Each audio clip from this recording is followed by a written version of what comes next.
Okay.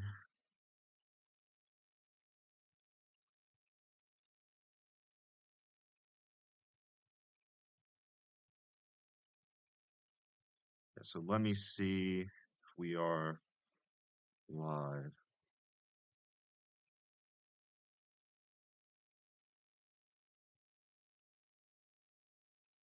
We'll do it live.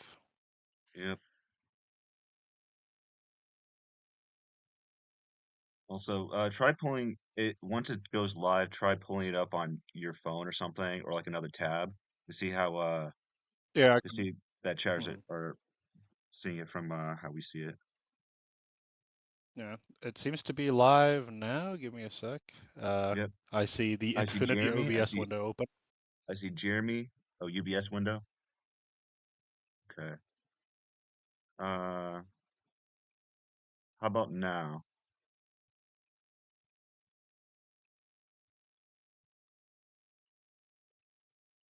God.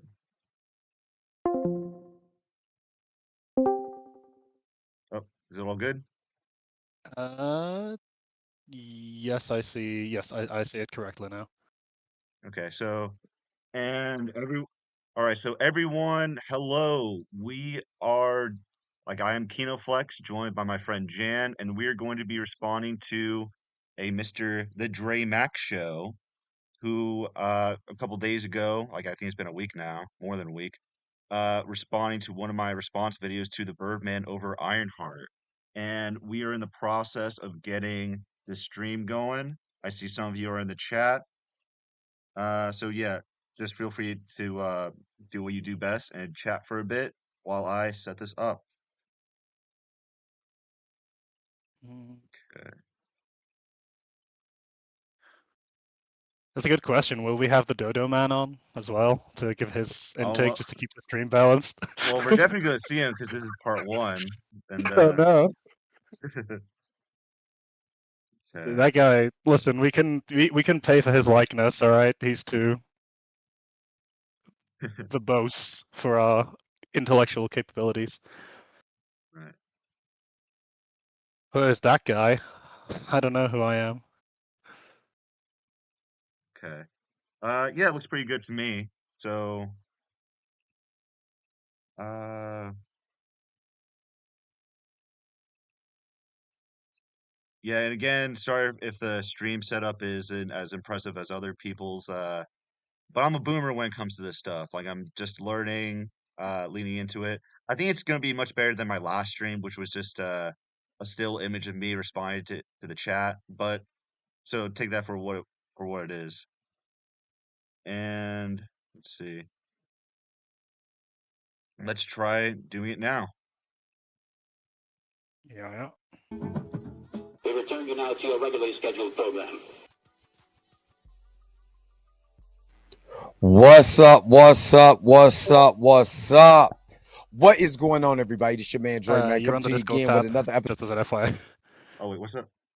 Oh, sorry, there's a stream delay. I'm stupid. My mistake. Listen. All right, Okay, cool. okay.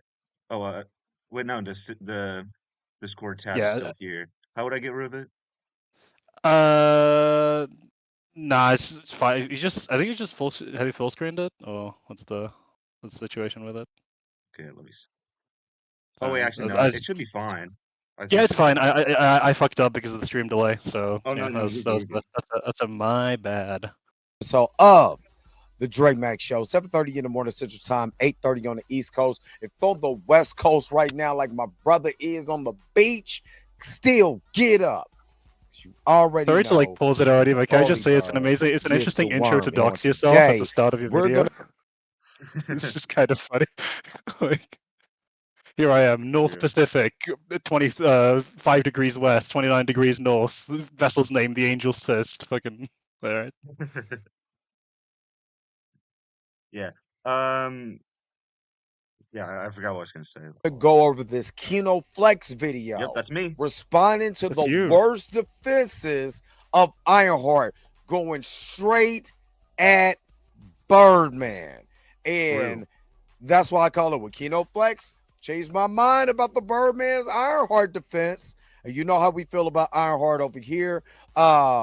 based on the brother hold on, that sent me this video. Can't think of the brother's name off tops, but I will get to it. Christopher Smith, CK Smith. Shout out to CK Smith. You know what I'm saying? Who sent me this video? You know how we feel about the Birdman over here too. So will he change my mind?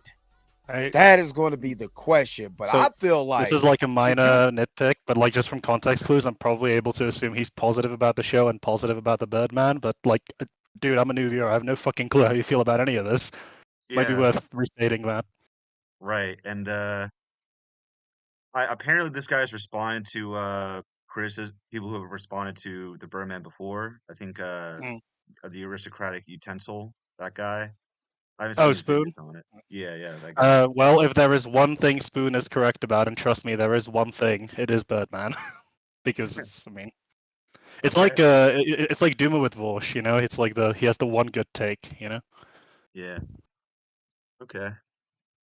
make 4 videos in a row about a guy, you're Well, in my defense, it's really one video, but like I said at my first part, like I have time constraints due to my job, and I don't think my viewers would Yeah, like. I think it's much better for a smaller channel such as myself to like deliver it in toss it out. chunks, but yeah, and it's better to like have it in parts than Well, it's also have the them wait for algorithm weeks. rewards it more, right? Because if you make one part and then the chances good that it will cumulatively snowball onto the other parts. Also, it's worth Yeah, pointing out, Birdman made his video by like 7 fucking people, one of whom was just a exactly. rando on Twitter. So like, I don't, you know.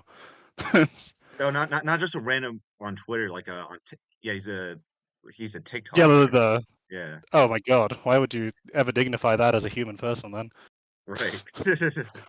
But But like, yeah, no, it's just like, this is just like obviously. So this is poisoning the well. Just so we're clear, like he's establishing that you're unreasonable for making multiple videos about him.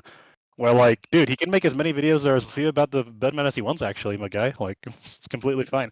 Birdman made Yeah. several videos about Shohei Kondo, did he not? I'm pretty sure. Yep. And But we'll he's get into also that. constantly seething about Critical Drinker and Adrotic, like all of those people, right? Like that's like his brand.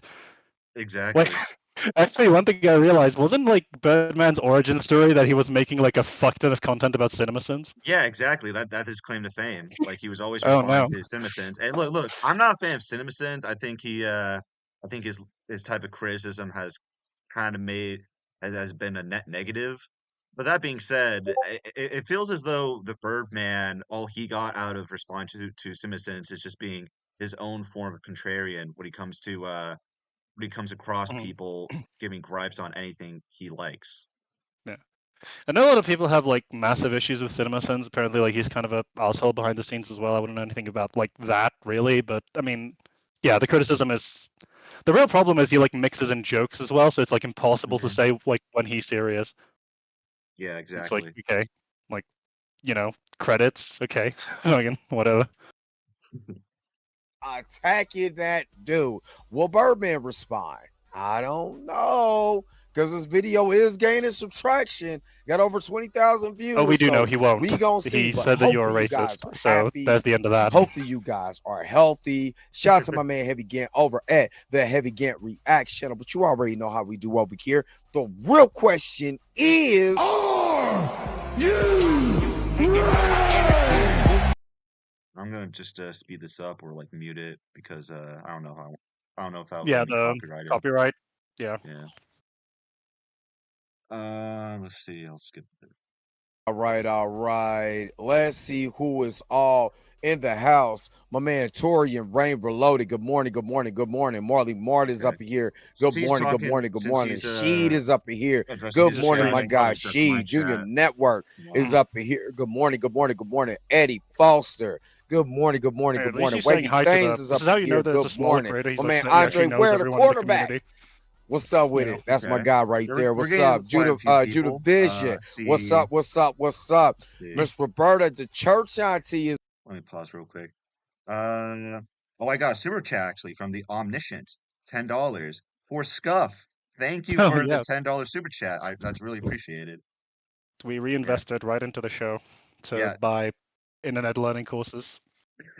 Yeah, now I feel bad for not checking the chat previously, but yeah, Jeremy used Reeve.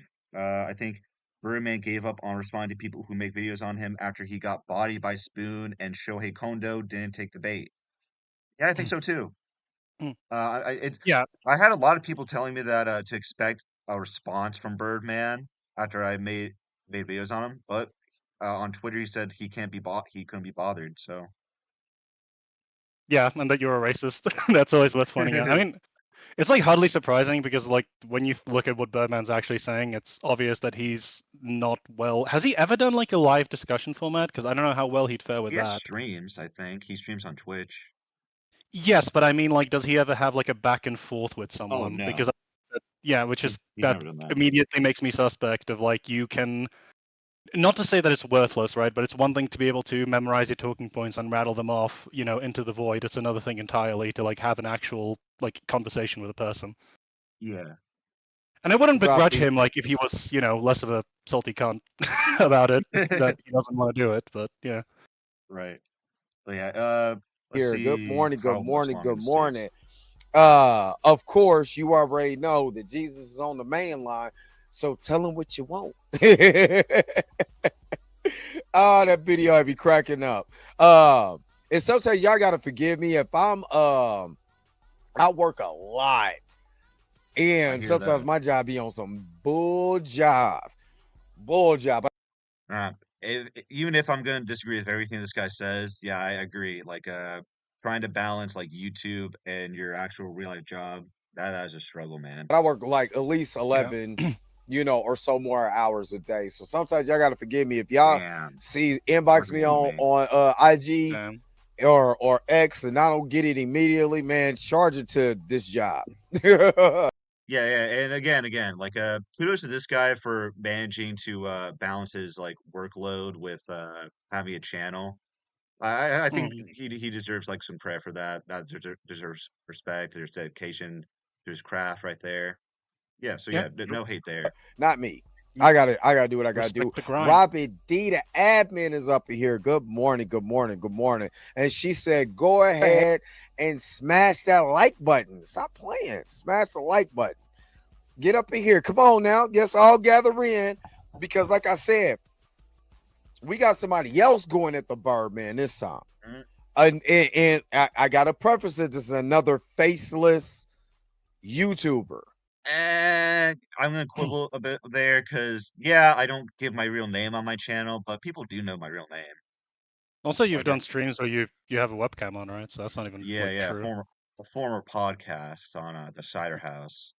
They Yeah. kind of switched directions. Like my buddy Landon is in charge of it now. Mhm. Yeah, like I'm happier like just focusing on KinoFlex. Don't know what this guy But looks like. also, just one more thing, because like, not that it needs super harsh rebuking, but like, it's a completely valid thing to not want to be giving out all of your personal information on the internet. That's Yeah, actually advisable, if anything. So like, yeah, exactly. Like, and even if uh, they're I'm just gonna give this advice to people who don't like who are thinking about going on YouTube. You don't need to show your face. You don't need to you don't need to self dox yourself. yeah, Because exactly. and anyone who tells you that you do is probably a malicious person. If I'm gonna be honest, the only reason they care that you're not showing your face or your real name is because they want to do something bad to you. That's the only It's reason, funny. typically. It's funny because it brings my attention to the. I think it was in your latest video that like really started picking. Well, I guess started picking up on it because fucking hell, I don't watch Birdman videos on my own. But you know how like he always refers to like as harsh a tone of voice as he can to like Critical Drinker by his real name. Like it's Will Jordan, right? And then Exactly. Gary is Gary something, Gary Buechler or something. Yeah, like in Like Nerdrot in the opening for that response video to Nerdrotic, he just started like listing off his like Nerdrotic's name, Critical Drinker's name, and Geeks and yeah. Gamers' name, saying like their full names, saying they're racist. Like it, like obviously this is not someone That was a who good impression. uses obviously this is not someone who uses people's real life information in good faith. Yeah, and also it's like it's just I mean that was kind of the thing where like listen he has that like aura of cringe about him, doesn't he? Where he's like a fucking anime protagonist or whatever Yeah, in he's his an edge mind. lord. But yeah, but it's like, dude, I their names aren't like, this isn't fucking like, they're not fucking demons from D&D where if you say their true name they like get banished to the abyss or whatever. Like, you know, you can say people's names, it doesn't do anything. It's just some people prefer to be called like remain anonymous because they want to separate their private and their work life, right? Yeah. I kind of skimmed through one of his videos, but you know what I mean. I don't know what I don't know what what you this mean. is. Is this butter biscuit activity? Is this saltine activity? I don't know. Saltine, Wait, saltine. What does he mean by you that? you're gonna have to educate. Oh fuck! I was gonna say you're gonna have to educate me because I have no fucking clue what that means. Like I have I no idea. Yeah, I'm not familiar with that vernacular either. No, Yeah. I don't know. But I want to see what his critique is of responding to the Birdman's Okay. defenses. You know what I'm saying? So I'm a preface this. What's up, Tina, aka Mintygasm? Good morning. Good morning. So of course you already know how I preface this, right? If any video starts off with shame, insults, guilt, and the need to be right, sign language, shout out to the Godfather, you know, for that, I'm automatically out because you're Okay, so you should automatically hate the Birdman and his entire I know, right? content. How fucking unbelievable is that? Like, Yeah, like I'm not even exaggerating. That's his entire brand. yeah. Sure, he gives arguments, but like the majority of it is just insulting the person he's responding Well, to, like being as I want malicious to as direct. possible. Sorry, yeah, no, you finish. I'll go after. It's just this is Oh no, you're unbelievable good. to me. No, I was just gonna say I want to direct everyone to like the latest video you had, or like the end of the big compilation with the, you know, like what you were just pointing out, the, like where he says, "Oh, Will Jordan is a racist, Gary Beekler is a racist." It's like, huh, that's a because this guy's essentially saying he doesn't like poisoning the well, which, you know, fair enough, but man, that's not even like saying that. That's past poisoning the well. That's like you're fucking like irradiating it with nuclear waste. Like,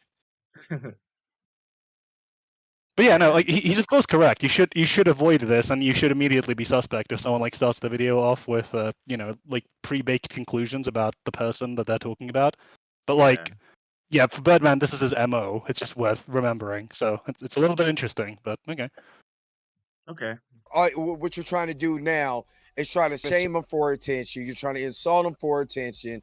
You know what I'm saying? You're trying to guilt trip to make people feel bad about liking a product, or you need to be right. So everything all your defenses is a need to be right and not a critical analysis. Because I tagged both Birdman Okay, and KinoFlex in this I'm live.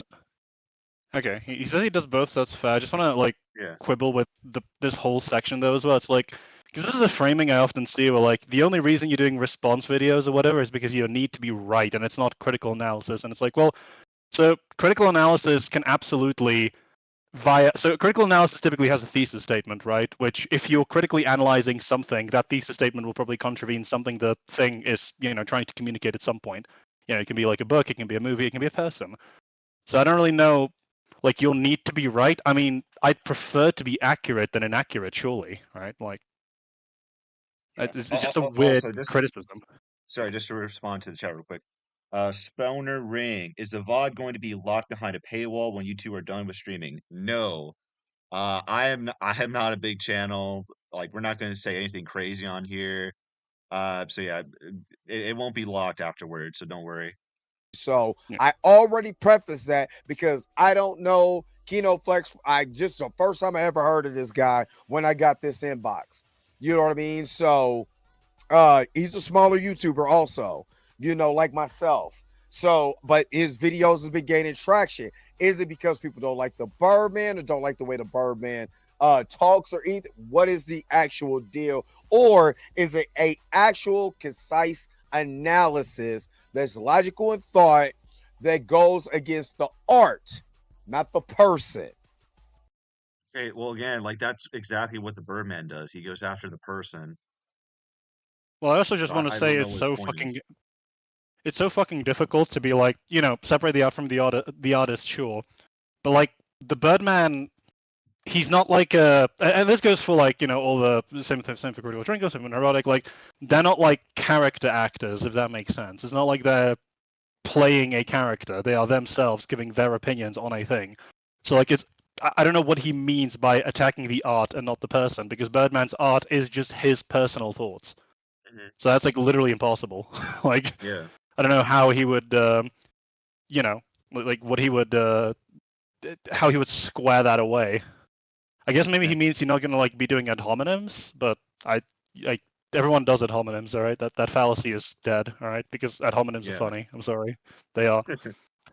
That's what I'm ready Yeah, yeah. To be clear, you can be like a snarky, like be insulting, and still have a point. for. Yeah, you can still be correct. So we're going to get into it. But before we get into it, of course, we got to shout all you magnificent crew members out. No, I don't want to do that. Ah, shit, there's an ad. Get detailed feedback on your story with Pro Writing Aid.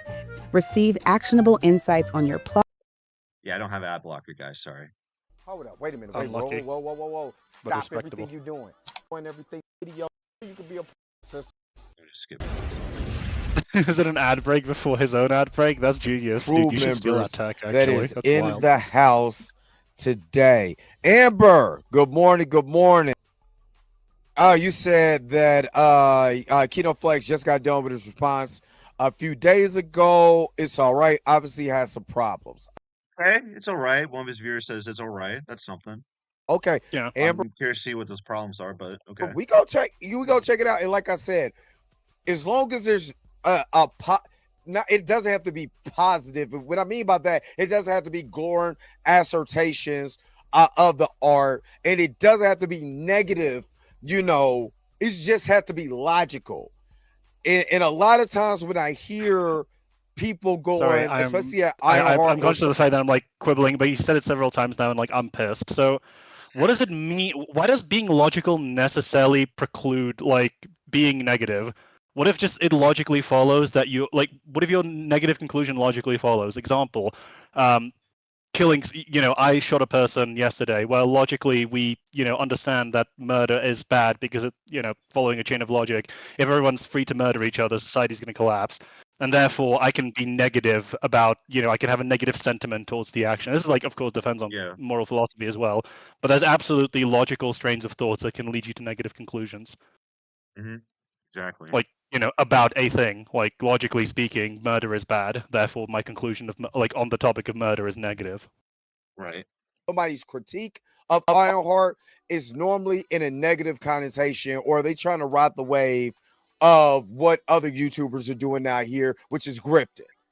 Well, what is grifting? Like, I'm just gonna tell you guys right now. Like, he doesn't really elaborate on what grifting is, which is what a lot of people do, and it annoys me so much because it just becomes a buzzword. It's such a weird like framing as well, because I would never, as much as I don't like him, I wouldn't probably suggest that. But like, obviously we like to say it as a meme, right? But because it's funny, because he says it all the time. But I wouldn't say that Birdman is necessarily a grifter. I have no problem believing that he I have no problem believing that he earnestly believes everything he says, right? But it's just like I disagree with what he's saying, and it seems that. Oh, sorry, go on. Go ahead. Like he's gonna address this, and I addressed this in the video he's responding to. But the only context in which I would say Birdman is a grifter is him calling people who do exactly what he does grifting. So he would therefore be a grifter too. And I bring up that point in the video. Yeah, and it's also a case of like because people are going to want to get pedantic on this because they really want to defend using the saber. It's like, okay, well, what is grifting? Using clickbait. Well, what is like? It's just an endless rabbit hole where like, man, can't we just agree that most people that share their opinions online about things are probably doing so in earnest and just proceed forward with that? Because you can still defeat. If you really had a mind to, you can defeat any number of Critical Drinker videos by just assuming he's in earnest and either getting things wrong or is misinformed on a subject matter, or perhaps his personal opinions disagree with yours, right? Like exactly. You know what I mean? And if you want to make money that bad by grifting, go ahead. Don't get mad when you get that work, though. Do you know what I'm saying? Don't get mad when you get that work. So that's the only thing that I'm saying if you want to do that. But we want to get into it. Here, but before we get into it, of course, we got to take a quick commercial break.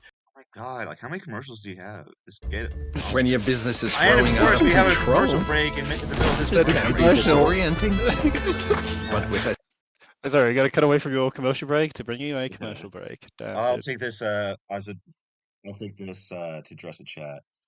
Maxwell, let's see. Birdman created his own version of the word grifter. Of course he did. And I kid you not, it means the same as the actual word. Why are you streaming at 9 a.m.?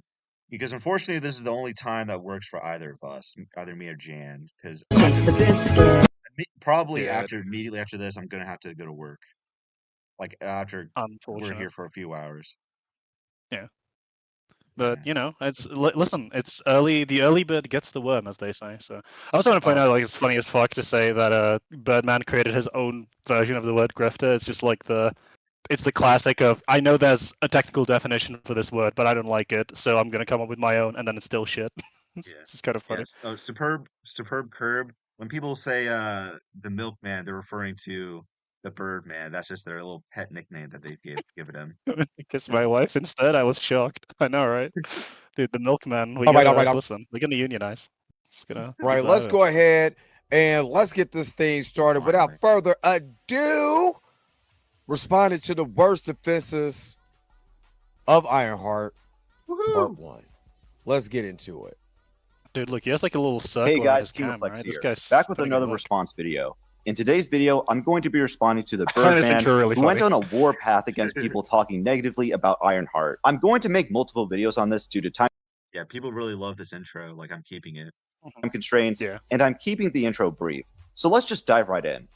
1, 2, 3, 4, 5, 6, 7. Okay, that was enough. What the fuck are we doing? Well, it sounds like you were trying to count to 10 but got frustrated. But don't worry, not all of us are great at numbers. I told you. Oh, come Dude. on. Dude, it's a joke and it's pretty funny. I'm sorry. This is like, this is like a friendly banter. All right, come Yeah. on. How can you not like that? Yeah. Oh, super chat from Legacy. Thank you for the $10. I would say Birdman is more unprincipled that he's defined as a grifter.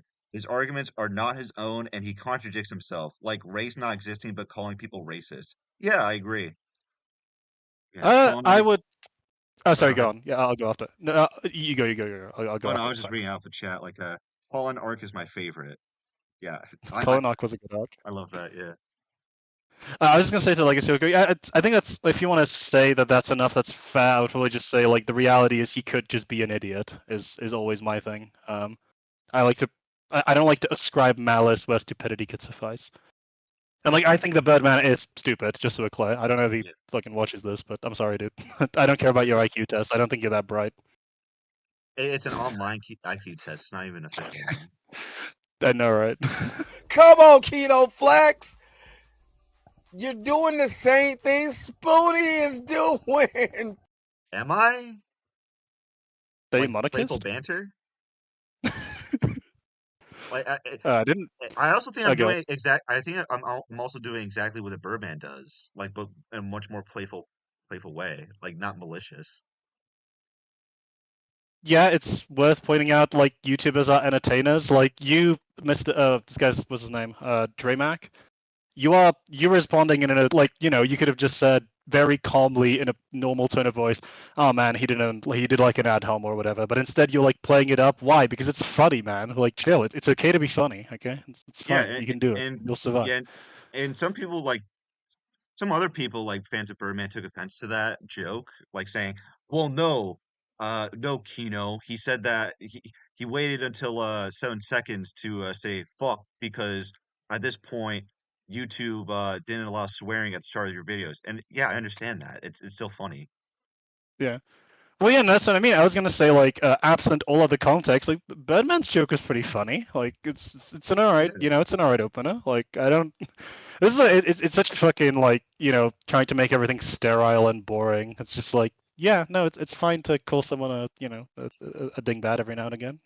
Yeah. Kino, you're insulting the man and not the take. Well, what take did he give? He didn't give a take. He just said.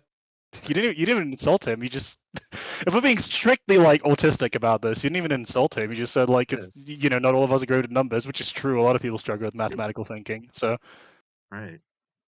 Yeah. Oh, Kino Flex, I kind of had some hopes that this was going to be a logical explanation going at the Birdman for his take. Well, you're not even like a minute in, I think, into my video, so I don't think you can pass judgment yet. Yeah. Well, I was gonna But say this is like I thought he didn't like poisoning the well. What the fuck is all this shit? Like, why are you belaboring this for so long? It's a joke, man. Get over it. Like, telling us that the man can't count to 10 is not the way to start this off. Come on, Kino. Ah. wait, he didn't. He didn't say. You didn't even say. Again, I'm just gonna be turbo autistic, but he didn't say count to 10. You said he got frustrated. All right, listen. Yeah. You gotta pay attention to what's being said. Kino, I know. This is not my fight. If you know the reference, you know. Ah, come on, Kino. Let's go. Let's go. And shout out AW1. What's up? Justice Note. Good morning. Oh, come on, Kino. Do you know what's really fun? Making a Another website. ad Sorry, source. I don't have ad block, guys. How many Come minerals? on. That's number 3, right? Media property releases and a tornado of losers rush to release videos on it. Yeah, what is this? Like, this isn't an insult? Yeah. Come on, the Dre Mac Show. Come on. Come on, you If gotta we're listen. You gotta ref. What the fuck is this shit? All right, I saw that. That was a tackle of that. talking about channels Okay, now dedicated then. to reviewing shows and movies that have just come out, isn't it normal to do that since the best time to talk about new media properties is around the same time that they are released? Hoping to grab hate clicks and grift views. Oh, I see. The problem is that people don't like it and their opinions don't align with yours. But I'm Okay, let me stop you right there. First of all, this literally is very, very, very eerily similar to what we seen out of what's Spoonie yesterday. Okay, like I didn't watch that stream with Spoonie, but did you see? Did you watch his videos on or the Who? Aristocrat Utensils videos on the Birdman, Jan? Like that. I've seen one of them. Yeah. Yeah, so are my arguments at all similar? Because I haven't seen them. Well, I'm Well, familiar with like one clip, and that's when he he was addressing the Birdman, accusing the critical drinker of lying about like Kong Skull Island or something, and then he brought up, okay, well he's responding to the trailer and not the actual film, so you're being really disingenuous there. But that's about all that I know. yeah. I mean, so there's a fair like. Actually, fuck it. Like, yeah, there's probably a fair amount of overlap if you like went through all of them. You probably find similar arguments. But like, man, who gives a shit? Like, if 2 + 2, if 2 people agree that 2 + 2 = 4, are they like wrong? Yeah, Like, here's the thing about the truth. If it yeah. really is true, it often gets repeated. Yeah, a lot of people agree on it, and it's like the thing is, you would probably, and I'm not saying this is always correct. Like, I know the Birdman won't do this process, Dre Mac probably won't do this process, but like, if a lot of people are telling you a similar thing, right? It's probably worth like. That doesn't mean they're right. I know. I'm familiar with the fallacy, but it probably means it's worth reflecting on it a little bit and be like, huh, why do I give people that impression? You know, like. What is Yeah. it that I do? Or are they just being unreasonable? And then you can do the process and you can come to the conclusion that yeah, they are in fact being unreasonable, or they are being perfectly rational and I should probably change my behavior. These are 2 Yeah. parts. Mm-hmm. The video. This is eerily similar. So, because Birdman has been going after grifters, these are now the people that's going after him. Got it. This has nothing to do with the art. This has really to do with the Birdman and attacking the Birdman's, takes on people Arguments? that's grifting. So we're Well, it has more to. Okay, so I see a lot of people saying that this is personal for some reason, even though I never watched the Birdman before. People asked me to look at this video from him. I'm just attacking his arguments. Like I don't like. I think I saw Ironheart, thought it was shit. Looked at his defenses for it, thought they were shit, and decided to make a video on it, explaining why I think they were shit. It's that simple. Yeah, and it goes into that thing I was saying at the start where you're trying to divorce the arguments from the person making the arguments, but that's like, how the fuck do you do that? Like, Yeah.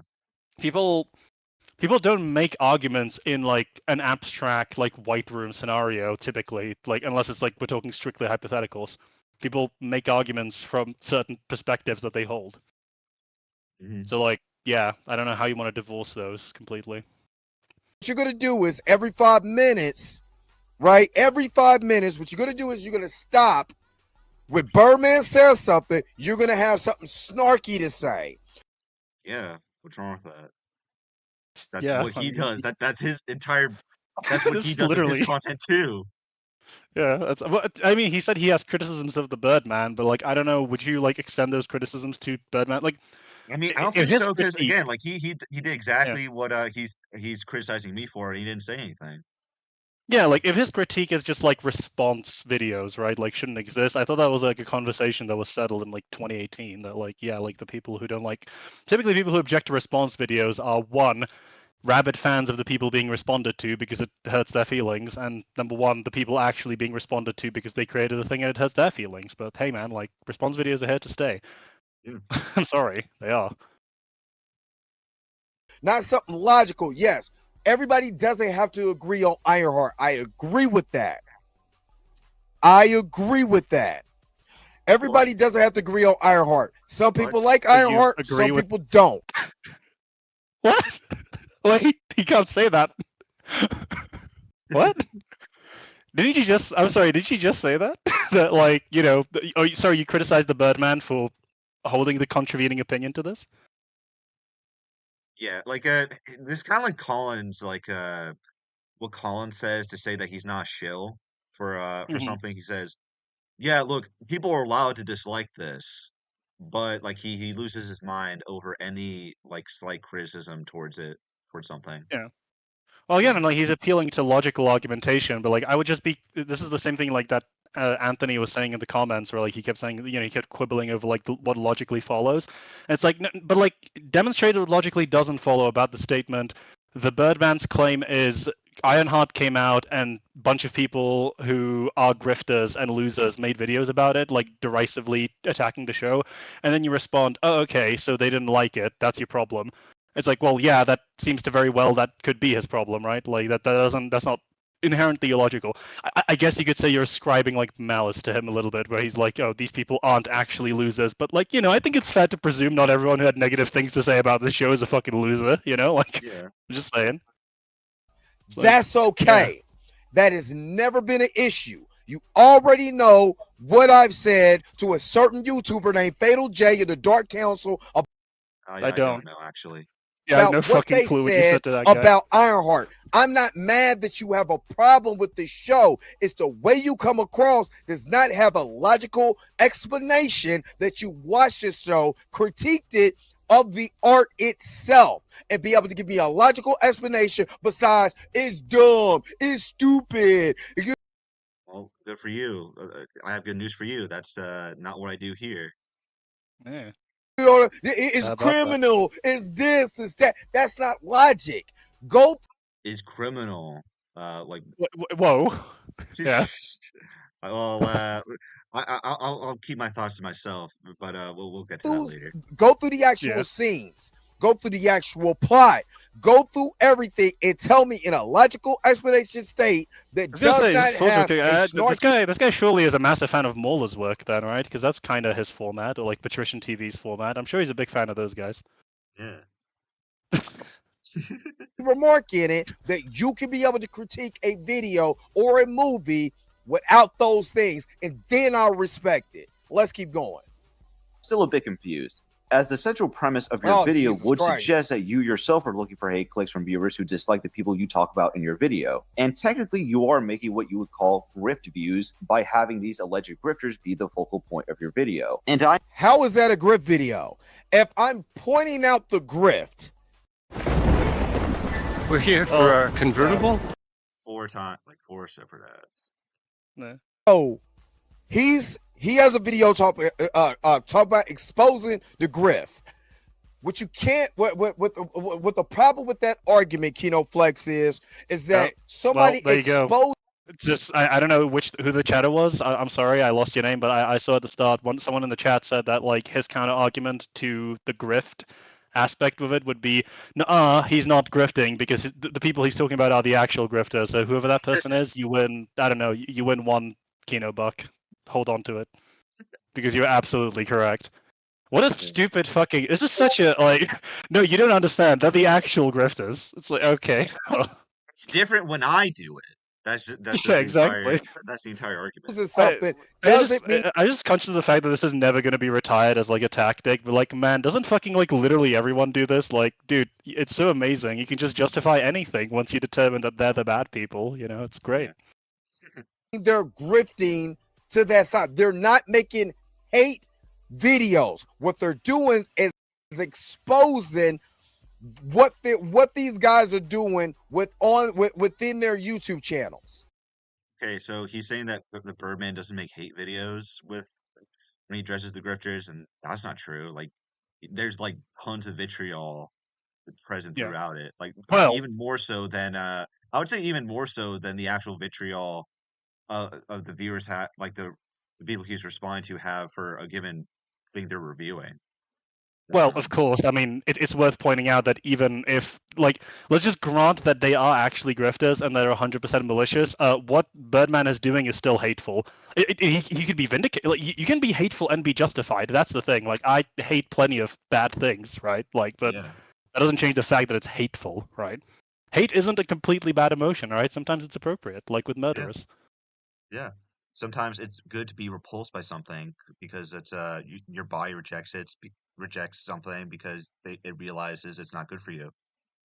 Stuff Yeah. like that. They're Completely creating rage bait material that has been well documented and been able to be backed up and verified by said information. That unfortunately, by the Birdman? Of course, the Birdman is going to agree with the Birdman on what the Birdman thinks. I would hope, unless he's schizophrenic, which I don't think is the case yet. But has done an excellent job of doing. Okay, so right again, just here, he kind of just exposes himself as like a Birdman fanboy, which is fine, but don't present yourself as like a neutral party. well, it's also because it's sneaky. That I don't know if he's doing it deliberately, but like a lot of people try to couch it in this, like, you know, it's fine when they do it, but it's like no, what you just said is a tautology. Just to be clear, you said that the Birdman is justified in doing what the Birdman does because, as per the Birdman, the targets Birdman selects are valid. That doesn't mean anything. Of course, that would follow, but yeah, in your words, there is no like argumentative, like fundamental logical fact of the matter that you're appealing to, really. Yeah. Like just because the Birdman agrees with himself doesn't mean that he's correct. Right. How can you? Yeah, Jeremy's correct. We investigated ourselves and found nothing wrong. You're exposing the grift. Literally, what he said in his own video. Which, if it was me and I was you, I would go and just do a live reaction like what I'm doing to his video where he's saying that he's a grifter, and then give us your expert opinion on how he's grifting. Well, I can also do that in a scripted video too. So I don't Yeah, see what is the like what's the functional difference between having the points in a video? Other than they're going to have more of an off-the-cuff quality? I would say a scripted video is superior to a live stream because you get more of an opportunity to lay out your thoughts. Yeah, like this isn't the same as like Synthetic Man having a bunch of weird takes on a live stream and then like laundering them out of a finished video, although still not completely because he's incompetent. But like, you know, it's as long as what you say in a live stream aligns with what you say in a video, then you're completely fine to do either format. Yeah. I'm not even a minute. I'm a minute and 18 seconds left, and I've already spent 8 minutes critiquing what you've said. Or do you remember how many times we've how many minutes we've spent so far? I have no fucking idea. Me neither. This is already gonna be really. I don't know how many minutes it is. I made that up. Let's keep going. I make my fair share of response videos to people doing something similar, so no hate there. But it does beg the question of why you think you're so different to their form of content outside of you having a more positive opinion of the media properties being discussed. Typically, what happens is that a media property releases, they criticize it. No. They don't criticize it. Okay. I don't think it's more positive. It's more in a logical critique. This is a problem. This is a problem. Okay, so that's just wrong because in every single like response, Birdman has a way more positive opinion of the work being discussed than who he's responding to, Yeah. like Has, for instance. Yeah. Also, like again, like what do you mean? Like, what does it mean more logical? Like, I don't really. Are we talking like propositional logic, like the applied logic? Like, what do we? I don't think that this is what's really being discussed, but it's just like it's what you mean to say, really, and it's fine to just say this, all right? Is like you think that the Birdman makes better points. Just say that. Don't say that it's more or less logical because that doesn't make any sense, Yeah. really. Super chat from Legacy. Thank you for the $5. The line is drawn when you start to compare the people you don't like with criminal behaviors and the KKK. All moral grandstanding. Exactly, and I addressed that in my Nerdrotic video. Like, it's okay. Again, it's okay for the Birdman to disagree with whoever he wants, but when you Mhm. start throwing out when you start saying that these guys are morally equivalent to the KKK, you've lost the plot. Yeah. It's also like something worthwhile that Legacy's hitting out there, and it's always bears worth restating. It is worse by far to very calmly call someone a KKK member than it is to just very angrily call them a dumbass. I just to be clear about that. Like, Because the people you're going to defend are known racists. Oh, there we go. Okay. Yeah. Known racist. Known Known by racist. whom? Known by whom? Fucking, it's just such a. Whatever. Just say whatever you want to say. If we need to pull up information, we can. We can always pull the receipts. Because we do have the video of especially of this ball bastard being racist. Okay, this might be a hot take, but you can be a bad person and still give a correct take at times. Like, Yeah. if you were to prove to me that Has was racist, I would say, sure, that still doesn't change what he said about Ironheart being correct. That doesn't Yeah. change. I don't even know what You, he's. you, you Okay, need sorry. you need to prove to me that he's actually looking at Ironheart like in a racist lens and just like lying about it, uh misrepresenting something that actually happened in the show. Well, it's also worth pointing out that like these people's standard of proof. I said these people. Oh no, I'm already a racist. That Birdman's and companies like standard of proof for being a racist is you made an edgy joke. That's like Right. that. That's it. And Exactly. like Yeah. yeah, That's go on. exactly Sorry. what we did. That's exactly what we did for when responding to Has. Like a Yeah, like yeah. the clip he brought up was just like them joking about how stereotypically black it was going to be, like how out of touch it was going to feel. And that's the Mhm. joke. Like they bring up a bunch of stereotypes. It wasn't Yeah. because, oh, this is a black show, so of course this Which is going to happen. But yeah. the show plays into pretty much every single one of them. Yeah, it So it's does. just like Also, like, isn't it? I'm sorry. Like, I've not watched the earlier parts like recently. Didn't fucking Birdman try to shame Tyrone Magnus for not being black enough? He did. No, he Like, he's done that. He did that several times actually. yeah. Like, And if you actually rewatch again, my Tyrone Magnus video, he accuses him of not caring about the stereotype that all black people are viewed as violent criminals. When if you actually look at Tyrone Magnus's original video, he does say he doesn't like that stereotype. So he just willfully, like knowingly cut that out, like edited out that point to strengthen his own point. So he lied. okay. Yeah. One might say that lying in your work with the express and only possible purpose of furthering racial divisions is one of the most racist things that you can do. But I wouldn't make that argument. I don't know any people who say that. It's saying racist rhetoric. So anything that they say that comes out, especially when it has to do with someone, especially a foundational black descent in America, FBA, foundational black American, then it comes off as anti-black. Yeah, I don't care how it comes off. Like, is it actually racist? Is it actually bigoted? Is it actually wrong? That's what I care about. I'm so sorry I'm not caught up on all of my fucking FD signifier videos, but like, what does FBA even mean? like, Like, I think he said like foundational Black foundational Black American or something. Americans, like, because like I think that there's if we really, but this is the thing, I don't know what the fuck this has to do with an Ironheart review, but like if you want to get to it like a discussion of like a Black American experience versus a white American experience historically, there's a time and a place for that. Again, there's YouTube channels that do that. But I don't know why the fuck you're talking about it in my Ironheart review. Yeah, and this is like another point that I there's like this interesting video essay that I saw recently, and it's like it asks a question, does a black creator have to use black people to illustrate a black experience? Like, can they make a can Hmm. they just tell a story with just white people? And I find that question very interesting. Yeah, I think because like instinctively you want to say yes, but then of course I think like this is a because I was talking about Black Panther earlier, and I remember in a YMS video he said something I didn't agree with the assessment, but I agree with like the notion of what he was getting at.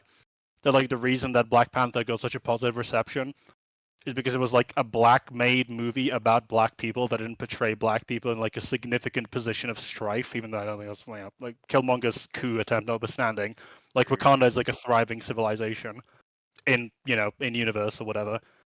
Yeah, So yeah, it's definitely interesting, and like I think Sinners was an interesting example of that recently.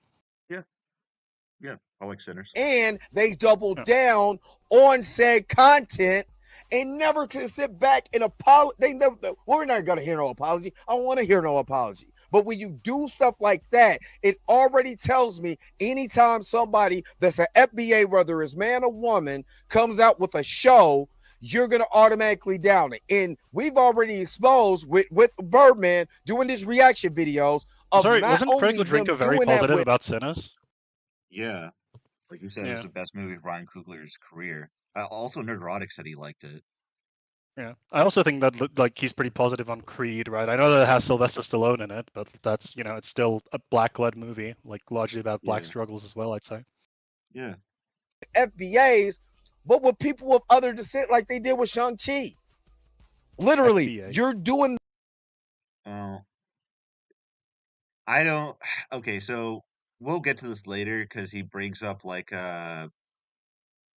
proportionality of like non-white leads to white leads, but a lot of what I find that argument disingenuous because those movies like non-white like white led movies or like movies with white leads don't get the same amount of importance pushed onto them that non-white movies with non-white leads get. Like they're framed as like cultural moments, like big cultural moments. I find that like really dumb. Like Yeah. like let me know like what do you think, Chan? Like do you disagree with that like that take? Uh, well, no, it cuts. I mean, it's obvious that it cuts both ways, right? Like having a black lead is. Well, so it's first of all, I don't like. Probably yes, you'd find that there's more movies that are white led than black led, but like in terms of what is their cultural footprint, right, is like a worthwhile question out the Yeah. gate.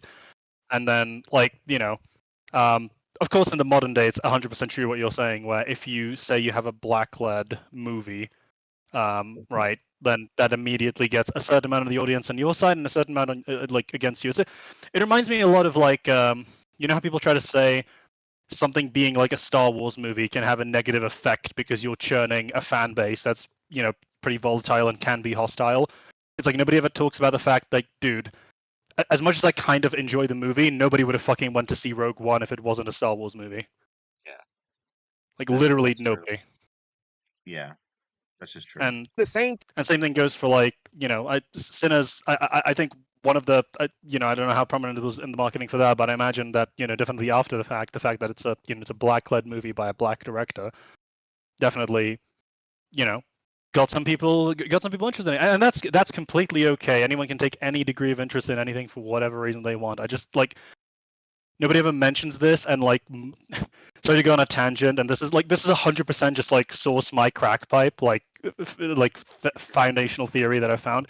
Like I've been watching a lot of movies from the 80s and 90s recently. Like I rewatched Jurassic Park, I rewatched Conan the Barbarian, I rewatched the original Rocky, and like First Blood and everything. And it's like a lot of those movies have diverse casts and elements to them. Like First Blood's not the Yeah. best example, right? But like Even a lot even a lot of the movies with just with white lead characters in MCU movies, they have a lot of supporting yeah. non-white characters. Yeah, exactly. And like you could argue that like Rocky 2, right, specifically, like you could say that that's Apollo Creed's been upped from like an antagonist to a deuteragonist in that movie, right, or a deuteragonist. So Yeah. like Thing. yeah, there was a lot of people of color. Same thing with Conan. Like Conan gets people like to forget this because it's like, oh, fucking Arnold Schwarzenegger, like the Macho Man movies. Conan gets saved by a woman and a person of Asian descent in that movie. He dies. All right, he needs to be resurrected. Yeah. So like, yeah. Yeah, like there's this weird rewrite of history that nobody like there was never proper representation or like tasteful representation before now. And I Yeah. just disagree with that a lot. Jurassic Park, one of the main reasons the park gets saved at all is because of Ellie Sattler, who's a woman and a paleobotanist. So like, yeah. Tony was doing. Military AI. Well, oh yeah, like Jan, what do you think about Tron Ares? I hope Jared Leto dies in it. This It's always is my gonna be favorite scene in rough, any isn't it? movie. All right, let's go. And then you criticize their responses. I love I just love this image, by the way. Dude, I love the Again. dog and the fucking Spider-Man costume. It's funny. When you look at it from this context, the content you put out isn't much different from theirs besides how you feel about the media properties being discussed. You even seem to acknowledge this somewhat, but claim a non-existent moral But did high you do a ground video on as that? if you aren't making money the same way they do with their content. Why would you make a video on something you agree with? What the fuck were you gonna say for the whole like, yes, I agree, yes, I agree, yes, I agree? calling yourself an anti-grifting grifter? Nope.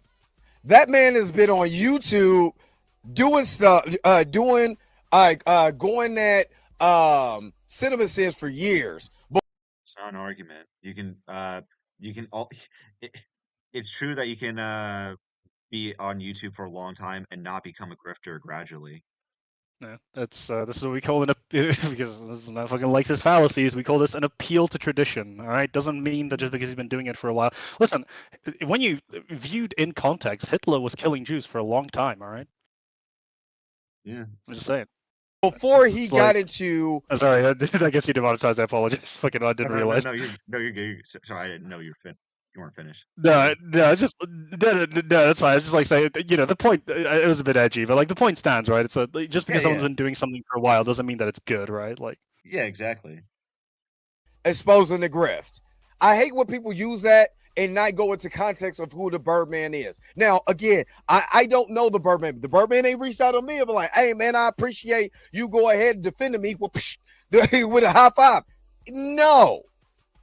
But me doing these reaction videos and learning more about what the Birdman is actually doing, I can defend when he's coming logically and breaking stuff down with facts. just real quick, I want to highlight a chat from Supercode, which I think is correct, to be fair, who hasn't gone at CinemaSins. Like, yeah, CinemaSins it's like him, Nostalgia Critic, and like, I guess Movie Bob are like the three perfectly valid, like, these are the acceptable punching bags when it comes to media criticism on the internet.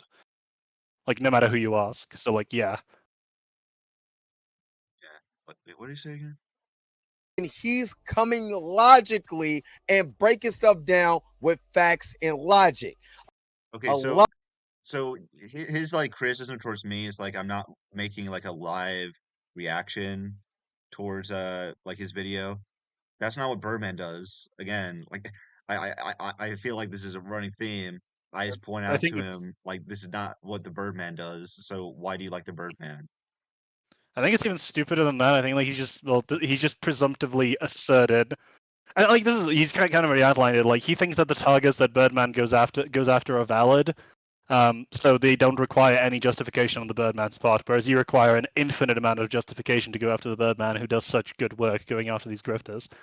Yeah. So like notice that whenever Birdman says a thing, it's like facts and logic, like he just said. And whenever you say a thing, it's like ad hom, fallacy, non-logical, bad. I wonder if, like, on screen, both you and Birdman at the same time in different videos said different things. The same thing about the same thing. He would be like, Kino is illogical here, and the Birdman is, it's funny Ben Shapiro incarnate. It's funny you mentioned that because at a certain point in this video, that exactly happens. A lot of times what you guys are doing when you're going against the Birdman is going against a lot of it comes off as feelings because they're exposing your favorite YouTuber. That's what it comes off as. It doesn't come off as actual logical explanation. Okay, so I can just like clarify right now. Like, I don't normally watch like any of the people he covers in this video.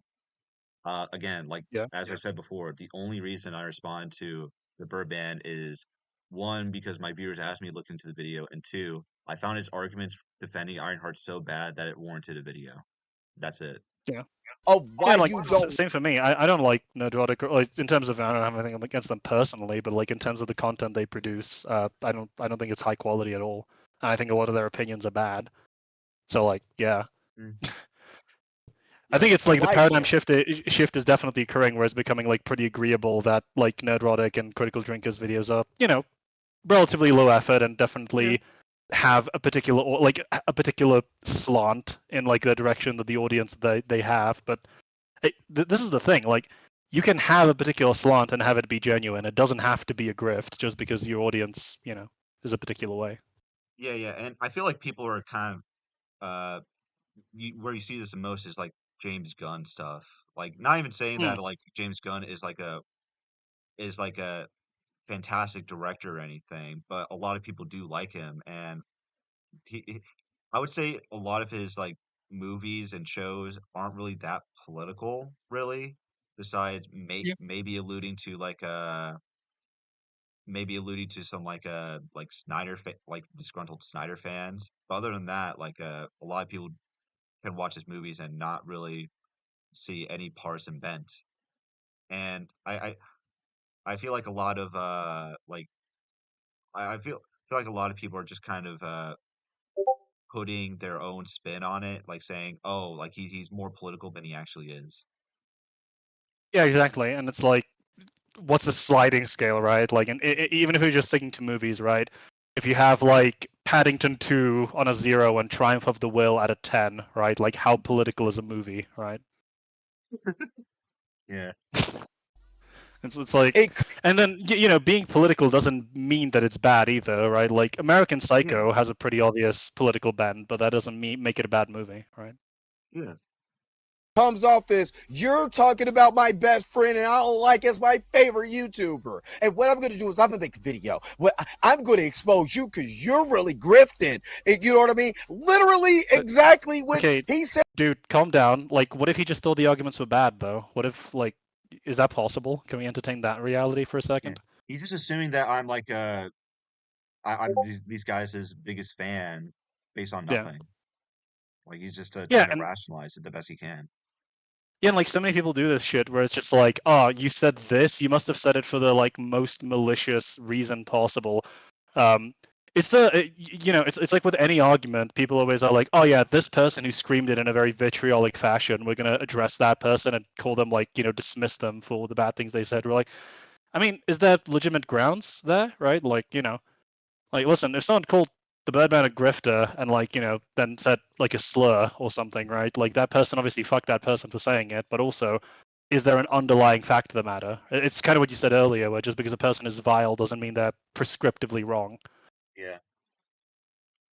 About Spoonie. I know you are, but what am I? And he did that 10 months ago. Kino, I don't think you really want to be in this realm. I don't think you really want, unless you're trying to get your channel to blow up by going at Birdman. Hey man, you can do what you want to. I don't care. I mean, you really do care. I think you care a lot, actually. I honestly Yeah. don't. Also, like going after the Birdman for views, it's like, I mean, would you prefer he goes after like, it, again, this is the two modes. You can go the hyper, cynical. Oh, he's trying to grift views off of this person because he's popular, and you could go the this person is very popular. They're doing a lot of damage to the discourse around this particular thing that I care about, which is like, superhero media. So I would rather like to rebuff, like, do a rejoinder to them. Hmm.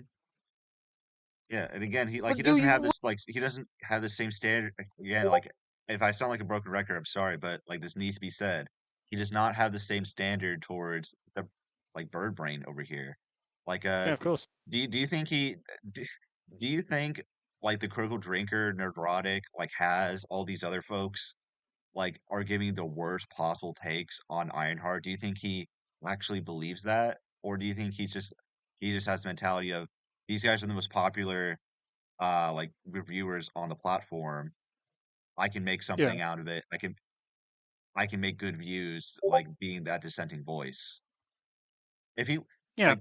like like Colin, like him, like Birdman, and even Colin going after Ranting for Vengeance, like I don't have a problem with because honestly he deserves it. Like I, Yeah. but like when they bend over backwards or like go through these mental gymnastics to defend like big budget movies that have obvious problems within them, like I'm just like, yeah, this is weird, guys. Like, why can't you just like take the L? Like, why do you have to defend these films so much when they're just when it's okay to admit that they're flawed? Yeah, I don't like to appeal to this meta too much, but this is like it reminds me, you know, when there was like that massive thing like defending She-Hulk. And it's like, man, I didn't see nearly this level of defense for the Falcon and the Winter Soldier, which is comparably bad, right? But Yeah, no one was going super far out of their way to like defend that one, but everyone defended She-Hulk.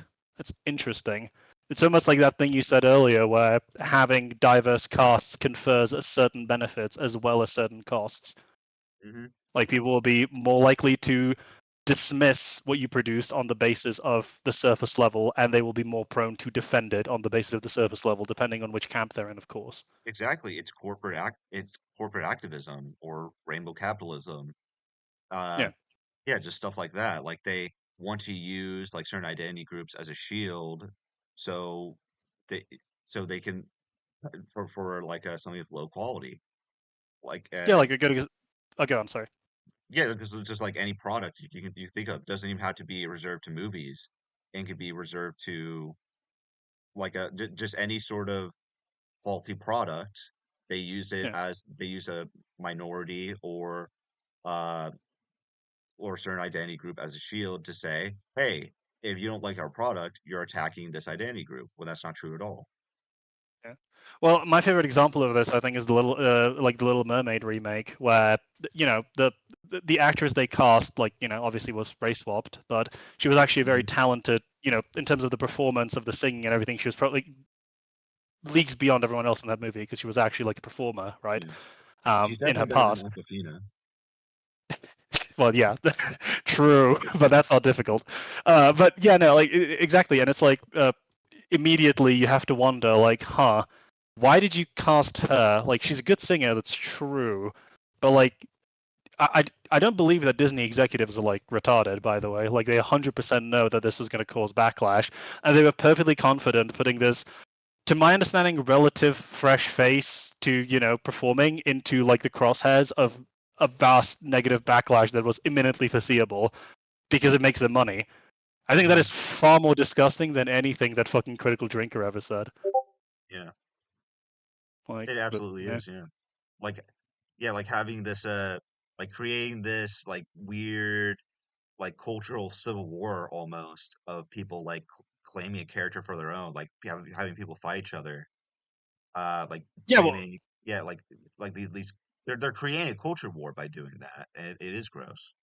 exactly. This is what I was going to say is like everyone always talks about the voices online that propagate the culture war and that get really bought into the culture war, and yes, they are a problem. I completely concur, but it's worth pointing out that like studios keep making these decisions that churn the culture war, and you can't like again like contrary to popular belief, Disney, EA, these studios, they aren't headed by retards. They're aware of these metrics and how much was it like the like boss of Ryanair, I think Michael O'Leary said, short of committing murder, negative publicity is better than like good publicity in a way.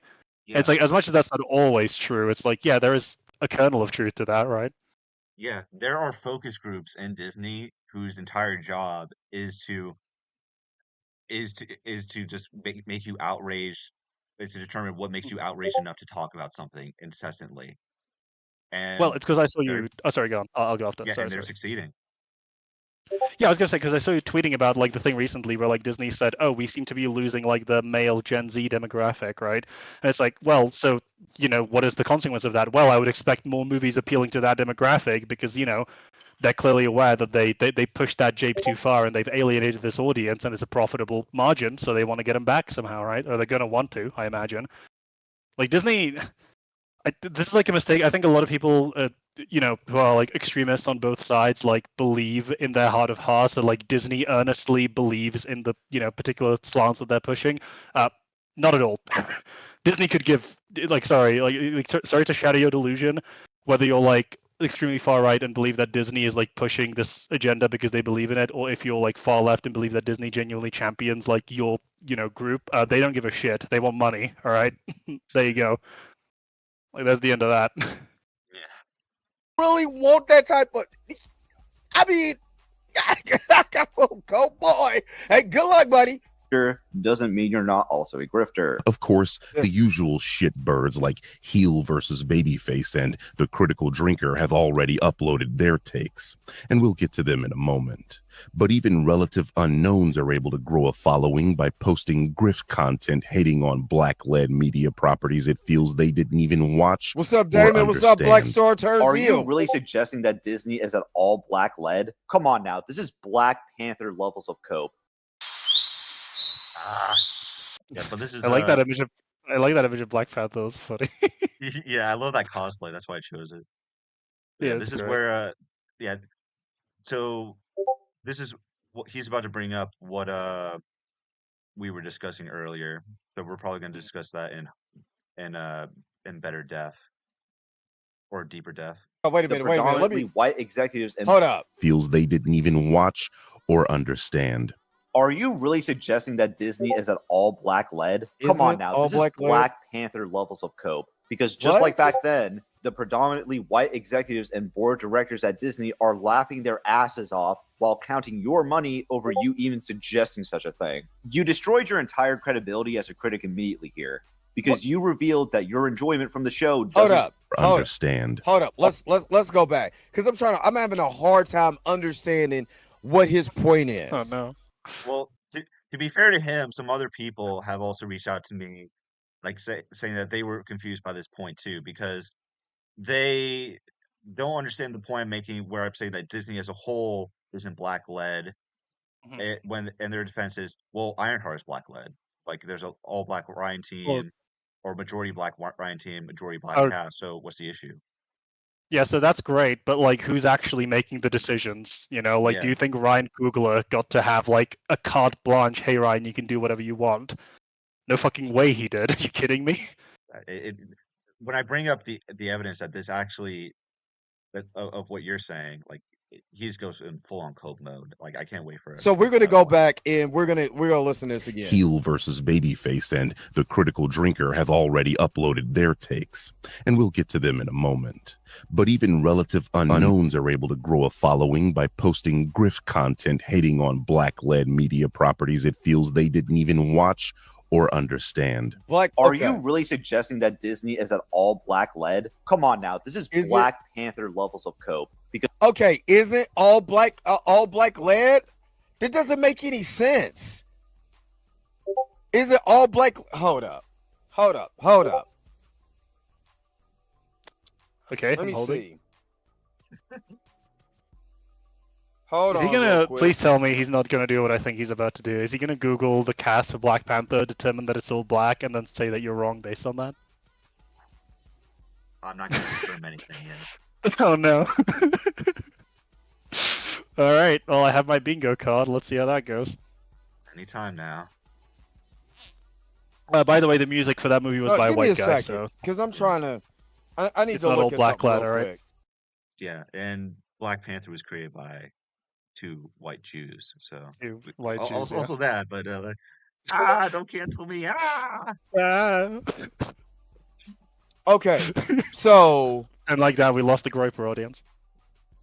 Just giving you the black led shows, right? Six to Truth, what's up? Kendall Jordan, good morning. Are those the shows in question? Lyco Cypher, Lyoko Cypher. I probably jacked that up. Mel NYC Views, what's up? Let me see. Look, whatever else he is, this guy is entertaining. Right, like, look at him that. Yeah, I'm enjoying myself. AW1, what's up? Okay, so this is the black led shows. This is a quick search. Moon Girl, Devil Dinosaur, which was a cartoon, right? Number 2, Who? Ironheart. because Riri Williams was the lead. The other notable mentions, not Disney, but with Black leads, Luke Cage. That is it. Okay. What is he talking about? I don't understand. Maybe I'm lost. Okay, that's fine. I can help you. Okay. I'm lost Yeah, too. I'm lost. Like, how do you get That's to this fine. conclusion? Yeah, go on. Sorry. This thing and wandered off to La La Land. It's very easy when you think about it for 2 seconds. So this is I think specifically I think a lot of people are waking up to it. I think the first place I heard it was on like EFAB, like this concept being brought up. People buy into the marketing for these things and they like accept it as holistically true, specifically for Disney products, not just them, but mainly them.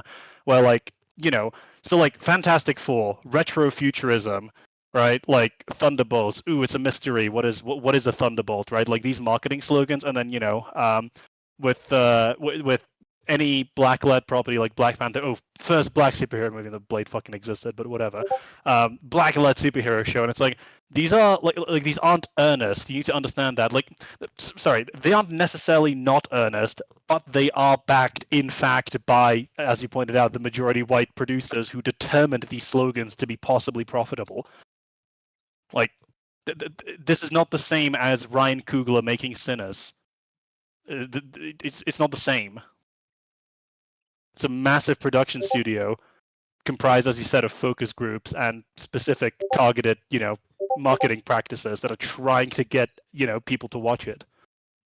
That's the difference. That's where the disconnect is. Yeah. Let's see what else he has to say.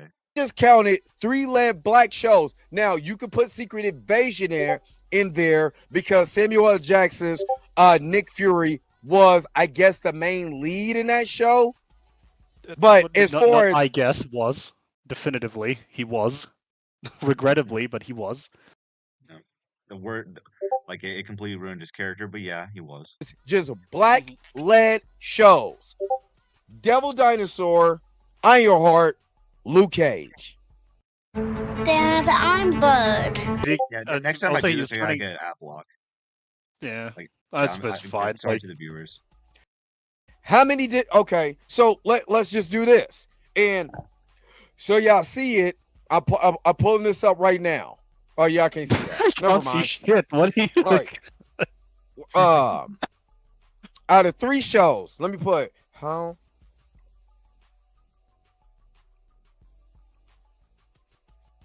I don't see it. All right, we could throw Captain America Brave New World in that too. Captain America Brave New World. That's not a show, that's a movie. 4. You mean fucking that was on TV. So I just pulled up the TV. That was on TV. Movies. It's anyone can make these mistakes, but it's funny whenever they get basic facts wrong. It's just amusing.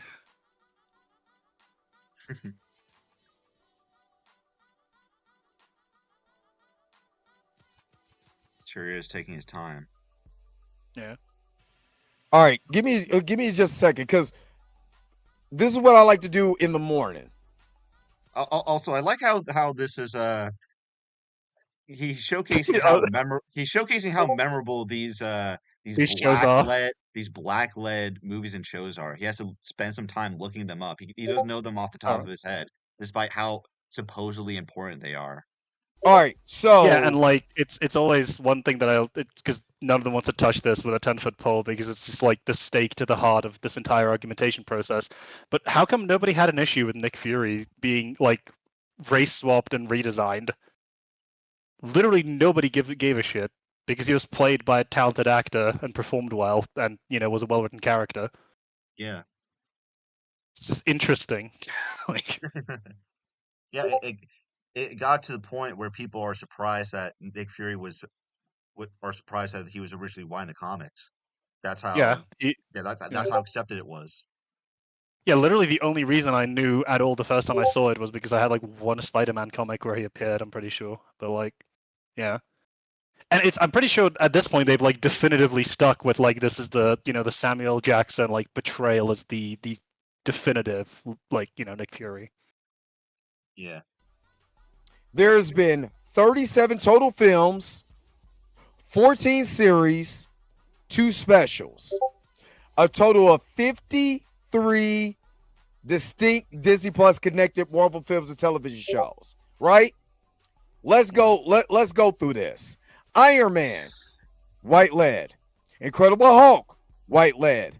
Iron Man 2, white lead. I mean, you can just list off all of the strictly black led or like superhero films and shows with black leads and say all of the others are white or non-black, and I would believe you. Yeah. It's not, It but would you're also not be gonna- Thor, quicker. Yeah, Yeah. white lead. Captain America First Avenger, white lead. The Avengers ensemble movie, but the majority of the Same. cast is white. Yeah, Iron but, Man 3? who's the most I would argue that Nick Fury and like maybe on par with Loki are the two most critical characters in that. Without them, the plot literally doesn't happen. So Hey, like, yeah, White lead. Thor the Dark World, white lead. Captain America. Oh, the also winter... one more thing. Without Nick Fury, they don't save the city at the end. Literally because he shoots down the plane with the rocket launcher. So like, yeah. Soldier, white lead. Guardians of the Galaxy, ensemble cast, but one of the main POV characters, white lead character. That's the main. This is such a like a gross way of looking at everything because his entire point of view like requires like saying none of the non-white characters matter. Gamora in Guardians of the Galaxy, because she's not a POV character, like she can't be considered like as being a character. Like, it's because like. It's how he's swapping the standards too, because you notice for Avengers it was a majority of the cast is white lad. Now it's one of the POVs. I'm sorry, isn't Peter Quill like the only? Wait, in the Guardians, he's the only white guy. Yeah, like Rocket Raccoon is a raccoon. Well, he's voiced by Bradley Cooper. Vin Diesel There's a is fucking like tree. yeah, like Vin Diesel, like he's not white. I guess he's like strictly looking at the cat at like the people who are casted. Voice I don't talent know. or like but I mean like Gamora is green, Rocket Raccoon's a raccoon, Groot is a tree. Like come on. Yondu is a blue man.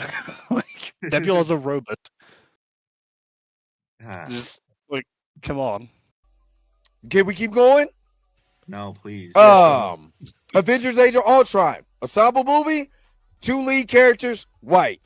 Ant-Man, white lead. Captain America Civil War, ensemble movie, still white lead. Falcon, who's that? Falcon and like that? Falcon, Nick Fury, and of course T'Challa, who's arguably like he has the most conventional hero's journey arc in that movie. Right. That's like that was the best his character ever was in the MCU. Yeah. That fucking dude, I will not ask a second time. It's such a fucking cool delivery. I like that. I love that scene. And then the like the fight scene with him and Bucky and the prison escape. It's so fucking good. Yeah. Guardians of the Galaxy 2. Let's repeat said cycle. Spider-Man, white lead. Thor Ragnarok, white lead. Black Panther, black lead. Let's tally up 1. Avengers Infinity War. Still ensemble group, main characters that you put the POV characters in the movie, white. Wait, what is a POV? Ant-Man, It's not a book, man. What is a POV character? The POV shifts constantly depending on the character. Yeah, like the only movie with a POV character is fucking what? Hardcore Henry, I guess. Like it's like there are characters in. If you want to go, depends if you want to go by screen time, but like then you could also argue, what about importance? And once again, Shuri is like very important. T'Challa and all of Wakanda is critically important in that movie. Like, I don't know what to tell you, man. Like, of course, like if we wanted to go for the meta, yes, of course, like you could say that the most prominent characters in it is like Steve, Peter, Tony, like those guys.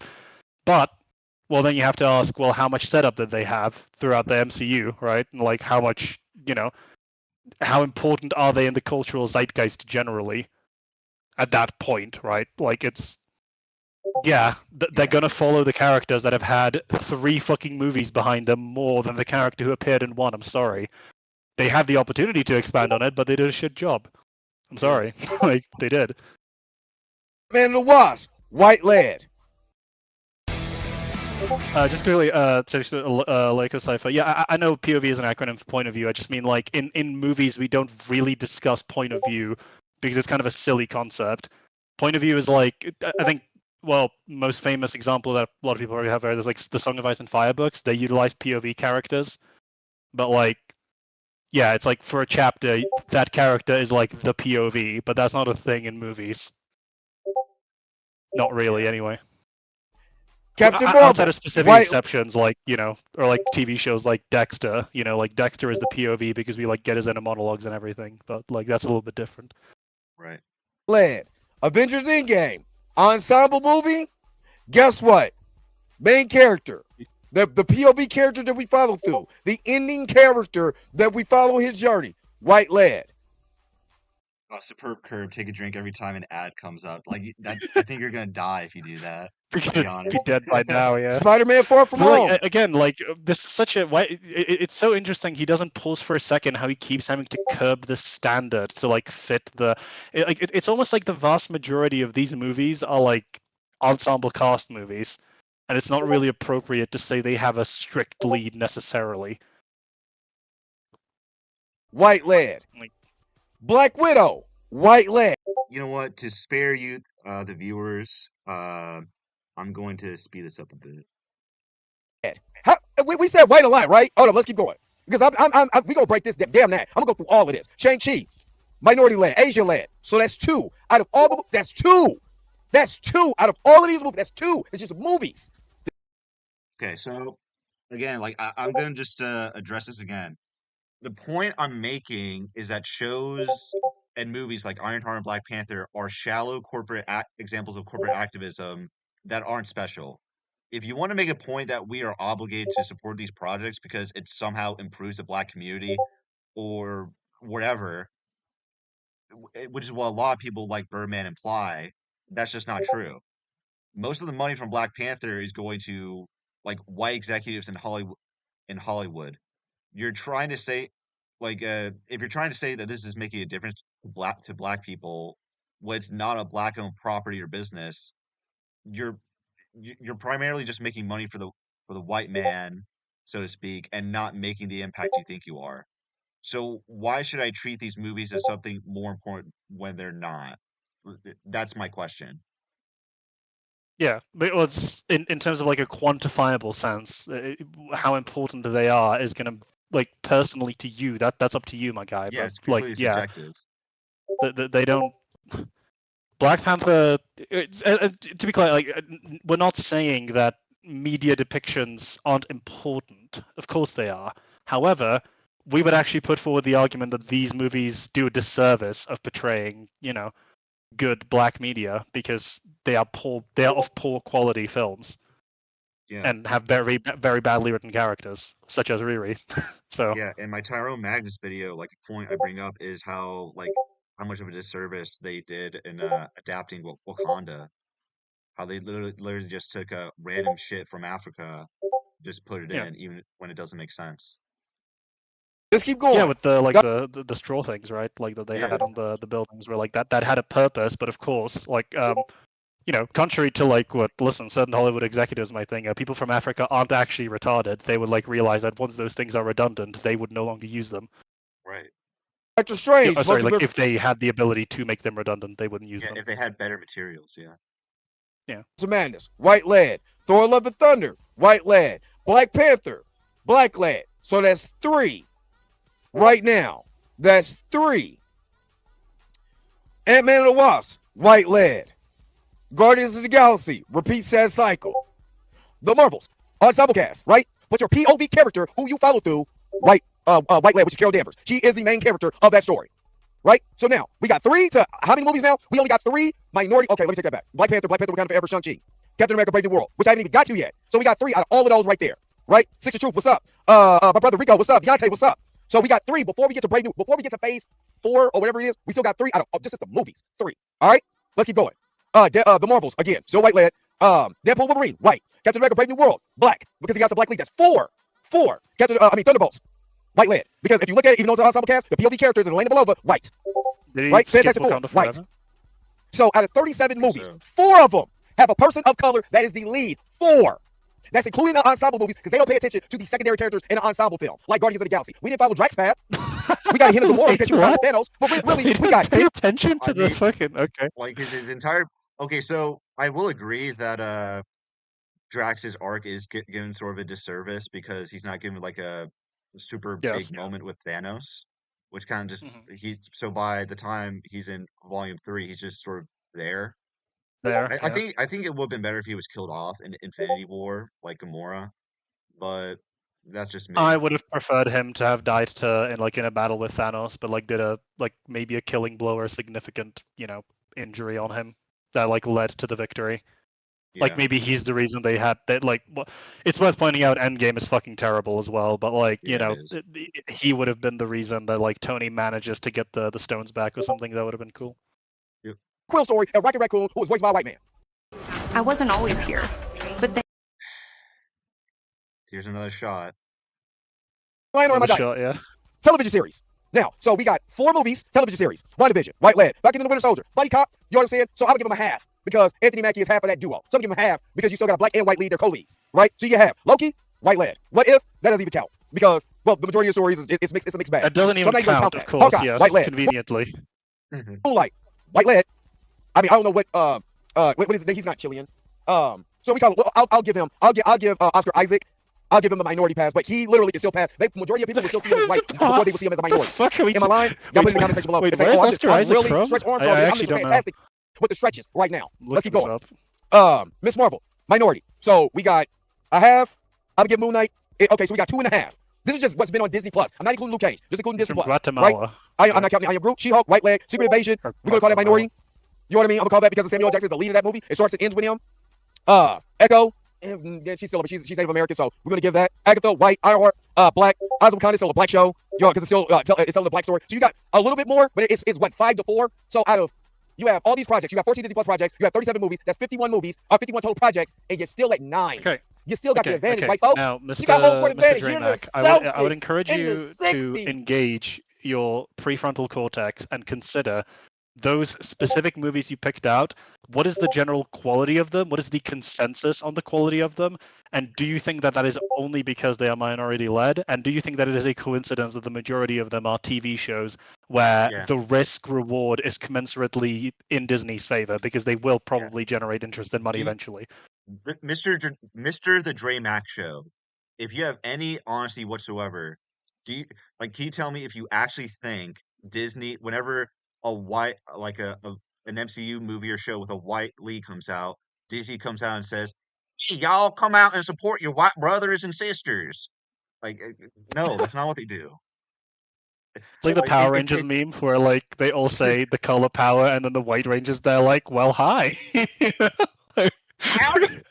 Yeah, that's not what they do. Whenever a non-white superhero movie or show comes out from the MCU, the marketing is entirely different and it's pushed as a turning point or a big cultural moment. That is the difference. Yeah.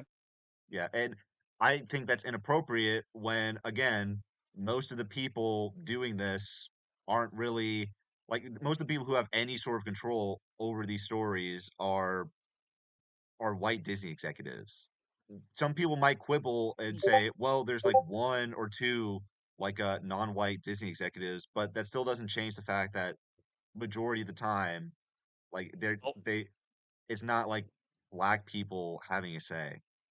I'm sorry. all of this in service to tie it back to the core point that trying to view multi-million-dollar media conglomerate productions through the lens of which community they're servicing is some of the most retarded cringe shit imaginable. Yeah. That's not how that works at all. Even the even the black executives that work at Disney, they 100% put their margins and their company's margins before any sense of communal belonging. I promise you. Exactly. This is very. I don't want to call it not in an insulting way, but this is a very ground level what people who are not massive multi-billion, more billion-dollar owners care about, right? Like, Oh, wait, hold on. Super chat from T-Quez Graham. Sorry, I almost missed it. Frankly, it can stay mostly white-led. I don't expect these MCU writers to have the nuance to write for characters like Blue Marvel. Blue Marvel is a good character. Well, I just like his kind of backstory that he gave up being the Blue Marvel because of racism. That's kind of dumb. But yeah, he's still a good character. well, on the Disney side, Static Shock, that's one where everyone, it's like there's very much a split I find between he'd be cool to have, but also fucking hell, don't touch him. The show was good. It was pretty much perfect. Just don't ruin him, please. Yeah. It's fully white with a few sprinkles of brothers up in there. Just saying. What is all the crying for? I had to do this. This is 20. I'm not even fully into this. Let's keep going. It's just like back all then. This was, by the way, all of these past 2 minutes were in response to an argument that no one ever made. Like he is literally arguing with shadows at this point. Doesn't make any sense what he just again just to trace this because it's been 2 minutes. Just as a reminder for everyone, you said black, it's not strictly accurate to call them black-led because the black creatives behind them are going to be heavily stymied by the majority white producers trying to fill up their focus group fucking number tabs, right? And his response to that was to list off every single black-led MCU movie, as though that says anything to what you said. It's insane. Executives and board directors at Disney are laughing their asses off while counting your money over you even suggesting such a thing. You destroyed your entire credibility as a critic immediately here because you revealed that your enjoyment from the show doesn't stem from the actual quality of the writing being good, but merely what it represents to you, which is pretty meaningless. No, listen here. There he is. There he is. Hey, there's our boy. Hell yeah. Oh my god. Oh my god. He's shook. He has him seeing this gigantic specimen, the Dodo Man, makes him speakless. Kind of funny that you picked Rufus for it as well, because of how fucking annoying he was in Street Fighter 4 as well, famously. Whole entire hell. Hold on, y'all, because my feed just shifted. Oh god, it just dropped this guy down. Okay. We got through 2 minutes of your video so far. Ho. So you're literally just doing exactly what Spoonie did. And then you're gonna so this is a mockery. So for one, if you already know the situation in America, then you already know the blacks are going to be way more sensitive to entertainment and television, the way we're represented more than any other race because of the history. Are they? Or you just your own personal experience? I don't think you're the arbiter of black people. Yeah, I don't. It's and just to be everyone cares about. This is just the thing that's worth it. Everyone cares about representation. Of course they do. This is why on some level people are feeling a little bit we don't really get a particular kind of archetype for male characters that we used to get a lot in the 90s, right? Because they like that archetype. Everyone cares about representation. Yeah. Also, I don't think. Yeah, go on. I would quibble, say that black people in particular are the most are the group the most invested in how they're portrayed in media, not Jewish Americans or just Jews in general, because of how much propaganda that was perpetuated against them in Nazi Germany. Well, just forever. So in Europe, right? There was a rich tradition of anti-Semitism, but it's also just with the I don't know that black people would be. I think there's individual black people that are more or less invested, but I don't think that you would find that black people as a whole respond more or less strongly to representation than any other group. I don't know why you'd assume that about black people. Yeah, I don't. Despite what some people will say, I don't think black people are super sensitive. As people give them credit for. I think they just want to see characters. Obviously, just the same as everyone, they want to see characters that look like them, be interesting, and do cool shit. That's that's the end of that. I think of America, super complex. Yeah. Again, this is still the land that in the late 19th century, earlier 20th century, made fun of black people, putting white people in blackface and mocking them and critiquing them like Julie Gardner did. Oh, the What? one who played Dorothy from The Wizard of Oz? What does she have to do with Yes. anything? in the Wizard of Oz. She was in blackface. Why are you Okay. smiling like that? Like, why are you proud of that? Oh, you probably don't want me to, to pull up, what the menstrual period really I looks just like. literally don't give a But, shit. Like, I'm since sorry. we're here, I think it's time for education. Because what I don't really like is when some people don't understand the history of saying that the idea of not liking something when you're black is, oh, you're not critiquing the actual show. Did I say Julie Garden? What did I say? Hey, Julie Garden? Okay. But matter of fact, I should bring it. But before we even get to that. Hi, Mark Barden at Sandy Hook Promise here. That was a funny cut to the ad. This is going to be sensitive to some viewers. Julie Garland. Okay. But since this is going to be sensitive to some audiences, let's just give some education real quick. This was white people being made fun of doing a blackface song and dance called Jumpin' Jim Crow. Oh, wait a minute. I don't think I need to mute this for copyright issues. Wait a minute. Yeah, is this not the ancestors of the people that you were talking about that run Disney? Right now, the white people just laughing their ass off? Oh, this is from YouTube. No, I gotta show it. Because if we're not educated, if we're not actually telling the truth about the history of America, people can fall. So if you come to the Dre Mac Show, you get all of this smoke. I just don't know what, like, I'm lost. I have no idea what we're talking about anymore. Like, so wait, I'm just trying to. So in my mind, we started with the executives, then we cut to the Dodo Man. Is he suggesting that because you're making fun of the Birdman who's black, you are equivalently bad to like the minstrel shows? Because if he's saying that's like profoundly retarded. I think he's accusing me of not knowing what blackface is. Yeah. I guess. All of it. You're getting the education. You're getting the understanding of as why long as it's black not in people like are a very horrifically racist way, you're allowed to make fun of black people. Just like FYI, it's allowed. It's possible. sensitive about the way they're portrayed. Because we have been made fun of for so many. I think Family Guy like makes fun of certain types of black people. Yeah. With their skits. Yeah. They don't get called racist for it. Years. Now, I get mad at my own people for butt dancing, jobbing, and butter biscuiting out here. That's why I go so hard on these biscuit brothers and sisters. Why? You don't need to butt dance, show your teeth, butt your eyes for none of this mess. You don't need to. Okay. Look at what they were doing. And now you're going to repeat the same process to get paid?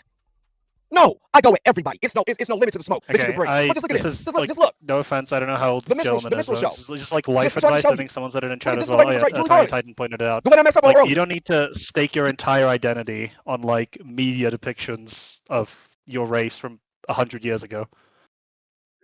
Like, you don't need to do that. Yeah. Especially not. You especially don't need to bring it up when you're bringing up a show, like a review of a show that was made in 2025. This is our history. This is literally our history. Wait, is that Look, Mickey Mouse is in blackface. Uncle Ruckus was made by a black man. Yeah. Also, Uncle Ruckus, listen, he's 102% African with a 2% margin of error. He's a character with the most melanin in his. He's the character with the most melanin in his own show. Yeah, he went to White Heaven and met Ronald Reagan. So soon. You see what I mean? This is the reason why black people are going to be sensitive. That's why when we start defending our own people, why are you mad about it? Why are you mad when we're defending because of the history of this country? Black people. No one's mad about you defending TV shows with depictions of yourself. We care about whether or not you're accurate in those. If the Birdman literally just said, "I think Ironheart has severe writing problems, but I still think that it's good to have like media out there that depicts, that has black leads and that it makes I hope it does well because it's gonna at least make studios more comfortable with having more black leads." That would be a completely different argument. I wouldn't particularly find an issue with it, I don't think. Yeah. But that's not what he said. Right? Like defend our art, especially since behind the scenes there was black writers, black directors, black executives on there. You're trying to tell me I'm wrong for defending my people? Yeah, I'll be damned. I'm saying that if that's the type of energy you're bringing to discussions regarding a show's quality, yeah, I am going to say you're wrong. Like you backing up an actor or writers of a show because they're black does little in conversations for me, if I'm being completely honest. Yeah, like it doesn't really change the you know, and to be fair, like nobody, I very rarely see people take issue with like the actress for Riri's acting, right? Like people tend to compliment her, if anything, as an actress. Yeah. Even Tyrone So like, Magnus complimented her in his review. yeah. So like, I don't understand why this is such a. Well, I guess I do understand because like I'm a white man. I don't want to like tell black folk what to do, but like my advice to you with all of these things you have pulled up that you clearly occupy a significant amount of your headspace, these things that happened 100 years ago, get over it would be my advice. Yeah, like It'll make your life better. if this guy reviewed like a bad movie or show with white characters in it, and some white guy came at him saying, "How dare you talk negatively about my white brother and sisters?" He'd tell them to fuck off. I don't see why Yeah. that's like you're not even engaging with the show at that point. You're Yeah. Yes, I don't see if he has if it would be right for him to tell that guy to fuck off. I don't see why it's Oh. it's bad of me to tell him that this is a non So sequitur. yeah, I also like to clarify that again, like understanding of this history has its place. This is absolutely something that people should be aware of was a thing that occurred. The problem is when you like let it define who you are to this level. It can't like it's not healthy in the most like strict sense. You're obsessing over something that doesn't really, you know, like you can still make the argument it affects you downstream from back then, but you know this is just something that if you're still sensitive about it, that means in a certain sense they won. No, surely, right? Like this is the greatest victory they could ever have. I'll be damned. And then what's not being told is how the black exploitation movement saved Hollywood, just like how Blade saved Marvel. So yes, black people are going to be a little more sensitive when it comes to our art than anything. So yes, we'll defend it at all costs, and we're really down. Let's keep going. At all costs. At all costs. Even if Jerusalem is the cost.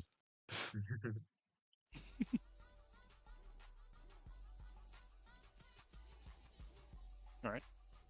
Thought we were carrying on. Where are we?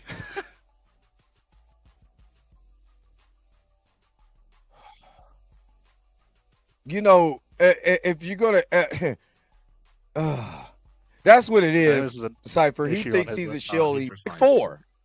Now I could have been a shill, but like Fantastic Four is the greatest thing I ever saw. Y'all need to see it. And wow, Fantastic Four. No, I critique it based on the art itself. When I critiqued Ironheart, I critiqued it based on the art and some of the nuances of the character that we can be able to point out. That's just like another character that she that went through the same thing, just different. So just sorry, different but I literally don't believe you. Like based on this massive tirade you just went on, I do not for a second believe that you were detached trying to just strictly criticize it based on its own merit with Ironheart, given you've literally just tipped your hand on you think that the medium's very existence is like culturally significant.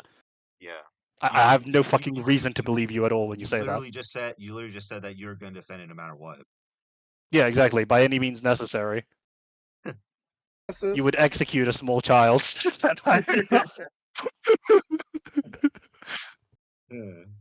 We didn't get to see. Yeah, Chaos Jumper. So are we going Yeah, to defend the recent World of Worlds movie because the main character was a black man? Exactly.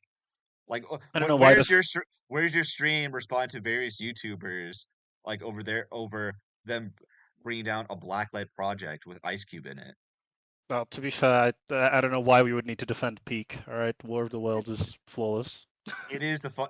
At first I thought the Naked Gun reboot with Liam Neeson was the funniest movie, but no. Sit down, white It's man. War of the Worlds. That Yeah, sit down. War of the Worlds with Ice Cube. Ice Cube was like, bet. All right, listen. I can down and make listen. this work. Sit down, listen, and laugh. Tony Stark growing up when he was young. By any means necessary. So we don't know how he was when he was younger, but we get to see a young 15-year-old, 60-year-old, 17-year-old, 18-year-old genius throughout her mark. There's a lot of amendments to her age. True. Yeah. You see what I mean? We get to see that. So yes, I critiqued it as far as the story, the art, what the message was trying to say or what they were trying to convey, how the cinematography looked, all of that. But when you come out and just say it's trash and it is garbage or whatever, and you can't do that, there's a problem. mean, you haven't even gone to my really anything be getting to the actual show. He's just like astroturfing himself over you making a joke. Like, Yeah, I don't know what to say. You're just making a ton of assumptions based off nothing. Whoa. What?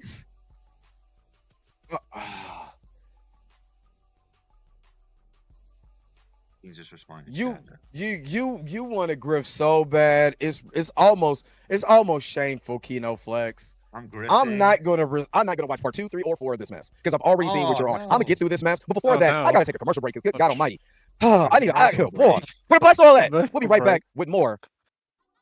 Jesus Lord, where's it at? Where's it at? Okay, we'll be right back with more of the Dre Mac Show. Lord. What is this ad? Giant hits, biscuit love. What the fuck? Is it Red Lobster? What is this? Is that Ice Cube? Hey, we get an ad in the ad break. This reminds me of Karl Marx.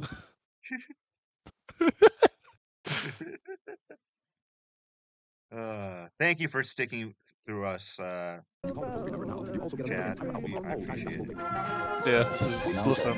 We literally couldn't do this All by right, ourselves. let's keep going. Let's go back. Yes, please. Let's keep going. This guy right here. I don't think he's even 2 minutes in, or he's just around 2 minutes in. And look at he's gonna virtue signal about the Dodo Man bit for another 10 minutes. I promise you. I love playing Rufus in Street Fighter 4. He was my favorite character. How fucking dare you desecrate his name like this? Let's just listen. Jeez. Hello there, my fellow racist. What's this guy's name? All right, listen. Look here, listen. Guy in chat. I'm kicking his butt for sending me this, man. Oh no, that's Skids. That's Skids. It's a joke. It's a joke.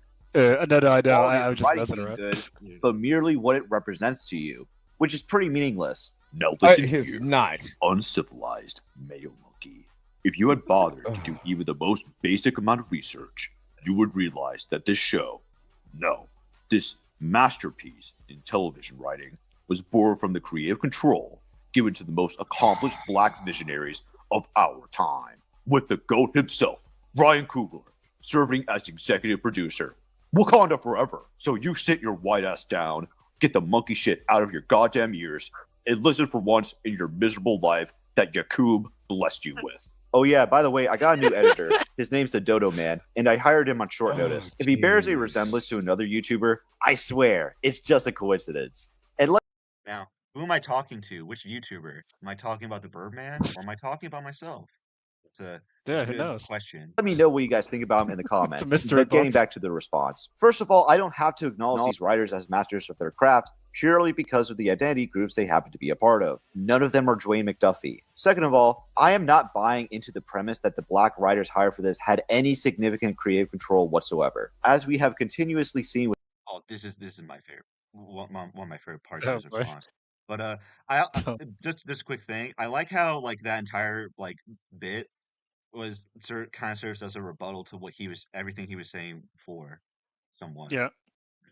Other projects. Well, it's almost like he didn't fucking understand anything you were talking about, and then tried to fabricate an argument in his head, and then he lost to his own straw man, so he abandoned it and started talking about fucking Jim Crow. It's like writers, including the directors, are very limited as to what they can do with a given MCU story. Okay, so he put up this video or this article report. Did he write this report? Marvel's Kevin Feige hires directors he can control. Where is this from? This doesn't say where this is from. So of course I'm gonna look. So I tell you, y'all better ride with me today. Let me see. He can control. I've never heard of this. Let me see. Report. Of course you haven't. Kevin Feige. Feige hires directors.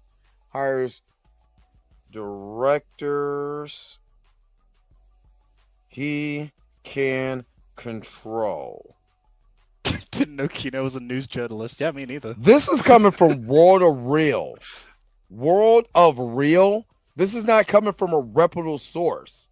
Why is World of Real not a reputable source? I don't know anything about World of Real, but like, how did you determine it's not a reputable source? Like you could at least literally... do the like the you know, there's like the bias website that you can like go to where it kind of checks the bias of the publication. He didn't even bother to do that. He just like determined that it's not reputable because he's not heard of it. Really, I'm literally going into this report. Marvel's Kevin Feige hires director he can control July 11, 2024. Same thing. This is World of Real. This is not coming from Variety. This is not coming from Well, if you read the first sentence of the article, it says a report from The Nation titled "The Rise and Fall of the Marvel Cinematic Universe" reads like a damning indictment of Marvel head Kevin Feige's obsessive nature in controlling every part of the creative process to the point where directors are barely in control of directing these movies, and that Feige dictates the shots. So, like, The Nation, would that not meet your criteria? Like, I'm so confused. No, no, it's you just heard it. It's Variety. Deadline. This is not coming from the Hollywood Reporter. This is not coming from the major trades. He just picked an article that doesn't have anything to do with your argument because it's not from a reputable source. Okay, so everyone acknowledges that Marvel Studios does not let their directors have full creative control because they need to maintain continuity. Everyone acknowledges that they do. A lot of people acknowledge that they do a bad job at that, but that's still what they do. So I don't see what the issue is here. Mhm. Like, even if you disagree that this is necessarily a bad thing, like, this is still something he does. It's also like worth pointing out that, I mean, if that job isn't to, if the job of the producers isn't to in some way steer and direct the creatives, like, you know, why are they there? What are they being paid to do precisely, do you suppose? And there's like, you know, I'm not humoring this anymore. There's literal like behind the scenes footage of Multiverse of Madness of them saying that among the practices they employ is fucking writing the script while they're filming. Do you think that Michael Waldron had a lot of control over Multiverse of Madness? Do you think Sam Raimi did? It's obvious they didn't. Like,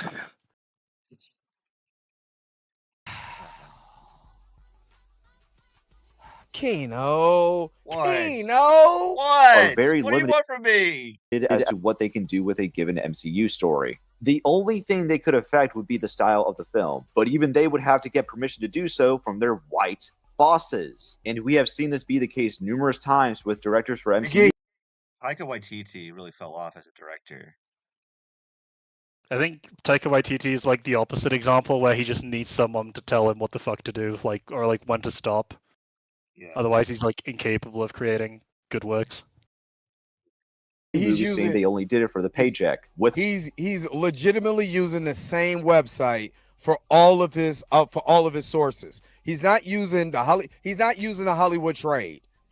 Okay, so again, like, this is so ridiculous because he's just attacking the source and not the information like being reported on.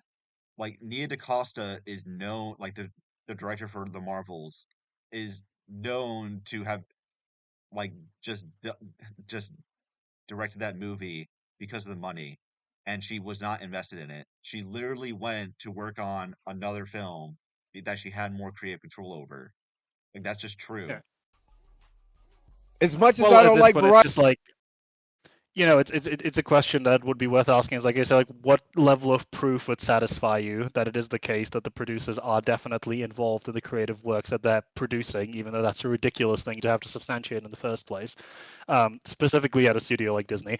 But even like, suppose, let's say we live in an alternate reality where it is true that Ryan Coogler or whatever, like, sorry, he executive, who directed Ironheart? He didn't he executive produced it, right? No, like Ryan Coogler's just the executive producer. He didn't direct Yeah, anything. yeah, I don't know who directed, but like, let's say whomever directed it and all the creatives had like perfect creative control. That still wouldn't change the fact of the matter that this show is bad. Like, if anything, that would reflect worse on them. So you should probably be willing to take this olive branch that the producers fucking with everything is to blame. Because like I have no problem saying that creatives can be incompetent.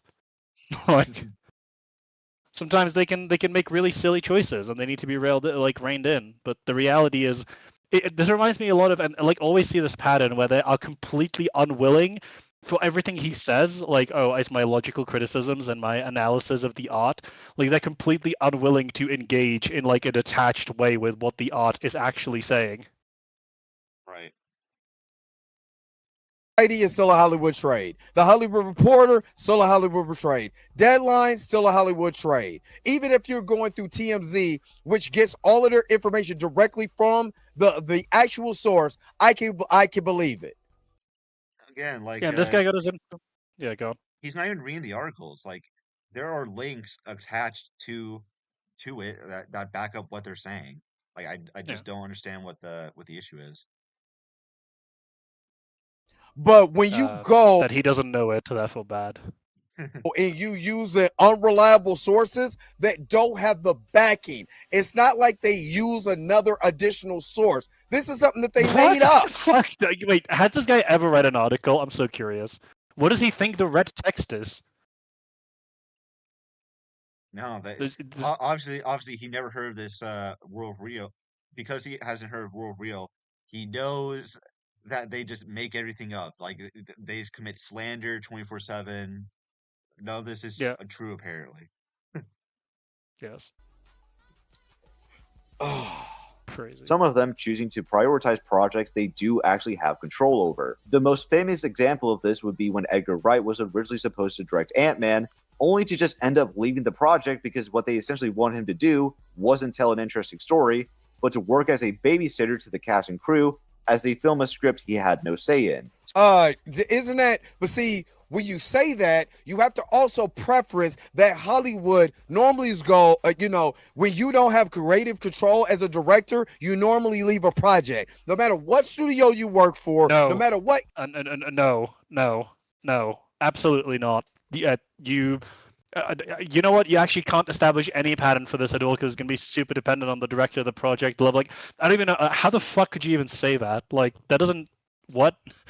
I mean, as I just showed you with those articles he can't accept, like there are in fact directors who will take work and not have a say. Yeah, and that's like true of everyone in real life. Like people will do jobs that they don't particularly enjoy doing for the paycheck because hey, like fucking listen, $20 is $20, all right? Like, yeah. And again, like it's a real damn shame that Edgar Wright wasn't allowed to direct these the Ant-Man movies because I like Edgar Wright in his movies, like Scott Pilgrim, like that's a very stylish movie. He did like the World's End trilogy. No, like World's End, like Shaun of the Dead. Cornetto trilogy, yeah. Yeah. Those are all great movies, and I think the fact that he wasn't able to direct Ant-Man, so the Ant-Man trilogy is probably the most forgettable like trilogy in the entire MCU.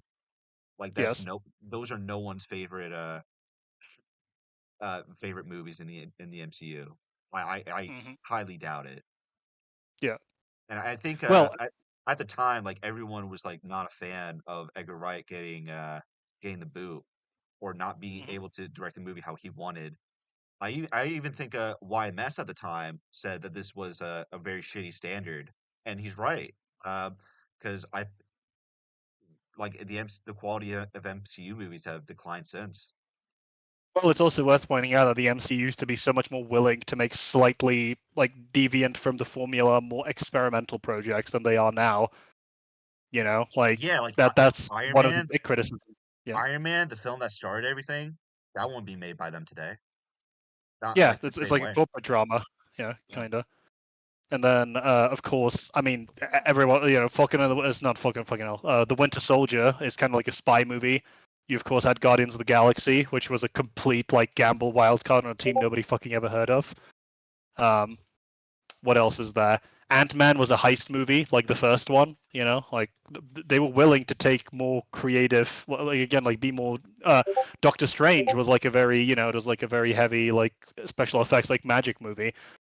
Like they were way more willing to take gambles back in the day. But now it's like this is like why people call it like slop or sludge, right? Because it's like very sterile, factory made, like we need to hit specific beats and then we're done, right? Like industry, whether you're independent or mainstream in Hollywood, if you want a certain creative control and the executives do not want you to have the control because they're trying to tell a certain type of story or trying to be able to connect a different universe or something like that, like we've seen before, what happens? The director normally leaves for what? Creative differences. Actors leave for creative differences. Like, this is also, it's worth pointing out, like this would be a complete survivor bias because he would be only aware of the directors that actually left because that makes the news, whereas the directors that, grit their teeth and bear it, you would never know about. Because it's not going to be reported that this director was hired to direct a movie and then he directed it. Of course it's not. You don't know what the relationship between Sam Raimi and the producers was. But you do know that the movie that was created had very few it had like 2 scenes in it that people highlight as being like Sam Raimi-esque. Yeah, it to me it just sounds like he's defending like a very poor like a very poor standard in Hollywood. So that just stifles creativity. So I have no idea what he's trying to say. What he's suggesting is on his face ridiculous because like he's saying that most directors would turn down a job if they were like creatively unable to fully express themselves. People say this a lot about creatives. Being a director or working in a creative field, that's a job. Like it's their job to do this. People won't just reject. Like this is the equivalent of saying that you wouldn't accept a job that you could be hired for when you had hypothetically no work because you just like disagreed with the with like the regional manager or something. Right. Like most people grit their teeth and bear it. I'm sorry, they do. This is not nothing new. Travel can make you smell. Okay. I agree. Groundbreaking what you're saying. And you're using an unreputable source. Yeah, let's keep going. How is it unreputable? How is it a bad source? I just don't get it. So please spare me any accusations of people being racist because they didn't like the show. Some like. Oh, wow. Wow. Some people didn't like this. Wow, you can't call someone automatically racist for disliking the show. Wow. Because hold on. I'm gonna let this play. Hold on. Do I still got it? If I still got it, then we're about to Do I still got it? We're about to prove that what he said is a complete utter lie. But I gotta see if I still. Oh yeah. Oh, I still got it. I still got it. Hold on. Like I said, this is why I do it live. So we can wait for you to find shit on your phone? Because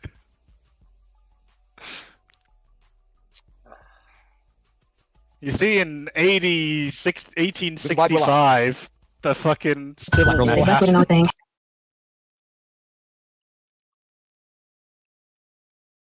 God damn.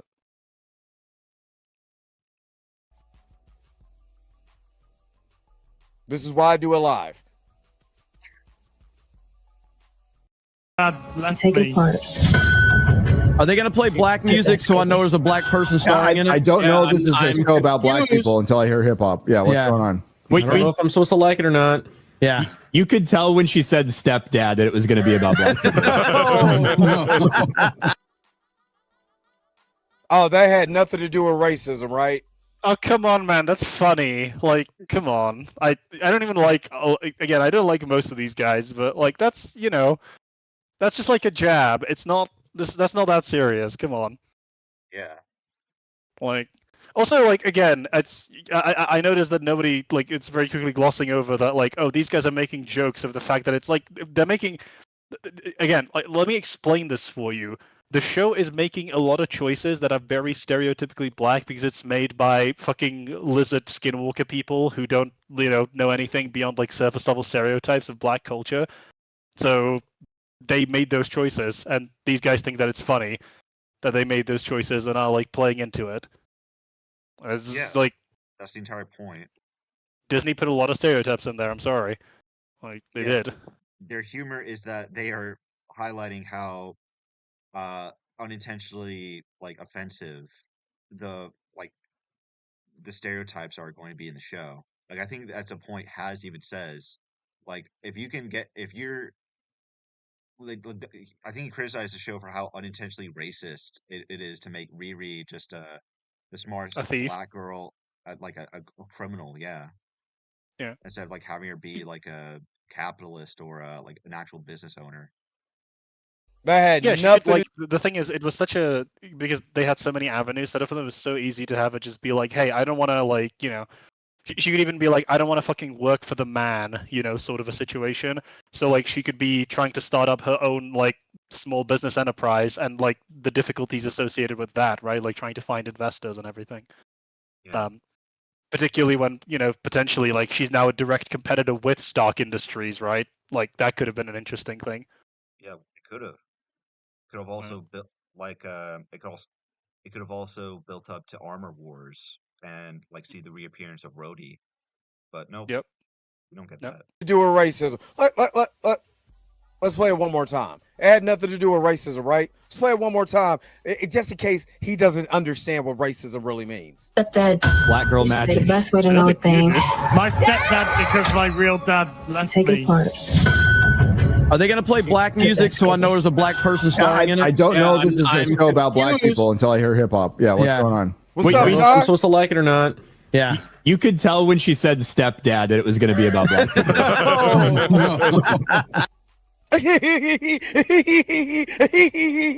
Saltine cracker motherfuckers. Sorry, Miss Roberta. It's actually the most deep fried content you can imagine. What the fuck? had to say it like that. But yet, somehow, some way, this jackass doesn't understand that that's racist. Those are coming from the same people he's defending on here. Let's keep going. I'm a jackass. Let's keep going. Lucky. This dog food eating scumbag played their hand a little too early by starting the lie before the show was even released. So this hate campaign is entirely manufactured. This would be true if people weren't already familiar with Ironheart. Sorry, I know you're about to give like one rebuttal to it, but the other one is like, how the fuck would you like know that it's manufactured because one guy said something? Like, let's just because I like doing this. Let's steelman this. Let's grab that everything that he just said is true. That John Delarose, which I don't have any difficulty believing, like maliciously lied about it before the show came out. How the fuck does that mean that the hate for it is manufactured? Could it not just be that like he happened to be aligned with the general sentiment when he said that, even if he was lying? Like, this is what I mean. Like, these motherfuckers talk about like logic and like logical criticism. The same with like Anthony, everything. It's like like with that one comment he had, and it's like this like what they say fails the most basic like Philo 101 propositional logic tests. Like what he just said isn't connected at all. It doesn't follow at all. Yeah, it like logic to him is just whatever Birdman says, whatever his take is. That's logic, apparently. Yeah, And it's like, how is it? Whatever someone else says or who he's responding to, that's not logic. That's stupidity or something. That's illogical. Yeah, like what is the logical connection between John Delarose saying something on Twitter and a large amount of people having the same opinion about a TV show? Does John Delarose have that much pull? Could it still not be the case that does John Delarose agree with everything that Nedrotic says? He agrees with everything that like Critical Drinker says. He agrees with everything that Heel versus Babyface says. Of course not. And again, like it's a case of like, and even if they did agree on everything, how does that change the general public perception of this show? Why do people have this opinion? None of this is connected causally in any way, and you've not proved it. It's insane. who is a very unlikable character with bad stories in the comics. False. Okay. I've never met an Ironheart fan, like a fan of the Ironheart comics once in my life. I literally, the only thing that I know about it is that like it had that scene where she like was disappointed in her teacher. Like I don't like know anything about Ironheart either. I just know that she had one panel where she was very unlikable. Stop it. Stop it. That is your opinion. Stop it. But a lot of people share it though, don't they? Well, I hate when people say this mess.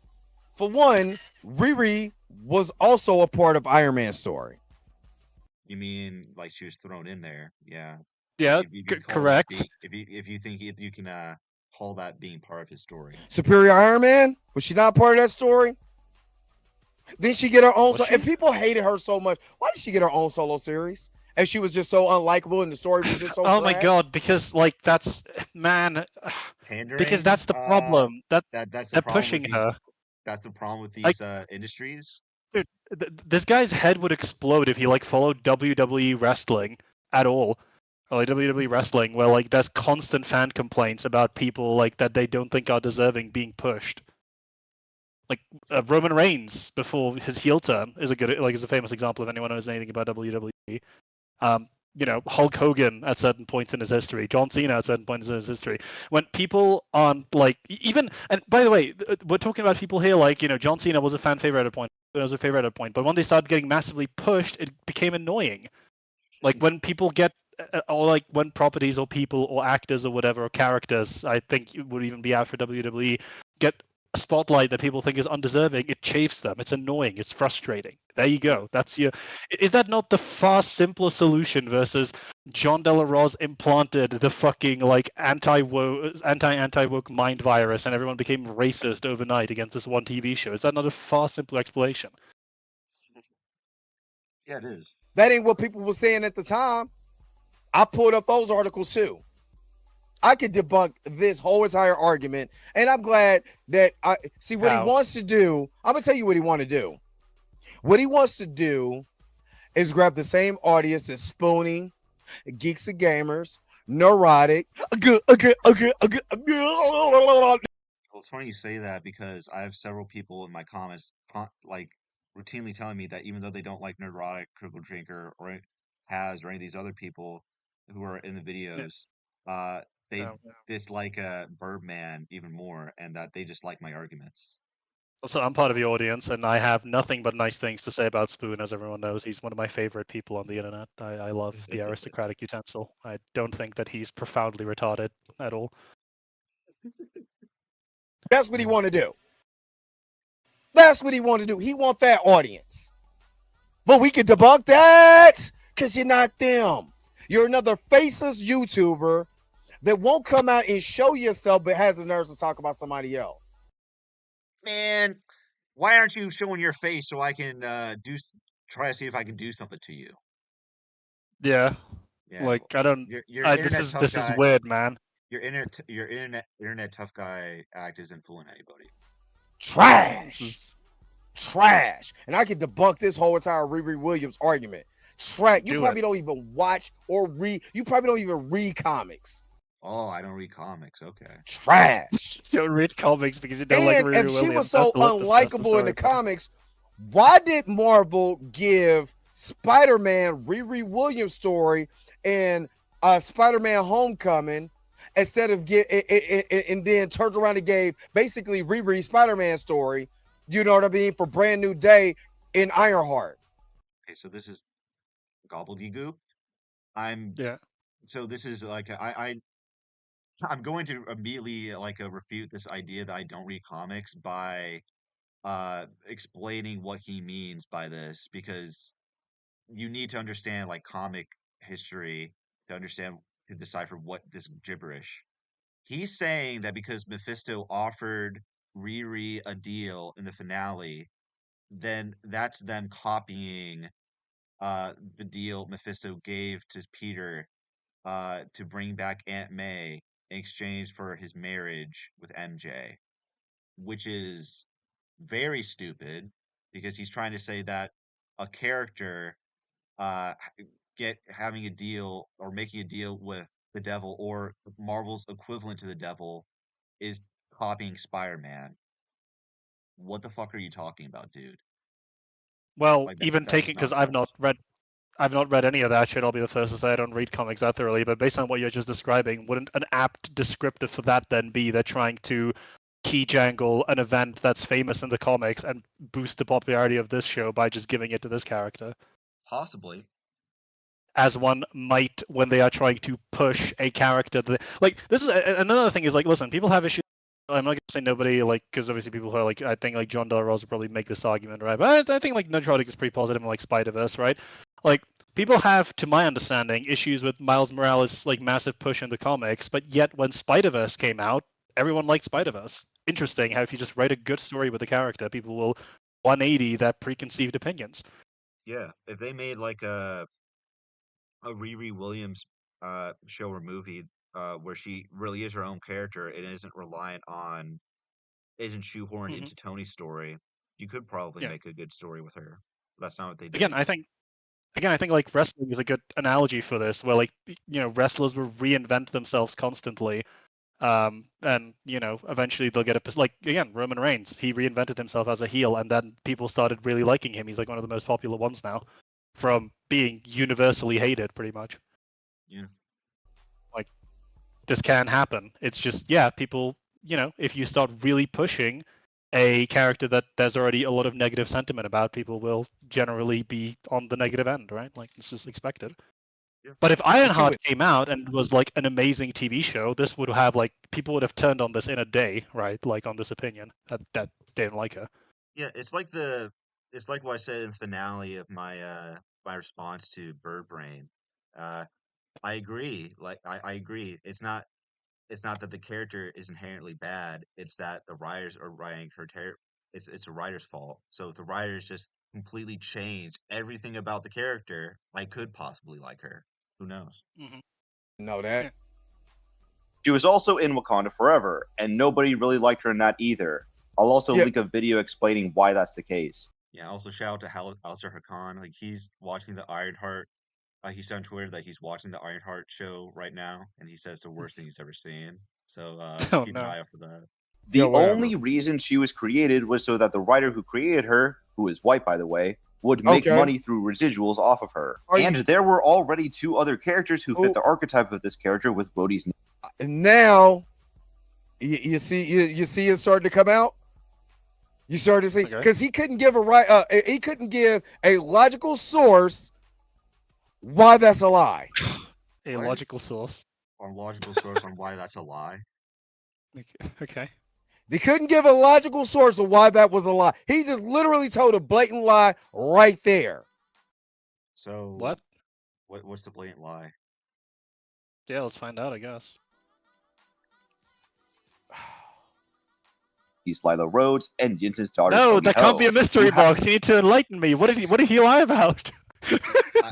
I also, he's not going to address me bringing these two up because these two have way more to do with Tony Stark's like Tony Stark than Riri does, and they were completely undermined or sidelined to prop up Riri, which is stupid. Have more to do with Tony Again, Stark. yet another thing that might antagonize people towards your characters if they undermine already well-established characters that people think earned the mantle more.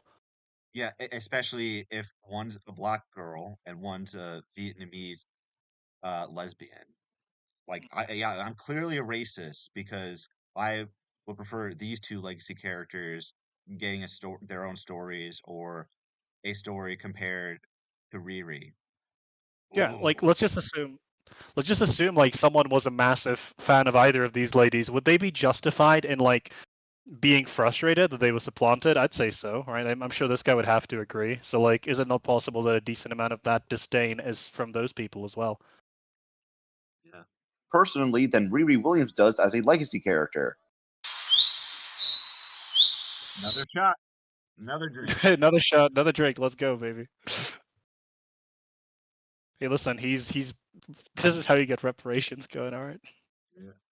Story is that she's not even a legacy that's okay. So let's debunk this real quick. Riri Williams is not a legacy character. I agree. That's Even yes. even Birdman disagrees with you on that take. No. So that's pretty funny. Yeah. Well, I Wait, guess wait, we is could he? Wait, wait, I guess wait. we Is could he address saying this that right now. she's?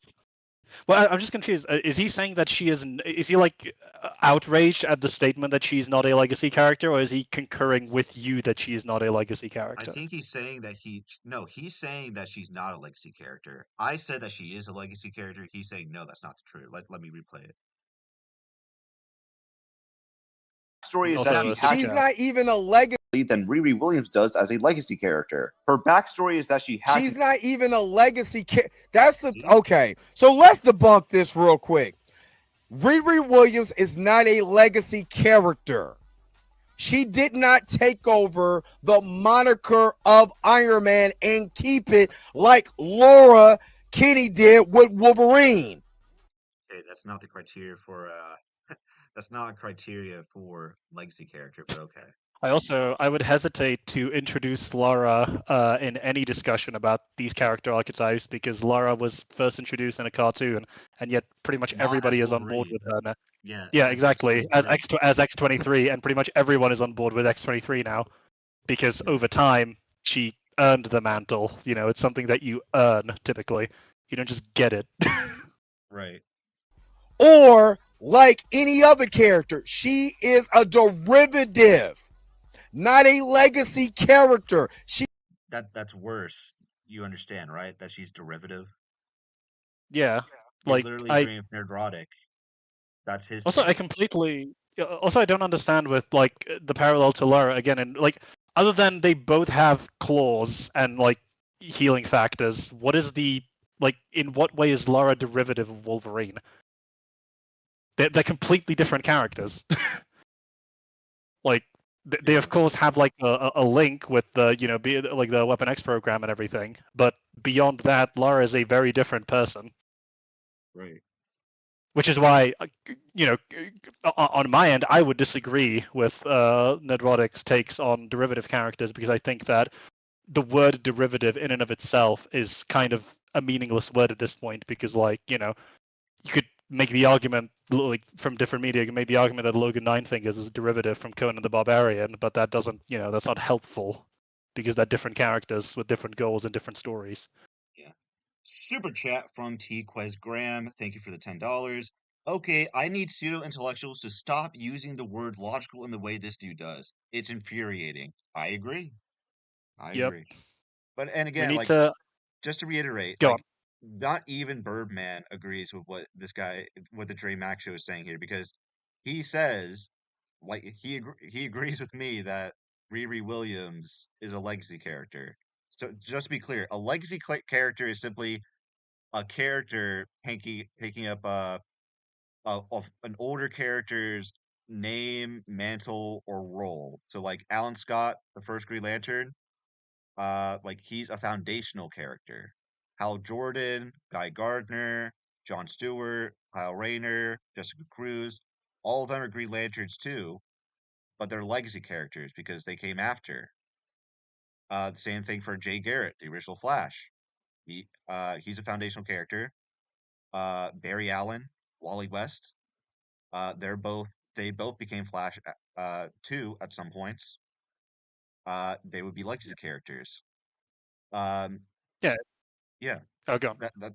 Yeah, and Ironheart, Riri, she became Iron Man, like Rhodey did in his first appearance.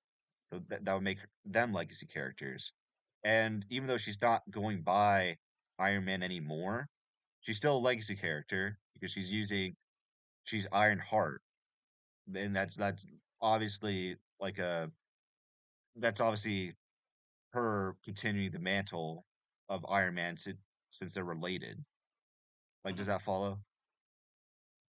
Yeah, no, it does. I mean, it's pretty straightforward when you look at it that way. It's just, and then of course that's the particular quibble that we're having is we feel, or at least all Jack feels. I don't know shit about this particular comic, like any of the three characters, but there are two preferable alternatives who it felt like did more to earn, being the legacy successor than Riri, and she was shoehorned into it.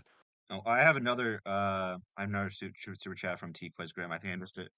People like this dude are okay. Uh, sorry, people like this dude. They're okay with this white liberals. These white liberals writing for black people, making them criminals. But he's complaining about minstrel shows. Yeah, like I have no idea what he like what his priorities Not are. like Miles Morales Spider-Man, who is technically a legacy character. She's a derivative of another character. No different than Rhodey being the derivative of Iron Man, being War Machine. It's just another guy in a suit that Oh God. Oh no. So wait, does his definition of derivative just mean that they have a similar like power set, I suppose? Because that's Guess. really stupid. Yeah, it is Like, stupid. because I don't think whatever else people would say, like, I don't think anyone serious in any comic conversation, you probably would be more educated than me, but I don't think anyone serious would say that Rhodey is derivative of Iron Man.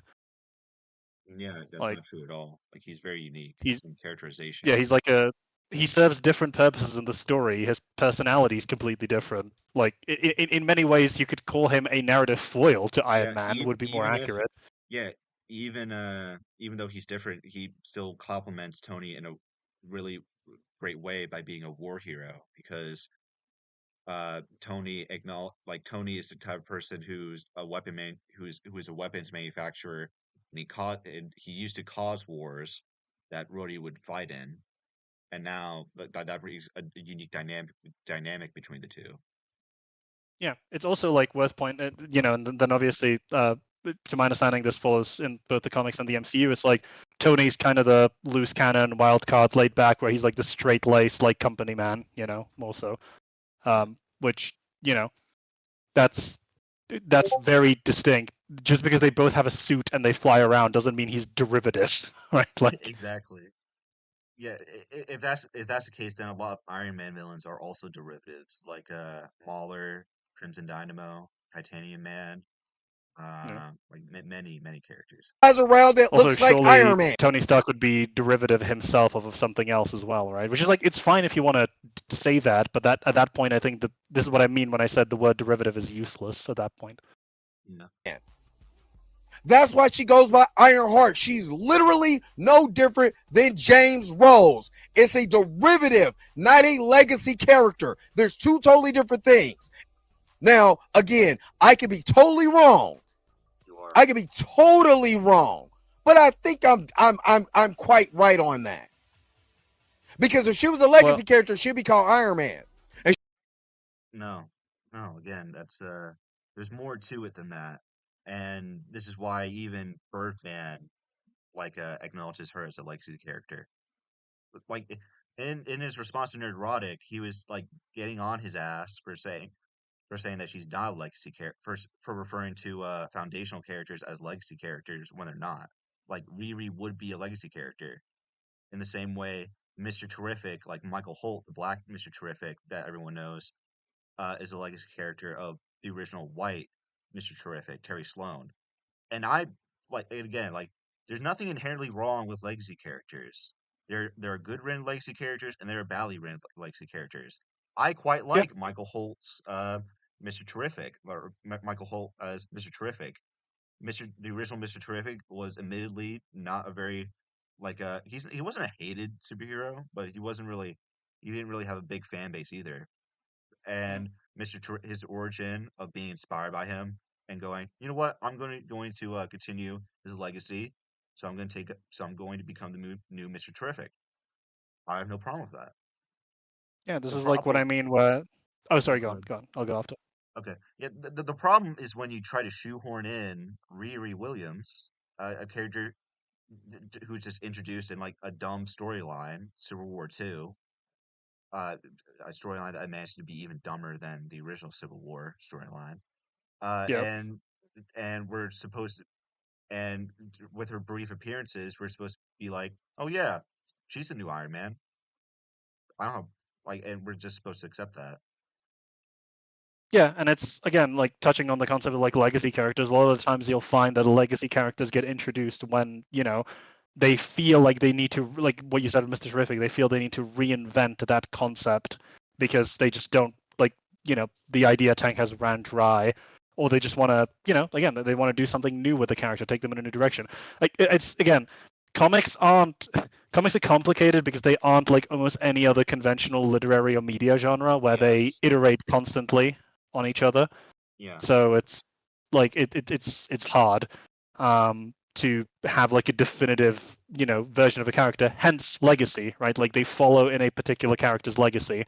However, this does not necessarily mean that they are just being a legacy character does not absolve you and make you like worthwhile, and being a legacy character doesn't do the inverse either. It doesn't make you immediately dismissed, right?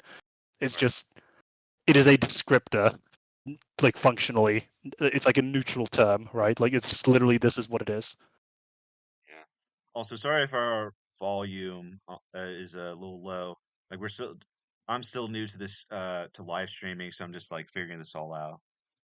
She'll walk around and fly around in Iron Man, and Iron Man be somewhere dormant, or she'll be like Captain Marvel. Hey, we have Callisto. He makes great videos, saying great series of videos. Thank you. Like, same for you. Like, he made a bunch of great videos. I would recommend checking him out. Right, where Cara Devil took over after the death of Marvel. Who was the original Captain Marvel, right? Legacy. Jan does not yet have a YouTube channel, but he might down the line. I might eventually if I get sufficiently motivated. I'm still toying with the idea of making a video about the Devil May Cry series on Netflix because that pissed me off considerably. A lot of people I think a lot of people would watch that. A video It's like just that. a stupid fucking show. It's insane. Keeping the legacy of the name going, right? Even though the first female Captain Marvel had no ties to Marvel. They kept the name for naming rights, but they don't call Monica Rambeau a legacy character. You see how this is logic. This is just logic. Simple. I also like this is logic. actually, well, I think you're familiar with this term, Jacka. This is Stitch's law. He's getting stuck on definitions for no reason. Yeah. Like we both have a working understanding of what we meant when we said what we said. We don't need to fucking go this like anal on it. Yeah, exactly. Logic. To Stark's computer to steal his armor designs, where she then stole resources from an MIT lab to build a shittier suit. That's literally her backstory. She stole. That is what she did. Equipment. No, not even just in the show. Like in the comics, that is her origin. Oh, she stole from MIT. Why? Like, even if you don't want to read go seek out the comic, you can go to Wikipedia right now, and it will say she stole from MIT. So again, like, it's funny that this guy says that I don't read comics when I do. I have like much more knowledge than he does. Because she was mad that her on dumb comic shit. Teacher told her that she You was have going to be Tony superior Stark media after literacy, she one might pestered her to saying that, since she was unhappy with being told that she could be whatever she wanted. She had no connection to the hero she's copying. Didn't earn anything. She did. You see it? You see that? Ironheart is not a legacy character. A legacy character would take on the moniker of the original character. This is just like Mr. So this is such a like I'm getting bored and annoyed with this now. What is this like? Okay, fine, man, you win. She's not a legacy character. What does that do for like your argumentation process? What does that do with the quality of the show? What does that do for anything that's being discussed? Why do you care about this so much? Are you just trying to get like a technicality optics win? Because yeah, sure, you can have it, but like, man, like what is this like? This is so like non-substantive. This entire like tirade that he's going on for no fucking reason. Yeah, and again, like, not even the person he's defending agrees with what he's saying. That's what makes this even more embarrassing. Terrific. Yeah. Technically, Mr. Terrific is a legacy character because the original Mr. Terrific was a white guy in the 50s. Yeah. He died.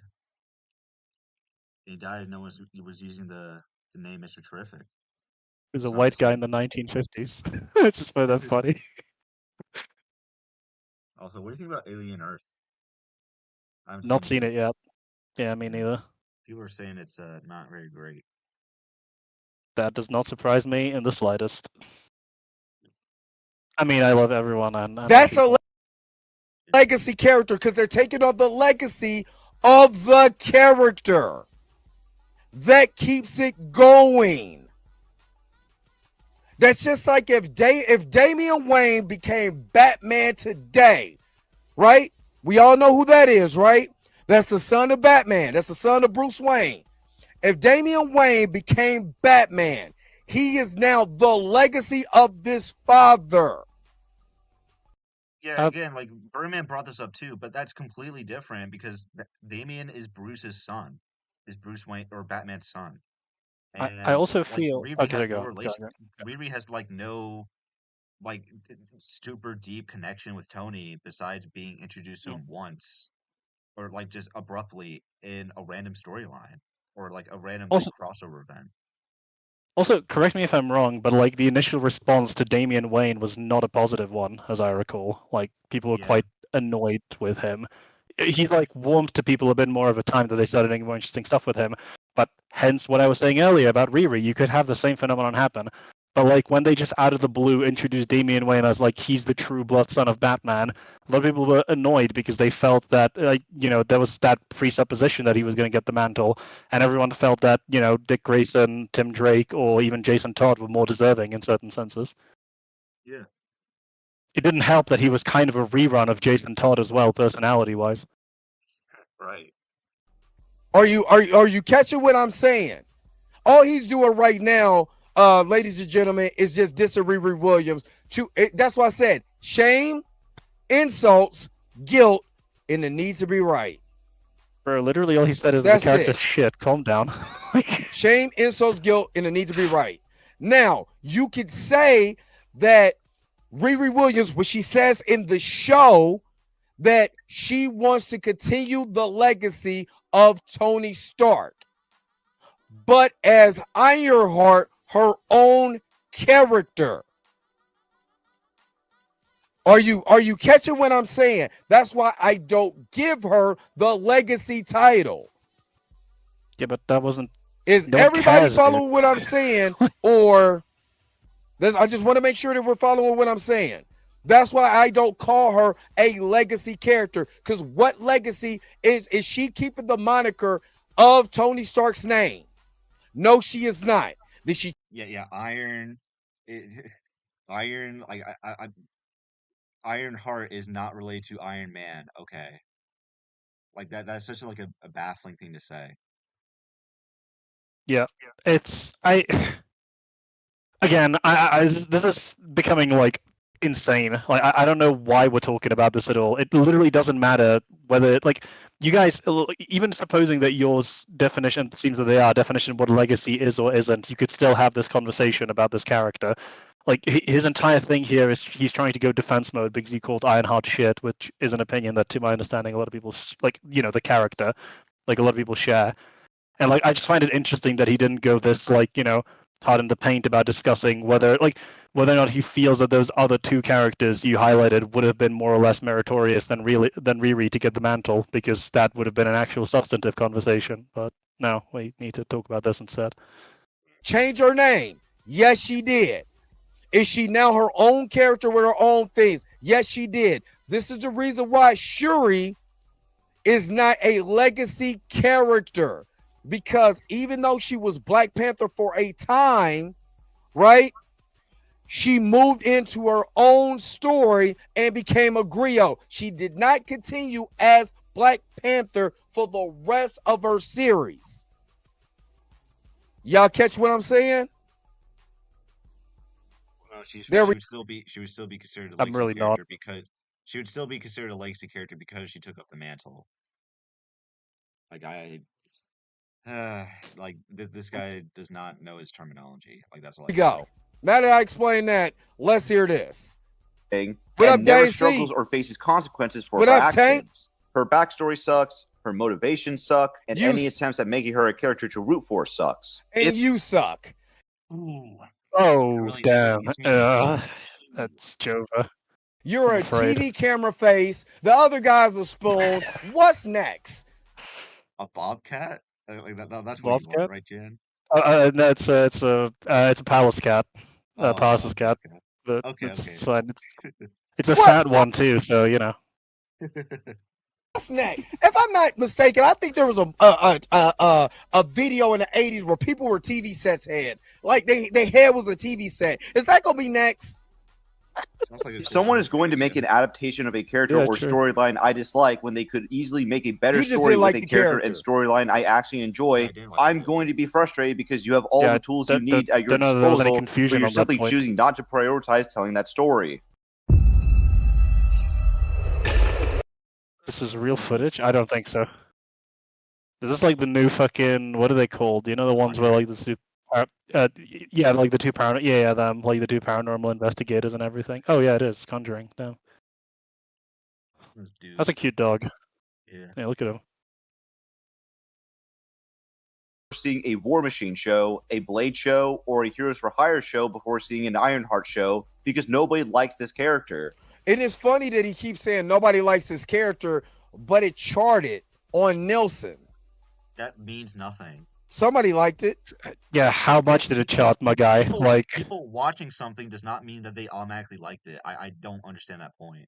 And again, also, people always say this. There was that other guy on Twitter that was trying to make this point about the Acolyte. So yeah, it did well on Nielsen. Okay, for how long?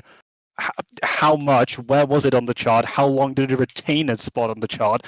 What was the week-to-week viewership like? Like people try to super simplify these conversations, but no. The reality is, if you're a big studio making a production like this, you want it to be top on Nielsen for a while, my friend. I'm sorry, I don't know how else to explain this to you. Yeah, it's the same point that I made when Bird Brain brought up comics like Ironheart's comic sales. Yeah, she was in the top 40 with like she sold 40,000 copies in her first issue run, but by her eighth issue, she was like that declined. She went from Yeah. 40th to 207th with her eighth Well, it's like issue. yeah, it's like the cope that people have about like the hey like Superman or Thunderbolts or any of like Fantastic Four, all these movies did really well financially because of their first week, and like Superman seems to be doing all right, but like it's not a hit, it didn't make $1 billion, and people definitely like I don't know. I feel if you ask Disney, sorry, not like DC executives, how much do you think this movie should make, they would probably tell you $1 billion, right? That's of course source my crack pipe, right? But like it's not. If you look at the drop off, man, like I think Superman had a normal drop off. Didn't Fantastic Four drop like 80% domestically after its first week? It was kind of saved Big internationally, drop but off. yeah. So it's like that tells you everything. Like that there is important, man. and that's before you account for the fact that a lot of these movies and like TV shows are produced with tax credits, and they probably aren't getting the full tax credits on them, but they don't add like how much the tax credit was to the budget either. Like there's a lot of stuff that they do to like look, the bottom line is this, all right? Corporations, I'm not even saying that this is like necessarily malicious. I wouldn't expect them to do any different, but they're of course going to tell you the numbers that look the best for them. Of course they are. Why expect anything different? Yeah. The question is, why do you think like so many shows on Netflix are the number one like streaming show on Netflix of all time? Like that's and then continuously the case. and then they never get a season 2. Isn't that interesting, right? Like that, every show has like, oh, they were top streaming on Netflix, but only Breaking Bad and like BCS got like 5 seasons, right? That's interesting, isn't it? Yeah, and finally, like last point I'll make on this specifically, uh, is that he's not addressing the fact that uh this was that the episodes for Ironheart were dropped in a very unique way, which is like 3 episodes per week. So they really want to like pump and dump it, like just get it over with. Yeah, and again, and it's like one of those where I think Birdman made that point, right? Where they didn't want to have it conflict with release schedules, right, for other properties. But it's like, I don't know, man. I feel like if we went back in time to 2017 Marvel, they could have released 2 TV shows and a movie in the same day, and it wouldn't significantly impact viewership. Yeah, and yeah, my point is more so like people would probably be more likely to watch a show if there are multiple episodes already up. So Of that's why course. I think like ratings, were more like Yeah. there's more of like their high viewership rate for this than something like Daredevil Born Again, which Yeah. I don't think got like that much impressive viewership numbers. Comparatively. Well, it's also worth remembering, like, if your show doesn't do well on literally its first week, like, you are fucked, right? Like, that's, Exactly. that's like your golden opportunity. But, like, just saying, oh, it did pretty well in its first week. Well, I mean, yeah, I'd expect it to, because even the people, like, what you're forgetting is, like, people having negative attitudes doesn't mean that they're going to give it a shot. Your first week is when people are like, all right, I'll give this a chance, right? And then after that, that's why the drop off is important. How many people decided, this is shit actually, or I'm not interested in this anymore? Yep. All right. I'm gonna try speeding this up a bit because I do have work in around like an hour and a half. Yeah, fair. Let's see. KinoFlex. That character maybe is not a character for you because you don't like it, but there's a character, there's a young girl that's out there that likes that character. Are you telling me that you're now going in the minds of a young woman who is looking at Ironheart, or smart, intelligent woman, and saying, you know what, I identify with that character? Just because you don't identify that character doesn't mean they don't identify that character. And because because they show charted, because idiots like you, neurotic, geeks and gamers, all you trash bandits that continue to talk this mess, this is the reason why that show was popular and it charted. The reason why I got positive ratings on Rotten Tomatoes. Do I want to see Armor Wars? Yes, the hell I do. But you didn't say anything about why they actually had Rhodey as a scroll. So how are we going to take? And again, this was critiquing the actual art. Marvel could have easily tied Riri Williams into Rhodey. They didn't. They kept it from. So I think it's worth pointing out, like, his defense now is like there's kids out there that are gonna like it. Yeah. So I think it's worth remembering kids are retarded. Number one. I don't care what a kid thinks. Like they can find another like hero or someone to admire. Yeah. There's so many better characters out there than Ironheart, like Riri Williams. Yeah. I'm sorry. Well, and also it's worth remembering as well, like that doesn't mean that if Ironheart was a better written character, that little like the hypothetical little girl wouldn't appreciate her more, right? Like Yeah, I like the hypothetical little girl would appreciate like Tony Ho or Lila Rhodes just as much, probably even more than Riri Williams if they were given a shot. What they did in Secret Invasion was not continuity. They literally took Rhodey, made him a scroll, and never explained how long that man has been a scroll. Yeah, Secret Invasion. Then we go on Armor Wars about what? I agree. Okay, he said, like having a show with Rhodey after Secret Invasion, for Armor Wars, like that couldn't work. What? Tell me what is compelling about Captain America, the Dre Mac Show. Like he is a character who was in suspended animation for decades, and like he found himself in modern day. Like he's a soldier out of time, and that you could play something for a hypothetical Armor War show with Rhodey. You could do that same aspect, like of him being a soldier out of time. Like he maybe he missed his death. Maybe he missed Tony's. He wasn't actually there for Tony. Now that's disappointing for a lot of people, but you can have that be a selling point of his character, saying I wasn't there for Tony, and then he finds out that a lot of corporations, like criminals, etc., are using his technology to commit crimes, and that's how you get the premise for Armor Wars. Like it's that simple.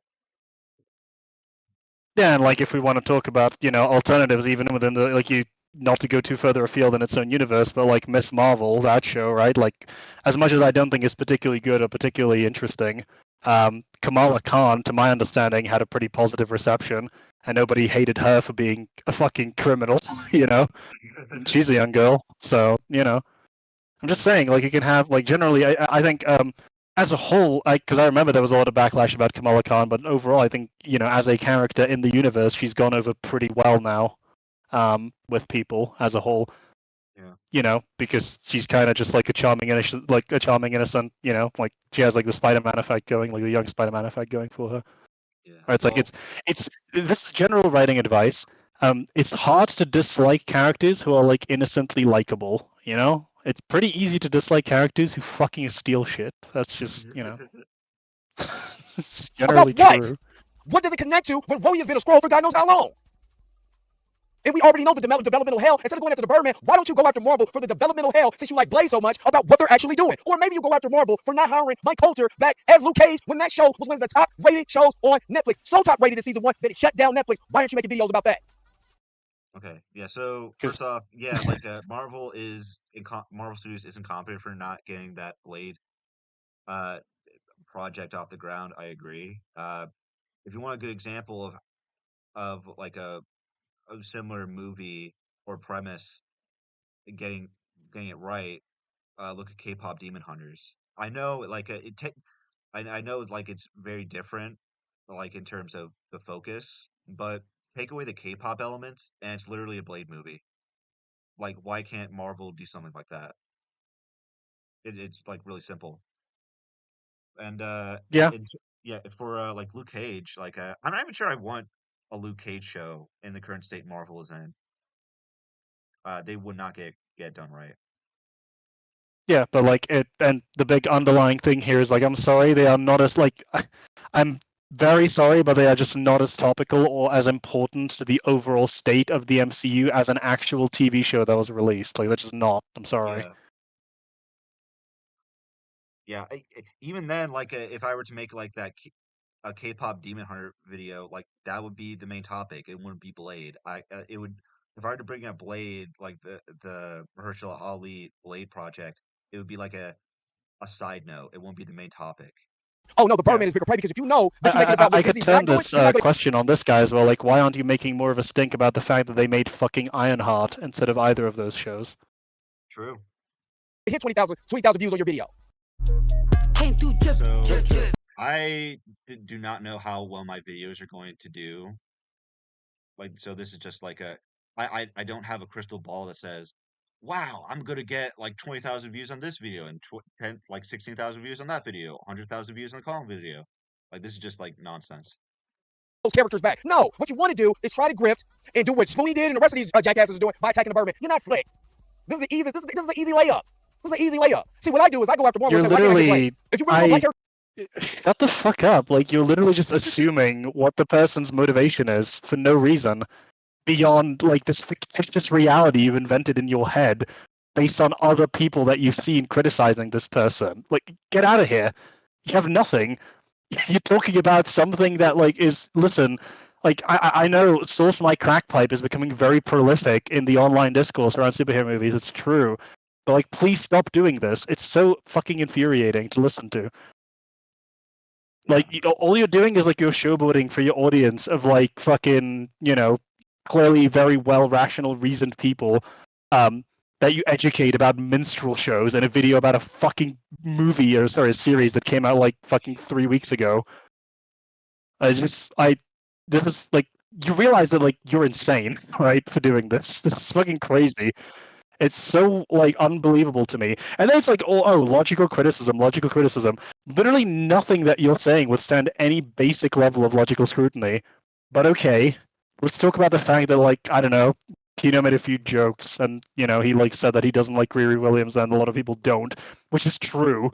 If you look at any like serious, you know, response to this, which is how you would probably measure that. And like, even if it was true that everyone liked Riri Williams, why the fuck didn't that manifest for the TV, buddy? Come on. It's just insane. And you're trying to prove that you're not racist, make a video about why Marvel is keep. Why do I need to prove that I'm not racist when you haven't made a case that I am racist in the first place? Yeah, like what is this? Why do we need to like? Why does he need to prove anything to you? Who the fuck are you? Are you the fucking racism police? Having blatant development hell. I respect the hell out of you out of that. I respect the hell out of you out of that. Or why we can't have T'Challa back. If you do a video about T'Challa, recast T'Challa, the original, and why they had to kill him in the first place? Why couldn't they send him to space? Why couldn't they have him somewhere else? Why couldn't he be on a secret mission? Then should they recast and get somebody else in? I will respect the hell out of you. But no, that's not your angle. You're using that as a caveat. Again, like you're assuming that I don't agree with you. Like, I do think Wakanda Forever is dumb for killing off the character of T'Challa because Chadwick Boseman died. They shouldn't have done that. I think that was a dumb decision. If you want to shit on Disney, it's worth pointing out. I think he literally said before he passed that he wanted to be recast, but they chose not to do it. Like, his family said that too. Like, yeah, I don't disagree. But you're just assuming that I don't have that stance for some reason, and I don't understand why you think that. Interesting question then, Mr. Dre Mac Show. If you give a fuck about that so much, why are you bothering responding to this video at all? Like, why are you making response videos to Spoon? Why aren't you talking about this shit 24/7? Is it not that people could have plurality of interests and talk about different things on their channels rather than just the specific content you want to see? And then you say that like they need to prove, like, is your assumption just like with any person that criticizes the Birdman that they need to prove to you that they're not racist? Like, what is this fucking ego, man? It's insane. Yeah. To not say, no, I'm not racist. I want that. I want those black characters. I'd rather watch that. Those are more interesting. It's so funny that those characters are also male too. So you telling me you have a problem with the female character also that happened? It has nothing to do with her being a woman. I it it could he could be a man and she would still be just as bad. I don't know where you're getting this from. Nah, dude, fuck it. Listen, I've had enough. All right, we're fucking leaning into that. Dre Mac, whatever the fuck you think about this, all right, it's that and worse. It's 10,000. We're 10,000 times more racist than you think we are. We are hiding our power level. All right. Don't make us go over 9,000. Be black? I'm just asking. I'm asking a question. Let's keep going. I mean, this guy had less than 1,000 followers 2 days ago, and despite getting ratioed by the people watching, and by yours truly, he was still able to garner followers for hating something. Good on him for getting that back, I guess. He's allowed to dislike what he wants to dislike. And if people share his sentiments and choose to support him through his content, I don't really see an issue. And you can't say that we can't respond to said grifter about what we do if they don't like, we don't like their content and what they're saying. Yeah, literally. Never said that. Never said that you can. Literally, nobody ever said that, man. It's just fucking Birdman is insinuating that everyone is a grifter, so. Yeah. That they're doing. Yeah, you can't have it both ways, big dog. That's what Shohei Never Kondo has to have it both ways. Oh, look at this. Let's look at this. did. His channel was relatively quiet until he began shit talking a video game that featured a black protagonist. He sure and boom, did. 400,000 view video here, 300,000 view video there. Again, I'm not really seeing the issue here. He's allowed to voice his thoughts on something and dislike it, even if it happens to have a black protagonist in it. And But what you're not going to say is that when you go and watch those videos, the anti-blackness that's in those videos is the reason why we have a problem with the grifting that he's doing. Not that he point out one example of him being anti-black in those videos. I just don't understand the anti-blackness, man. It's just such a fucking Every single time, every single time he makes one of the videos, he makes it clear that he's talking about how the game disrespects Japanese culture, and and he's not a fan of that. That's it. It's literally okay, so let's even say he was fucking anti-black. What would that fucking matter for the quality of the criticism, man? Yeah. The you actually, I thought, at the start of your video, you said that you care about logic. You getting emotional over them, over other stances they have, is you admitting that you don't value logic above your emotions, like your emotional subjectivity. Your entire this guy's entire cornerstone of one of his arguments was that the strong emotional subjective trauma that he projected onto the entire black community. Yeah, that's just your own insecurity, dude. I don't know what to tell you. Video game, and let you critique the video game of what the gameplay is, what the music is, and the overall feel of the gameplay. No, what you have a problem is a black protagonist in that show, and you keep in that. I'm pretty sure he does all of that what you just described. He brings up issues with the music, the setting, gameplay, doesn't he? I've not seen his videos recently enough, but a lot of it was because a lot of it was around trailer material, which is another thing that these fucking people have a massive objection to. Is you have an impression of a thing based off a trailer, based off the fucking thing that they released. That's trying to get you an impression of it in the first place. Based off the thing that they released to try to get you interested in the thing, and your response is, "It looks like shit." How can you say that? The thing's not out yet. It's well, the trailer is, isn't it? And it looks kind of like ass, does it not? Video, you keep talking in that same video, they have a problem about what the black protagonist is. No, you're not gonna have it both ways, big dog. Even though I did not buy and play Assassin's Creed Shadows, I'm familiar with the controversy surrounding it and know that the problems with it don't simply amount to black people bad. It has more to do with a white academic lying and fabricating historical sources to give himself fame and recognition. False again. Encyclopedia Britannica. That's not the controversy. Let's see what is controversy. That actually has the right information that he was real. But go ahead, because I never said he wasn't real. Never said he wasn't real. You're not going to use that. You're not going to pull You real forget to mention Encyclopedia Britannica agrees that Yasuke existed. Yes, bro, everyone agrees he existed. It's just this guy made up a bunch of bullshit that was not supported by primary sources. I mean, because why would you pull up the real information from a reputable source? Just like what you did before, you never pull up a reputable source, right? So what we're doing here at the Dre Mac Show is pull up reputable sources.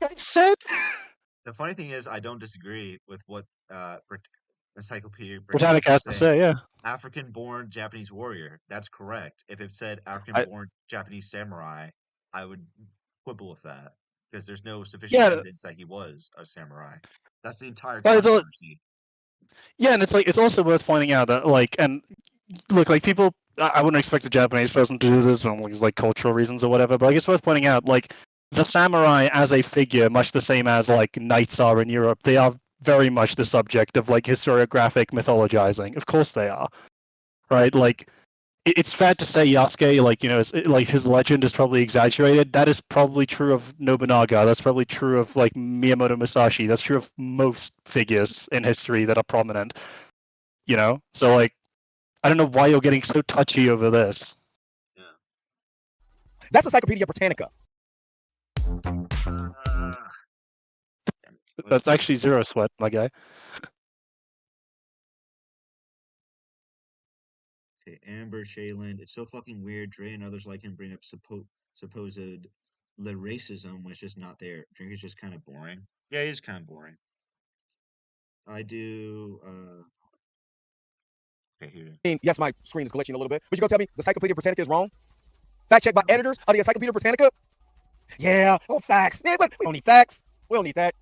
Let's keep going. This is I know you don't need facts. Easy. Yasuke is a real person, but his real Yasuke is a real person. Actually, just said I don't think he's a real person. It's over. life accomplishments that have been paraded around in fictional stories are not, which is not ideal when you make those made-up accomplishments a central part of your historical fiction game, as a certain degree of historical accuracy is required, or else it simply becomes just fiction. People who enjoy historical fiction generally do so with the understanding that they're learning something new, and having outright historical falsehoods presented as fact makes the story and overall experience worse. And I would imagine it would be incredibly offensive to people of Japanese origins like Shohei Kondo to see their history bastardized in such a way. And that taught him to make. And again, did he pull up any logical information that proves the other? No. What they did was it was easy to grift. Wait, that's you all literally had fucking articles on screen. What do you mean? Do you have any logical? I guess those are illogical. I'm sorry. I mean, I had I guess the white academic admitting that he fabricated like an entire fictional story in a nonfiction and a work that was supposed to be nonfiction is enough evidence to you. But okay. No, dude, they hate the concept of black samurais. That's why Afro Samurai is one of the most famous fucking TV shows ever. It's because people hate black samurais. Has a common theme when it's black, because I don't hear grifters going super hard on. The funny thing is, retrospectively, after the game came out, I saw a fair amount of people say that they didn't mind how Yasuke was characterized in it. It's just the gameplay was shit. So yeah, nobody was happy with what came out, because even the people who are saying that was going to be shit can't do a complete victory lap. Yep. Yeah. Led content. I don't hear it. I don't see it. Unless you talked about the ones that are going, that's part of the Snyder, the Snyder code or whatever, which I don't care about that.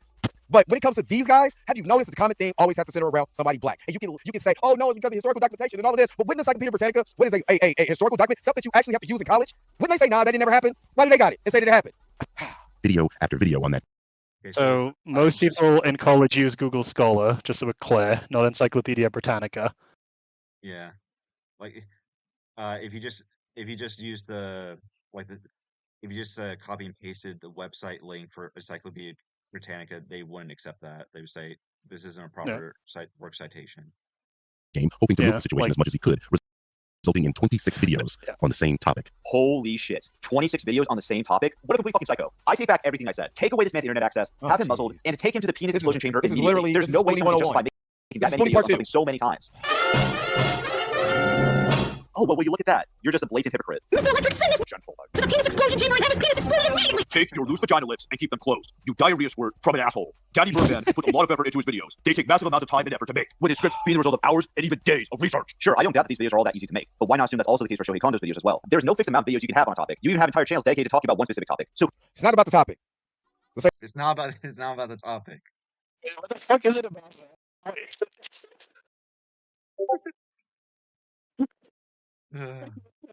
It's not about the topic. Oh, you're breaking up a bit, Jan. Yeah, I'm dying. It's just what is it about if it's not about the topic, man? Is it just about what? What does that even mean? Is this is this you tapping out, saying, is this you admitting defeat? Dude, I think if I was to best case it's just I think Steelman, what he's trying to say is he's fine with the topic of historical inaccuracy being a video series, but he just finds it suspect that it's because there's a black he thinks that the real reason the topic is being discussed is not in good faith, it's because there's a black person in it, which is that's a great assumption to go into any video with, man. For one, it's not about the topic. It's not even if you write a script or not, because I don't write scripts, right? But clearly it's what's being said. It's what's being said, and if what's being said can be backed up by facts and logic. That's it. Who is to say that he isn't putting in the effort or that the amount of videos he made is unjustified? All I get from this is that he's very passionate in talking about Assassin's Creed Shadows, which isn't an issue. If another channel had a playlist of videos of them playing the game that were double the amount of videos Shohei Kondo had on his channel, should that person also be criticized? How about people who have the exact opposite opinion of Shohei Kondo on the game, where they have 26 different videos telling you what they like about the game? Would that not be okay as well? This is a very bizarre argument on your end since you do. But can you show that? Can you show another YouTube channel just dedicated to 27 videos or tell you how great it is? Oh my god, wait, he didn't understand the hype. Oh, the fucking hell, if you didn't have breakfast yesterday, how would you feel today? Fucking hell, Jesus. Fuck me, man. Did you eat breakfast today? Like, no, wait. How would you feel if you didn't eat breakfast? I did eat breakfast. Did eat breakfast. It's hypothetical. Man, it's like, so first of all, probably not this specific topic, but there's definitely other topics you could do this for. Like you said, there's channels that are entirely devoted to topics. Like, history is a good example. There's tons of channels that are just devoted to discussing history. Or like what is it called? There's one I really like. I think it's called the Biographics show. They have a series dedicated to history. They have one dedicated to science. There's a lot of fucking stuff that they have. Kurzgesagt, another example. just man. I'm just asking. See, it's good to have an argument, but show the evidence of somebody that you can counter said argument with. The exact same thing. And the crazy part is, no, that's the point of hypotheticals. If the hypothetical, you can contend with the hypothetical first, and then you can ask for a realistic example, sure. But we can agree that it's theoretically possible, right? Yeah. There's no prescriptive laws of the universe forbidding this. Even makes sense. I've shown countless times that simple research and fact-checking is enough to blow up their entire video. And that's what we're going to do today. Rebut a couple of these grifters lying about Ironheart simply to trick you into clicking their video. So let's start with this lunatic from Twitter. What in the hell is this? I just got done watching the first 3 episodes for Ironheart, and wow. You see, even this guy was so fucking, I'm sorry, because I'm about to start really cussing right now. Miss Roberta, you're going to have to close your ears, come back later, or just mute this whole section. Because this jackass got on my damn nerves on Twitter. With Chewy, get their mealtime nap. Drink, baby. Let's go. I still don't see the point in responding to TikTokers. They're... Of course, they're not going to talk about the show in the same level of depth as a YouTuber. You starting off with this, and we already know where you're coming from. We already know what you're getting ready to do. This is not analysis. This is rage bait 101. This is okay. Do you think? Okay. Wait. He's almost there. Do you think then that when Birdman introduced this guy as this fucking lunatic from Twitter, he was perhaps doing the same thing, arguably worse so? Yeah. It's poisoning the well regardless, right? This is buck dancing 101. You jigaboo, crackety coon ass nigga. As has been made clear by the weak attempt at going viral for a short attention span audience, this is a low-effort TikTok that he uploaded to Twitter. Okay, what would a high-effort TikTok look like? I don't. A high-effort most TikTok review, I should say. Yeah, most TikToks are low effort, right? That's, if not the vast majority. Sure, there's some that are probably higher effort, but hey man, if it works for you, it works for you. Is to be as inflammatory as possible by being a clown for children. Exactly. I mean, I can't imagine an adult audience seeing this and taking this person seriously. I'm gonna start off with the only positive about this show. It's the fact that Riri Williams doesn't have a nanotech suit. We're back to the good old days. But other than that, this show is crap. This is a typical lie of those that try to shit on the MCU. This is so weird because he gives the show a positive. He says, "Nope, not letting you get away with that." They use people's vague memories of helmets and masks in the MCU to say the entire costume is made out of nanotech, and that is obviously not true. War Machine has been using a tactile suit since the second Iron Man. His suit's last couple appearances in Endgame clearly show that not even his helmet was nanotech, so this is demonstrably a lie. Pepper's suit was shown to be tactile as well. There are less nanotechnology suits in the MCU than there are non-nanotech suits. Whoa, 2019 movie. What years now? Oh, it's 2025. Mainly, the criticism is centered around the helmets themselves. Exactly, because when you look at Spider-Man's helmet, it was nanosuit. When you look at Iron Man's, it was nano. Everybody else, regular ass suits. So again, Birdman was correct on that. What about Peter Quill suit? Peter Quill. Yeah, what about Peter Quill's was nanotech, right? It kind of materialized. I may be wrong on that actually. Don't quote me on that. Isn't Captain America's suit nanotech too? Or Sam Wilson's nanotech? Well, literally everyone's in Endgames was nanotech, right? Because of the time travel suits. No. So it's interesting he doesn't point that out. Brave New World now. I think that's true. Oh well, yeah. He had a nanotech helmet. Yeah. Like a nanotech. It wasn't practical. But the majority of the stuff that was in here was a practical S type suit. Wow, you really showed him. How dare you praise an aspect of a show for having something he hasn't seen in an MCU movie or show in 6 years? You're such a goddamn hero. Nobody should be allowed to say anything positive about the show. And I don't buy that Riri Williams is actually this smart girl. She doesn't act smart. Everything she does is dumb. Would you like to substantiate that position? Where is the evidence that everything she does is dumb? This is how you know this person is attempting to grift. They make blanket claims without supporting them with anything. And that's because the point isn't to actually review this property seriously, but to get people who are already... Well, you can make a review and make blanket claims, to be fair. Yeah, a lot of it. Well, it's also a case of if he's lying about it, just show the contributing information, right? Yeah. Inclined to dislike this property to click the video. Exactly. And when somebody says something is dumb without a preference of why said thing is dumb, if I say KinoFlex's assertion of this breakdown is boring, ridiculous, and stupid, but I give none of the context of why it's boring, ridiculous, and stupid, I look like a jackass. I mean, yeah, you did that several Well, times throughout this I entire was gonna video. say, You said to I'm be fair, racist. yeah. You said that I'm racist without any proof. Yeah. Because I can't, with my logical brain, say why. And again, with a logical brain, just saying something that's dumb does not make your criticism right. Yes, do you have the right? But that's a shaming tactic. Wait, you're trying to say this guy doesn't have a right? Who are you? Who are you? I told you, shame, insults, guilt, and they need to be right. Shout out to the Godfather for that. You're saying he can't say anything? How dare you? How dare you have a critique? And then you have the nerve to critique my friends, the people I watch, the neurotics and critical triggers. I love those guys. You critique them, but you get mad at these guys. They can't have a voice? Huh? They can't have a voice? Huh? What's that whiny ass shit? I mean, you're whining quite a lot right there, to be fair. Yeah. Yeah, like, I don't understand the dude, like, again, like with blanket claims, it's a case of, yes, people will make it's people don't always make super substantiated claims. I agree. If you are that bothered about it, you can just say that, yeah, I mean, I don't think that's accurate. But then if you want to prove that it's not accurate, I mean, you should be easily able to show like examples of Riri being intelligent in this TV show, but yet you can't because, well, I mean, I think Birdman's gonna try, right? But a lot of them are very fucking dumb, so. If you first of all, you go over there, what is that? And I gotta take you seriously after that, you're already done. I'm a goddamn adult. Wait, this is dumb. This is the stupidest thing I've ever saw in my life. And me as a human being with a logical brain where comprehension is at an all-time high, is supposed to sit back and listen to this mess? That's what I'm supposed to do. But he can't have a voice. Nobody said that. But with said voice, make it sound like you actually have a brain. Very easily provide evidence that Riri shows clear intelligence through her actions, such as Well, you could literally also creating just a not super- watch it, dude. Like, that is also, with your logical brain, you could come to the conclusion that actually if you don't click on the video, you won't see it. Yeah. I'm just saying. scraps, and it not only works, but has a functional AI that is capable of autonomous movement. I actually agree with the guy you're bitching about. I don't buy that Riri Williams is smart either, because of the stupid decisions that she should be making throughout the show. Sure, Reese, You already said you didn't like her in the comics. So you think you're gonna, which I guarantee you, 100%, he never read not one of those comics by Brian Michael Bendis or by Dr. Eve Ewing. I guarantee you he didn't. Biko, you want your real name? So wait, so he substantiated it, but that's still not good enough. So like, what do you actually want? Yeah, I gave examples. Like I showed her origin, or a core aspect of her identity, that of her superhero identity. So wait, what more do you want? Yeah, like what is it? This is like the problem. Is like why it's so pointless to like get into these games with people like this guy. Like again, it's what I said earlier. What is actually good enough for you?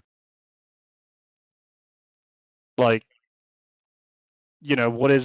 what's sufficient? Who knows? Want everybody to know who you are? You want everybody to know who you are? There you go. No.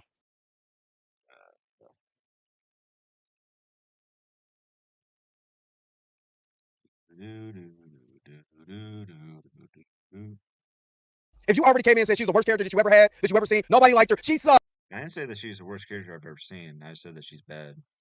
Whatever. But then Yeah, you try to say you don't think she's smart. Making decisions and having intellect are two totally different things. There was, when I was growing up, they said Albert Einstein wore the same outfit, or not that he had the same type of outfit Monday through Friday because he didn't like change. Now me, I would probably find that a little bit annoying or whatever. You know what I mean? Is it stupid that he wants to wear the same type of outfit every single day? Is it not mistaken that every smart person, as highly intelligent as you can be, makes dumb decisions from time to time? Nobody's oblivious to decisions. Intelligence and decision making is two totally different things. If I could create a suit of armor out of a box of scraps, literally, and still make dumb decisions because I'm not mature enough, or maybe, just maybe, there may be some no, but the problem is like how. It's just, yeah. It's just like basic. Me doing this benefits me in no way whatsoever, and I can get my result by doing something far Easier. Easier and through legal means. Well, it's just people like this is the same shit with like the glass onion thing. Like intelligence is just like the ultimate scapegoat for people. Like, oh, not everyone's perfectly intelligent or perfectly rational all the time. It's like, no, of course they're not. Nobody's saying that they are. But the problem is people tend to fall into patterns, right? Like I would expect a person who has already secured a grant at MIT to know a little bit something about getting funding for things. Okay, we got a super chat from Big T100. Can you turn your mic volume up, gang? I'm sorry, I don't know what else to do. Like I can try checking out OBS. We've had conflicting like reports on it as well. So yeah. Yeah, my mic is all the way up. Sorry. Yeah. Well, again, this could just be totally my bad. imbalance in my brain. But again, like I'm new to live streaming, so I'll get this sorted out like next time I go live. Kind of like with ADHD, something like being on the spectrum of autism or having or being autistic would have on certain people's decision making. The same argument people were making with what's his name that created Tesla. Oh God, because I did the TMZ thing about him. Nikola Tesla. The TMZ commentary about him. That guy who it was buddies with Trump or whatever. Because I don't really. He doesn't really Elon Musk. whatever his name is. Oh yeah. Okay. But they were trying to say that about Elon Musk. Yeah, I mean he's not even in my stratosphere of my brain like that to even think about him like that. But when I was on TMZ, that's what they said. Well, he could be on the spectrum of autism, so that could be associated with his quirkiness, his awkwardness. And then I thought about it. If you actually watch Riri Williams, she has some of those same characteristics. If you actually know about human characteristics, and you start not look at the character as just a black girl who's making dumb decisions, or actually look at the character as an actual human being, and the decision that she making has to have something to do with some of the things that she's actually doing. Well, no, but again, this is the problem, and it's like what you highlighted is so human beings have it like basically all human beings have an innate understanding of risk assessment, right? Like that's people understand there are things that they want and there are decisions that then they can take to get to it. Riri took possibly the most convoluted and arguably the hardest and most like unfriendly towards like the risk versus reward ratio like choice of all of the array that she had, with no real substantiation as to why. That's a problem. Like yeah. It's illogical to you talk a lot about logic. It is illogical to the core to have all of these other options that you don't even explore and just immediately go to crime. Yeah. Why is it more like? Why would she ever think that it's better for her to like join a criminal gang where she like could steal thousands of dollars when she can go on like I don't know, she can go on a reality show like Shark Tank, pitch her ideas, like and make millions. It doesn't make any sense to me.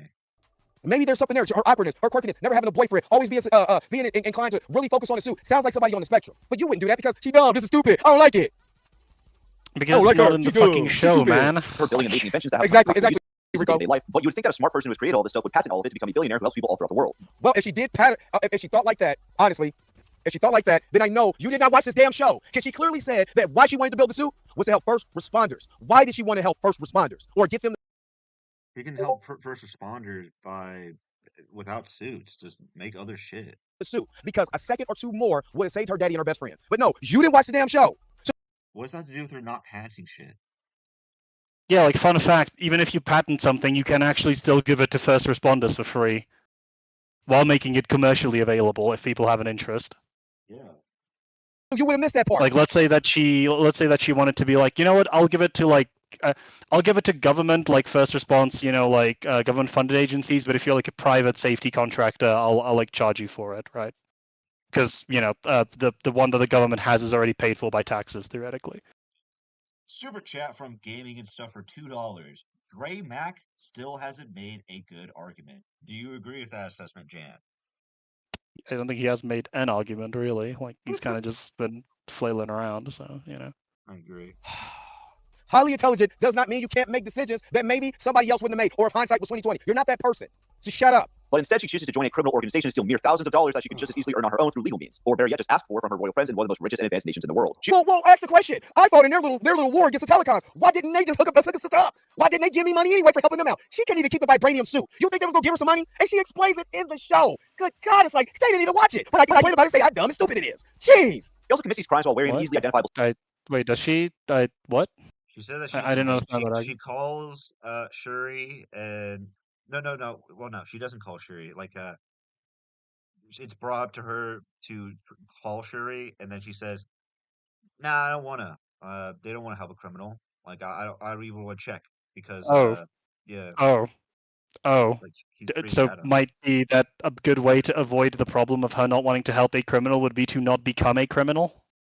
Yeah. Meaning that is a conscious decision that she made was I'm going to alienate the royal family of Wakanda in favor of doing petty crime. Not even her own family. Like she like even when they get brought up, like in fourth episode, like she doesn't call them to say, "Hey, I know you don't have to help me, but can you at least make sure that my friends and family are protected?" She doesn't even do that for them because of her pride. It's gross. suit flying armor that everyone has seen her wearing, including her own colleagues at MIT, who know that she stole the suit from them. And we're still not done, because her first suit apparently required her to scam MIT for 4 years to be able to build it and to also make it functional while needing extremely rare and expensive components from a black arms dealer to repair. She didn't scam MIT. She just scammed the people who. She didn't actually scam nobody. You want your homework done? It's gonna cost you, big dog. Booking.com has all kinds of stays. Wait, she did scam MIT. What? She stole the suit.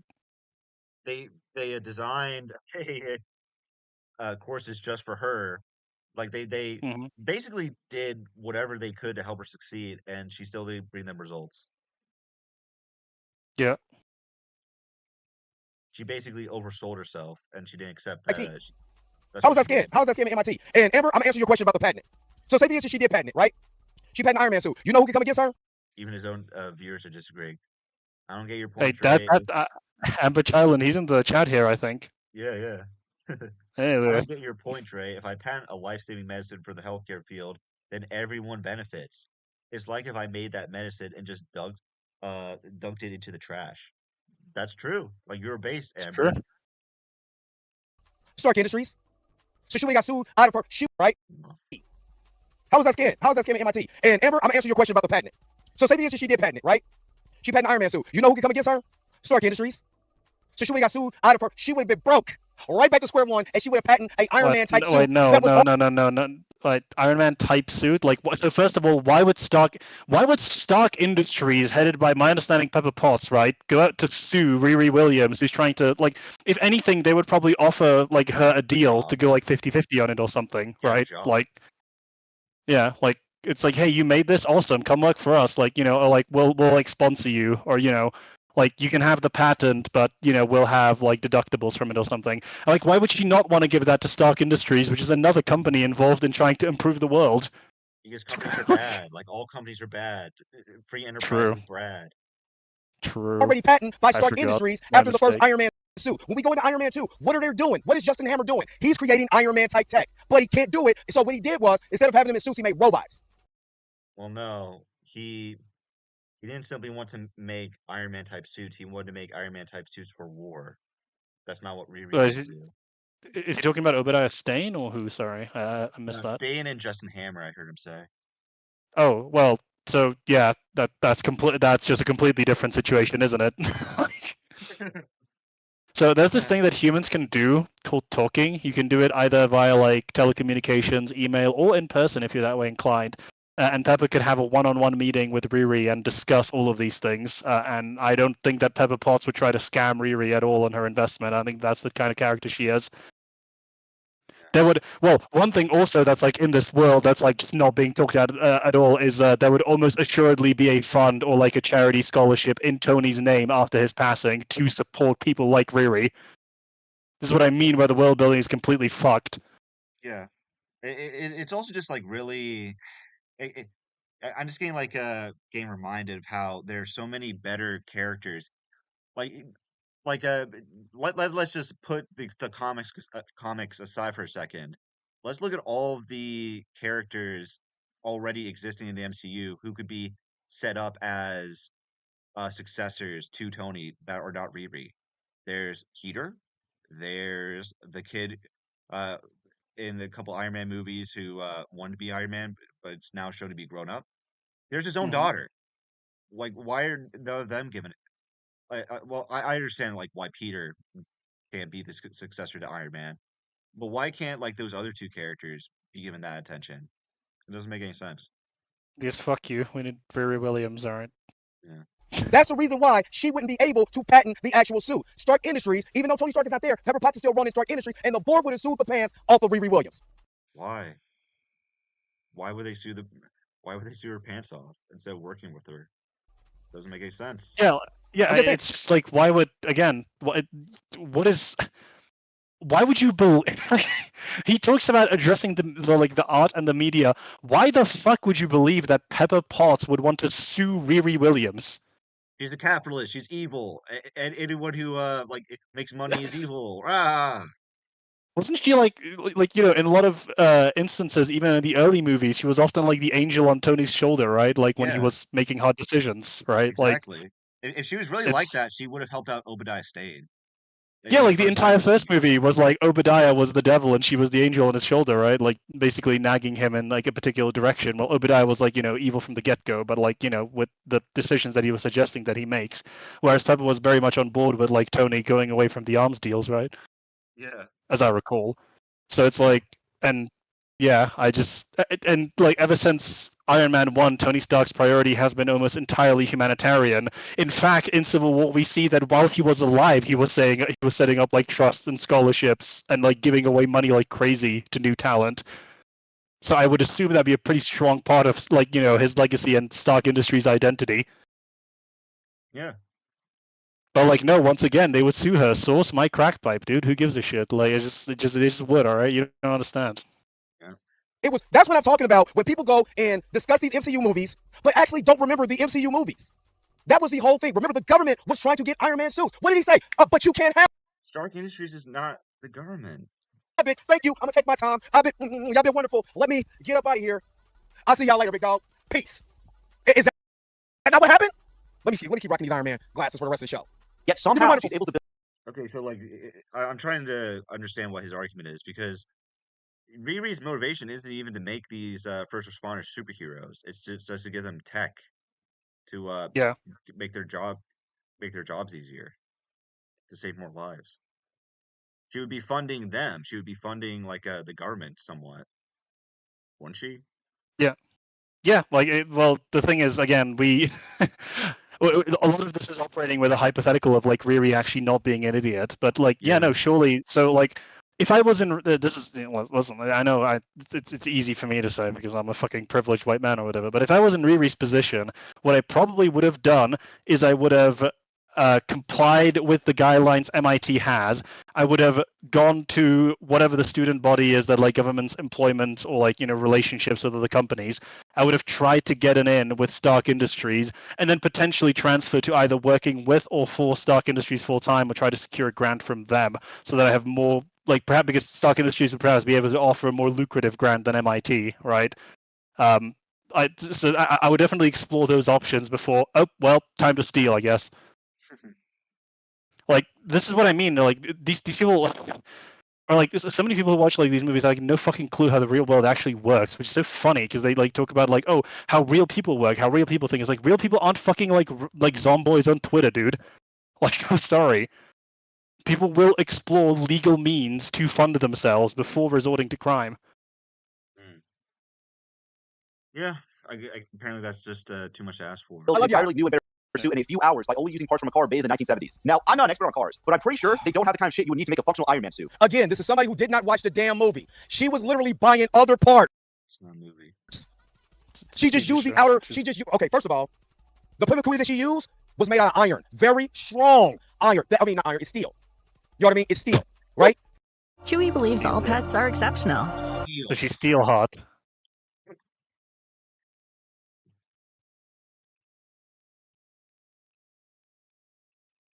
Her name's Steelheart, so she steals. It's poetry. True, exactly. To have a functional structure of the suit. There was other parts because there was a whole weekly montage. Again, even when John Campea did it, and you know I like John Campea, but John Campea said the same thing. Like, dude, John Campea, did you not watch? There's a whole montage of a week that's going by of them getting parts to build this suit. It's like they didn't watch the movie.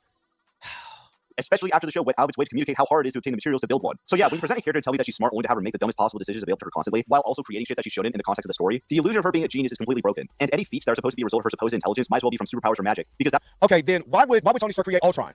Was it Ultron a bad idea? Wasn't that a bad decision? No. What about wait, no. His intentions behind it are, but he didn't predict that Ultron would turn evil. He's completely so like.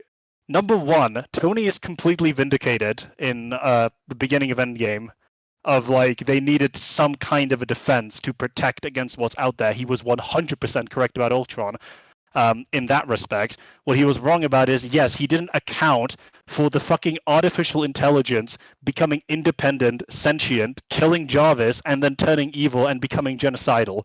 So yes, Tony Stark did not manage to accurately predict the conduct of an entity that was exposed to literally all of human knowledge at the same time. You're correct. Like this guy does realize that Ultron is like, like in the meta of it, Ultron is like unfathomably intelligent.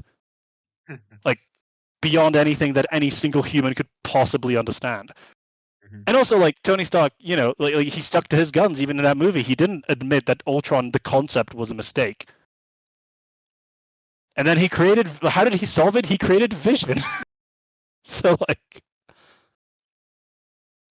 oh man, this is a good video. I'm enjoying it so far. Yeah. Really having a arc reactor in your great. chest, so the magnetic field can keep the shrapnel from going to your heart. Why would you hurry up and get home? And because you're so smart, you're trying to find a way to get that shrapnel off your chest. Oh, did we go into Iron Man 2, where they finally say, well, the palladium in that's from the arc reactor is killing yourself. It's literally like we did not watch these movies. Like, literally, it's like we did not watch these movies. And let's go back. When you have that scene in Iron Man, when he said Tony Stark built this in a cave with a box of scraps. He's talking about the arc reactor, not the actual suit. The suit fell apart as soon as he fell. So what are you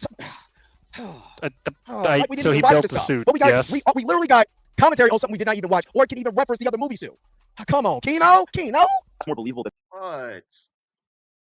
thinking this character is smart. It would have been 10 times better if Tony Stark was in this and he was her mentor. That would have been way better than what we're getting her AI that she has now is nothing but a joke. That AI is the AI was from the comics for one. Number two, if they wouldn't have gave her story to Spider-Man in Civil War and they would have introduced Riri Williams, then we would have literally got a comic accurate story leading up to Tony Stark being the AI once he dies or going to a coma or whatever. That would have been a better story, which has been told. But since they did not, and they introduced her in Black Panther Wakanda Forever, which I've also critiqued that was wrong because they literally made her a MacGuffin or what she built the MacGuffin of her story to force her in. I do say that's wrong. But now that we got her, we have to tell the story that is there. So yes, she should have been in another show or another movie? Yes, she should have. But they didn't. So let's take her at face value coming from Wakanda Forever. How can we be able to still tell a story that connects to Wakanda Forever and still tell a story for Riri? They did that. Well, no, not really great. If you wanted to have her be a better character, you wouldn't have her have any relation to Iron Man, for starters.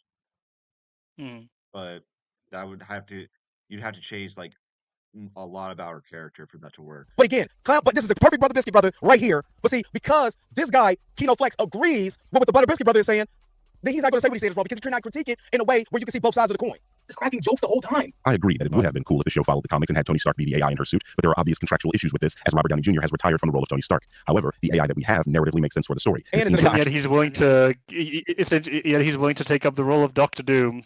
So, you know, it's kind of bullshit because you could hire the guy who voices like Tony Stark or like a new voice of Tony Stark in the cartoons to voice an AI, or just like have it not even have like Tony be the AI, just like have the basis for a new AI.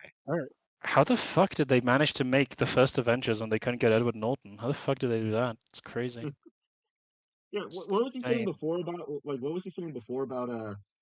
wanting me to criticize Wakanda Forever or like Marvel for not recasting T'Challa? Did you forget that I made that argument?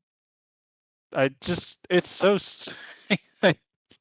I also I'm just completely lost on the like what he just said about the AI thing. I just think that like the AI was fucking stupid and goofy for what I saw, but yeah, again, like this is Ironheart's storyline is still dumb in the comics, but like his arguments, like say why we can't have a Tony Stark AI in the show is dumb too.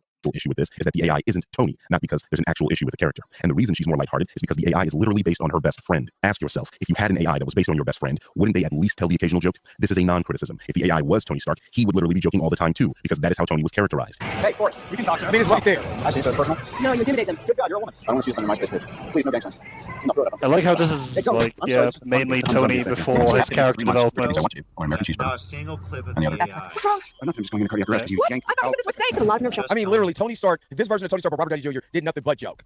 To the point where they made where Joss Whedon wanted Batman to be Tony Stark so bad, he had him joking. I mean, you cannot make this stuff up. I just being a grifter gotta be. Oh yeah, of course. Like Tony never said anything.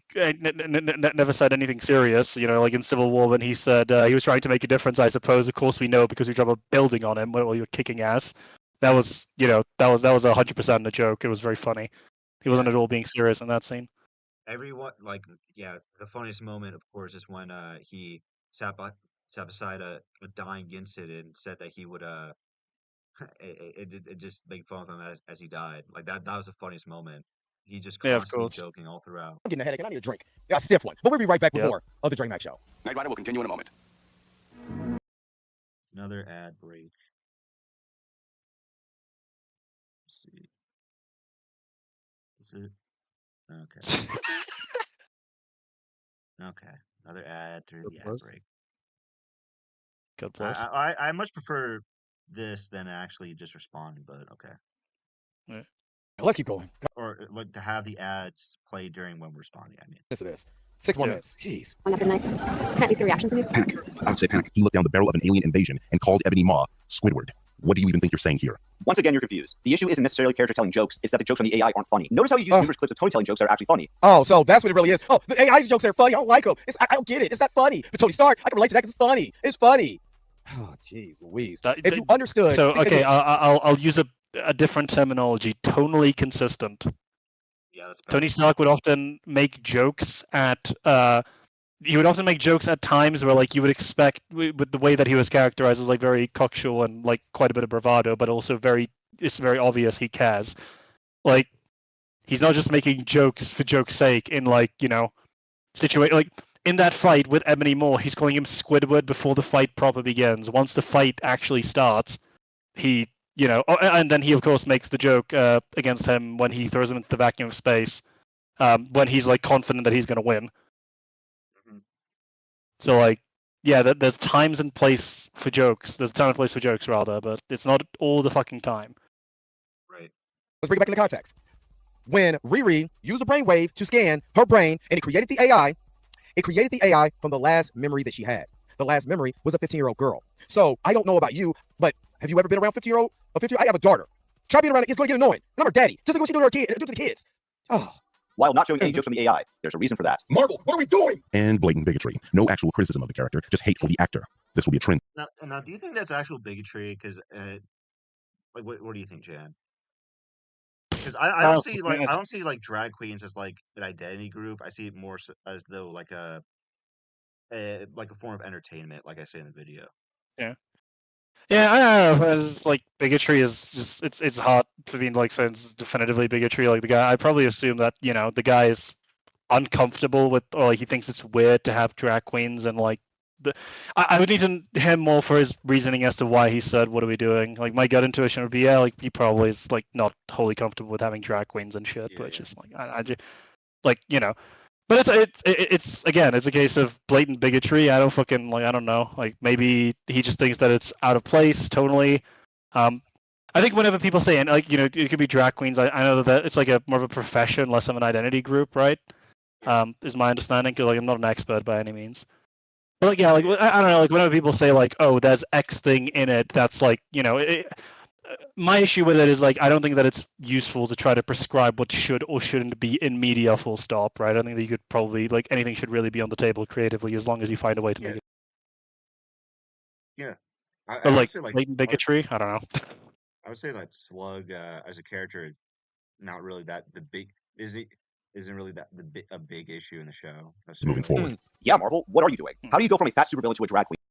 Yeah, this is what pissed me off with the most of the character. Just The that character, just hate for the actor.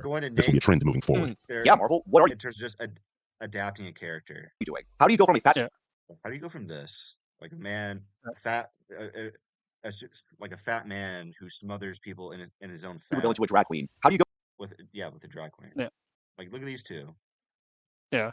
Like you're telling me that you can't adapt like at least two big bulky guys to play the Blood Brothers?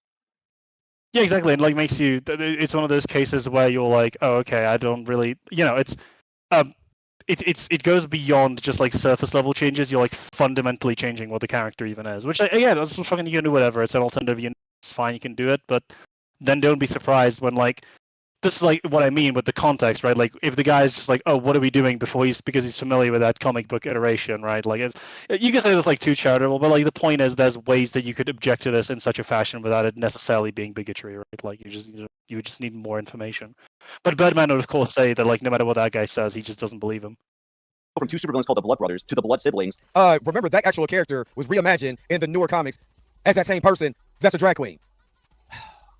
With neither one being a man. How do you go from a character called Clown to a normal woman? What exactly was a person doing your casting smoking? Also, calling someone bigoted for not liking drag queens is such a massive reach. They're a form of entertainment. Not everyone is entertained by them. I myself don't enjoy watching drag shows because I'm not the target demographic, since I'm not gay. Do you even...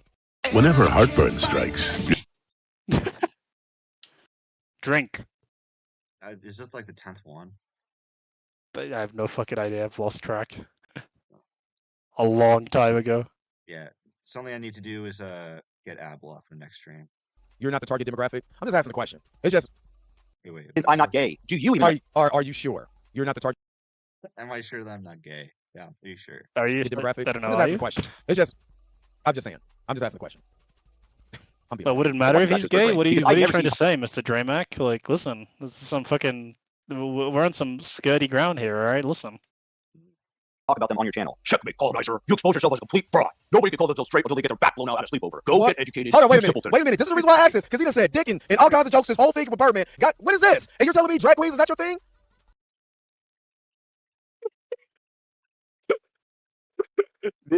So, you know that green text post of the guy who like says, "Oh, you know, he thought he wasn't gay, so he decided to go like fuck a guy, and then determined he didn't like it, and that now he knows that he's not gay."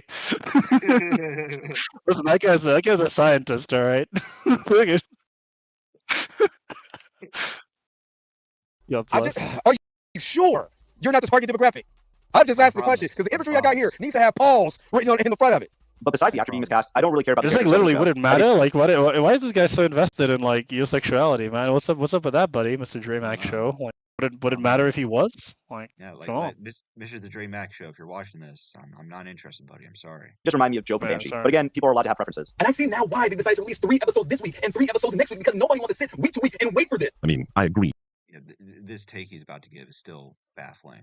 But for an entirely different reason. I don't want to wait week to week for any goddamn show, and I'm honestly sick of this practice. But this idea that Marvel released this show in the manner that it did because they thought people wouldn't like the show is a common thread amongst grifters. It is also false. Once again, dipshit grifters act as if the SAG-AFTRA strikes didn't majorly affect the industry. The show's producer clearly states that the strikes affected the release schedule and that they didn't want their content competing with each other. This tracks, as Marvel will have released 3 films this year, and they were spaced out enough to allow each one to have its theatrical run and digital release before the next film release. If this 6-episode show did a week-to-week release, with June 24th being its first day, its 6th episode would have come out days after Fantastic Four's release, something I'm sure Disney wanted to avoid.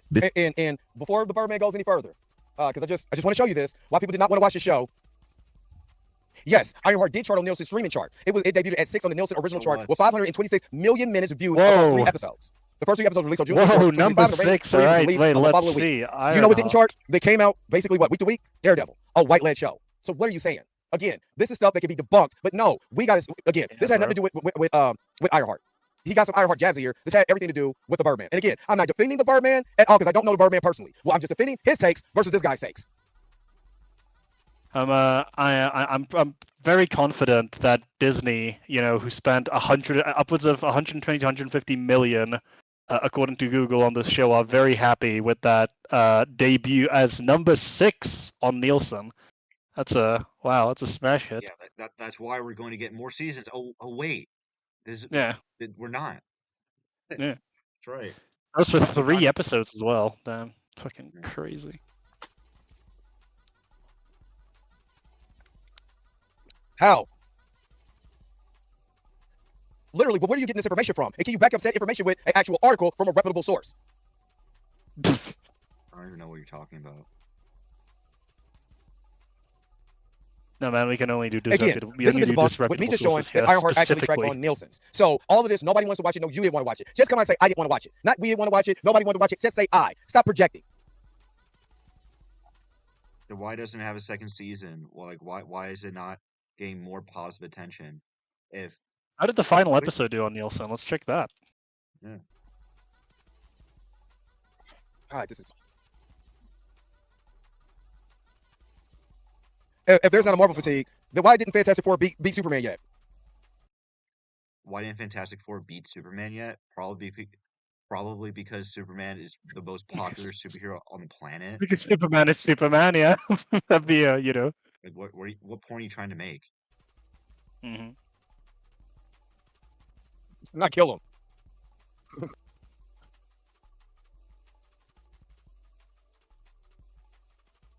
feel like this is getting so it went from number 6 to number 7 on Nielsen. It's really good, man. It's doing great. It lost to such renowned hits as The Bear, The Waterfront, Ginny and Georgia, The Sandman.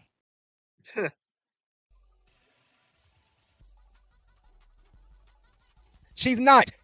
God, this is, oh my God, this is literally, Mr. This is literally giving me, my head is hurting. And I'm not joking. My head is literally pounding. I'm gonna get off of here and get an Advil because my head is hurting so much. Literally, when she got into the suit, she's hyperventilating. Is she in control of the suit or is the AI in control? Oh, wait. Oh my God. You know what I realized? What? He's watching the video, but he didn't change the screen. Oh no. Of the damn suit.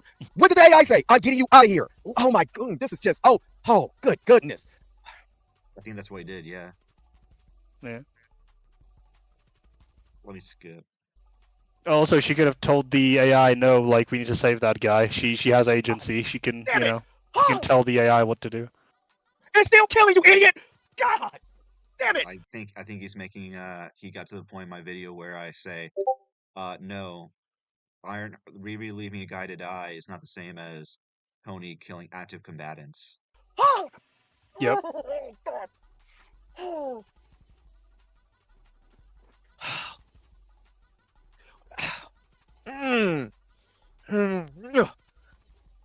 Jeez. Let me listen to it one more. Oh, God. I'm sorry. Let's just listen to this. God, y'all didn't even get to hear it. Listen to this. Further, people aren't going to complain over having more to watch if what's available is good. If they actually believe that people would remain interested in watching it, then they still would have released it as it was intended, even if a film was coming out, because the quality of the show should speak for itself. But in this case, it doesn't. Again, proven right here, wrong. Let's get back to this one and listen to the rest of what this. Oh my God. Marvel fatigue is not a real thing. There's simply a bad writing fatigue. If there wasn't Marvel fatigue, again, why did Superman beat Fantastic Four at the box office? Actress that's playing Ironheart, she's just not good, and she is unbelievable. And the fact that Ironheart actually killed a man at the end of this episode, Iron Man Tony Stark wouldn't approve of that. First of all, she didn't kill the guy. He was trying to kill her, and she just left him to die. If you want to call leaving your would-be killer to suffocate killing him, I would suggest you're stretching the meaning of those words.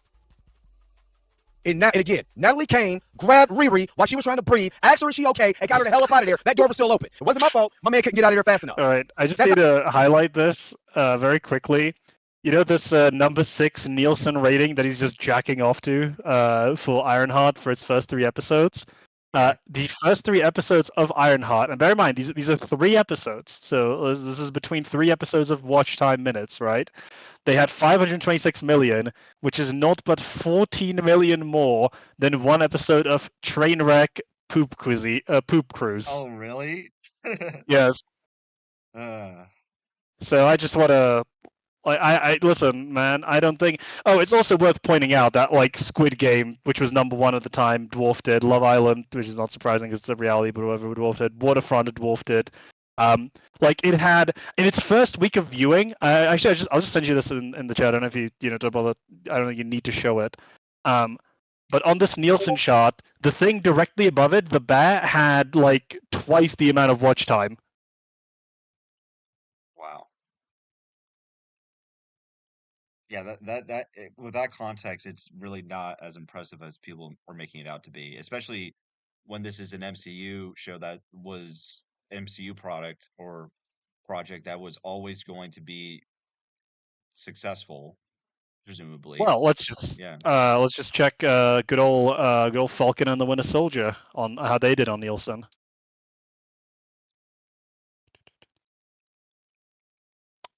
So, let's see. So it was. This is the penultimate week. How much did the debut have? So on the penultimate week, Falcon and the Winter Soldier had 855 million. It was number 2 at the time. Where is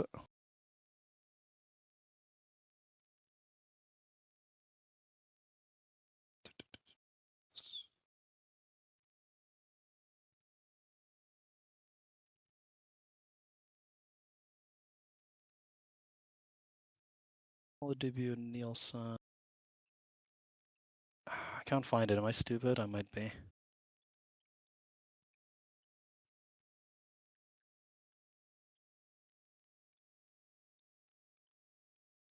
Yeah, they were number 2, 495 million. So they actually had less concurrent than Ironheart, which is interesting. But nevertheless, number 2. How about that? Okay, it's interesting. What was like WandaVision?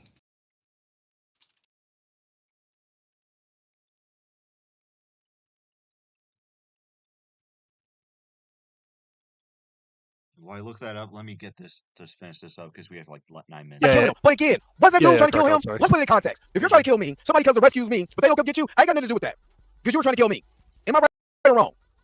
Like, do you think he's right or wrong, Jan? Because, like, when Riri puts on the armor, like, she has, like, he's no longer a threat. So, him, to me, if she's supposed to be a hero and she's leaving him to die, that's just, like, her being malicious. Like, unreasonably malicious.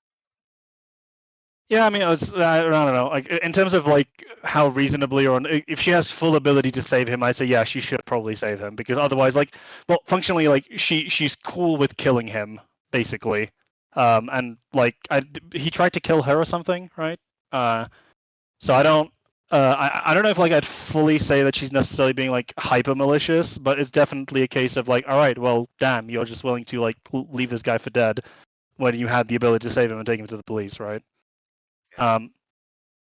Like, people argue whether like Tony would or wouldn't have saved him. Like, I think that in Iron Man 1, he probably wouldn't have. He doesn't go out of his way to not kill people when they're fighting, but like when they're defeated, it's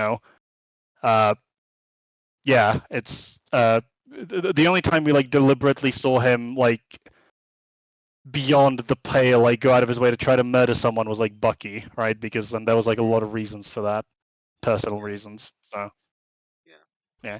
Well, he'll kill people in combat, but yeah, it's different from this, of course. Yeah. But of course, that is not different to him and the explanation that this idiot gives. You okay? Yeah. Okay, I'll get you out of here. Okay, I'll get you out of here. She's still actively choosing to leave a man to die, so I don't know what your point is here. But this idea that and again, she did not actively leave. Natalie is rescuing her. Natalie is rescuing her. She's in control, not Riri. She's not unconscious. She can say, "Okay, save me and save John." Like, make sure he doesn't like suffocate in here. If you watch the context of the actual scene, Riri is in the suit trying to breathe, and Natalie said, "I'm going to get you out of here." Listen to what this dude has to say. Listen. Tony fucking Stark wouldn't approve of killing a guy is hilarious. Literally, in his first movie, he killed these guys. What a make a. This should hopefully be the last ad. Yeah. And these guys. I guess the missile he shot in this tank just tickled those also, people. with the Falcon and the Winter Soldier thing, just so it's not clear, keep in mind that is, I believe, for one episode that they had like 490-something million. Ironheart was across 3. So, like, yeah. Funnier is in Tony's last appearance in the MCU, he quite literally killed Thanos and his entire army with a snap of his fingers. I know that technically he didn't kill him, he just made him go away. But they're both intelligent and billionaires, but Tony Stark is not Bruce Wayne. Iron Man kills. Hell, all of the big 3 kill. So even if he didn't approve of Ironheart's it's a good thing my issue isn't with her killing. It's unjustified killing. actions, he would be the wrong guy to deliver that message. Kind of like you. How stupid do you have to be to lie so blatantly like this? You can clearly see that the context of these scenes are completely different where Tony and the other members of the Big 3 are saving civilians from active terrorist and alien threats. So, that means they're still killing people, you dumb sumbitch! I know that they are killing people, but it's why they're killing them. They have no, like, if they don't kill them, they're gonna kill someone else. If Riri doesn't leave that guy to die, then, like, what's he fucking gonna do? She's in the suit. Like, that's the entire point. Can you tell me the difference between a soldier killing someone in active combat and O.J. Simpson killing someone? Yeah. Wait, so by that logic, this guy's cool with Walker killing the terrorist, right? Like he's fine with that. He thought that was completely justified. Because that's more justified than what Riri did, just so we're clear. Like way more. I don't know. I don't want to make assumptions, but I do know that Birdbrain thinks John Walker was unjustified for John Walker killing a terrorist. No. They're still kill. If I go in, so when he shot them upside their head, did it not kill him? Did it not kill him? What about the guy in the tank? Did it not kill him? You're still killing people. You're not rescuing civilians. Superman was rescuing civilians without killing. Okay, who was Riri saving by not saving John? She could have just put him in prison, like left him for the police. Tony Stark came in there and said, "I'm killing all you mofos right now," and this dude said, "Well, that's not the same as out of context. Killing is killing, you dummy. Good God."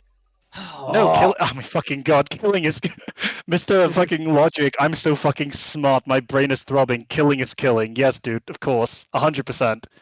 All killing, regardless of context, is completely identical. This is why there is no difference between. The same. This is why there is no difference between a soldier killing someone in a war to manslaughter to murder. This is why they're all exactly the same things, because all killing is killing, right? Fucking While Riri is just leaving a guy who is no longer a threat to die as he screams for help. No longer a threat when that man was just trying to kill me and the AI came to say, Yeah, he's no longer a threat because she's in the Yeah, armor. what's he gonna do? Yeah, what's he gonna do? Like, fucking... if you See, this is the thing. Like, if you were making a point as like a normal person, you would have a point. But like, she's a superhero, and when she has those abilities and has the means to save someone, but doesn't, then you have to. Yeah. Then she gets judged appropriately. go back and watch that scene, it was open. If my man can't breathe, that's on him. You should have got up out of there. The door was open. And then once he got to the door, once he got close to the door closed. She's in her suit, so she's completely safe and can easily move him so he could be arrested. No, he can't. Go back and watch the scene. You see, he put up steals and not the actual scene to break it down. Trash. Could have killed this guy off by having him do something stupid out of malice on his own. But instead, we just have Riri be incredibly sadistic by allowing. He did kill himself out of malice of his own because he literally tried to kill her. The scene goes, what is going on? Why can't I breathe? It was like they're pulling up the oxygen, you idiot. Natalie comes in, saves Riri. Are you all right? I'm going to get you out of here. Literally, the door is open for about 4 seconds. My man gets to the door closes. That's not Riri's fault. No, if Riri had grabbed him and gotten out of there, he'd be out and alive, right? Like, he would have. Yeah, he would.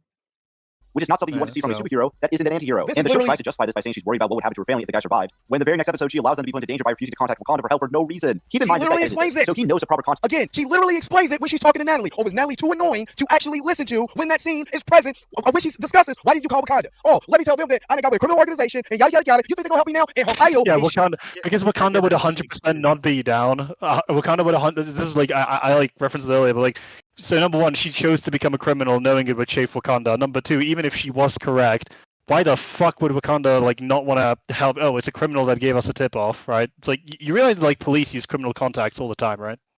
Yeah. Like, you don't understand. I know that I gave you the information that Thanos is gonna snap everyone any second, but it was fucking some burglar that told us. So yeah, fuck that guy, right? Yep. Yeah, and again, as I said before, like the reason Riri doesn't ask Wakanda for help is because of her own pride. Yeah, so she doesn't look good at that situation, like by not asking them for help. Well, you know, I don't know. Like, whatever. All right, we're almost done. Fury, stop it! Stop it! These are horrible takes. For all these scenes, so he should know that none of the situations he provides are at all. But his brain is so fried that he actually thinks that nobody would notice. No, you're you're here's him going into something different and release the other parts later. Get out of here! I'm not listening to nothing you guys say. Get nothing. This is garbage. This is 1,000% garbage. Got my head hurting. They literally got me over here with a complete headache because I've never seen utter garbage like this ever before in my life. Not only do you pull. Yeah, if I gave you a complete headache, that's called getting blown the fuck out. Yes, a complete headache as opposed to a partial headache. Oh fuck it. 9 sourceable information. No, none of the clips you had any type of context to be able to counter what the Birdman is saying. You had none of that. Because you're going after the Birdman because you want to be one of these new age grifters like Spoonie. That's all. And what I heard today was trash. 100% garbage, pale juice. You should be ashamed of yourself. You should be ashamed of yourself for putting out this, having me stick through this other garbage. Not reacting to no more of this crap. Yo, the sign is real simple, B. It says back it up. I should have been playing that while I was listening to this garbage. This is trash. Utter trash. Like I said, what it is these guys, Birdman does have these guys shook. That's what it is. You can't defend them. So only thing you can do is throughout most majority of your videos insult the man. That's it. You can't honestly give a critique where you can be able to bring context and say critique. You can't go out on a murder spree because you're trying to save civilians. She's trying to save her own life for somebody who tried to kill her. That sounds like somebody who's trying to survive. Just like victims of domestic violence. If a victim of domestic violence was getting their ass whooped and damn near killed, and this person, gets rescued, and somehow, some way, the person that was doing the afflicting somehow dies, how is that the victim's fault? Tell me that. Why are we talking about domestic violence? It's just one big false. No. Okay, here's a very simple question for you, all right? Let's say that I get attacked on the street and then I like climb into a fucking M1 Abrams and to ride out of there, I have the opportunity to either drive across a straight path of pavement or like accidentally run the guy over or like ride past the road where the guy is right in front of me. Where's the moral culpability?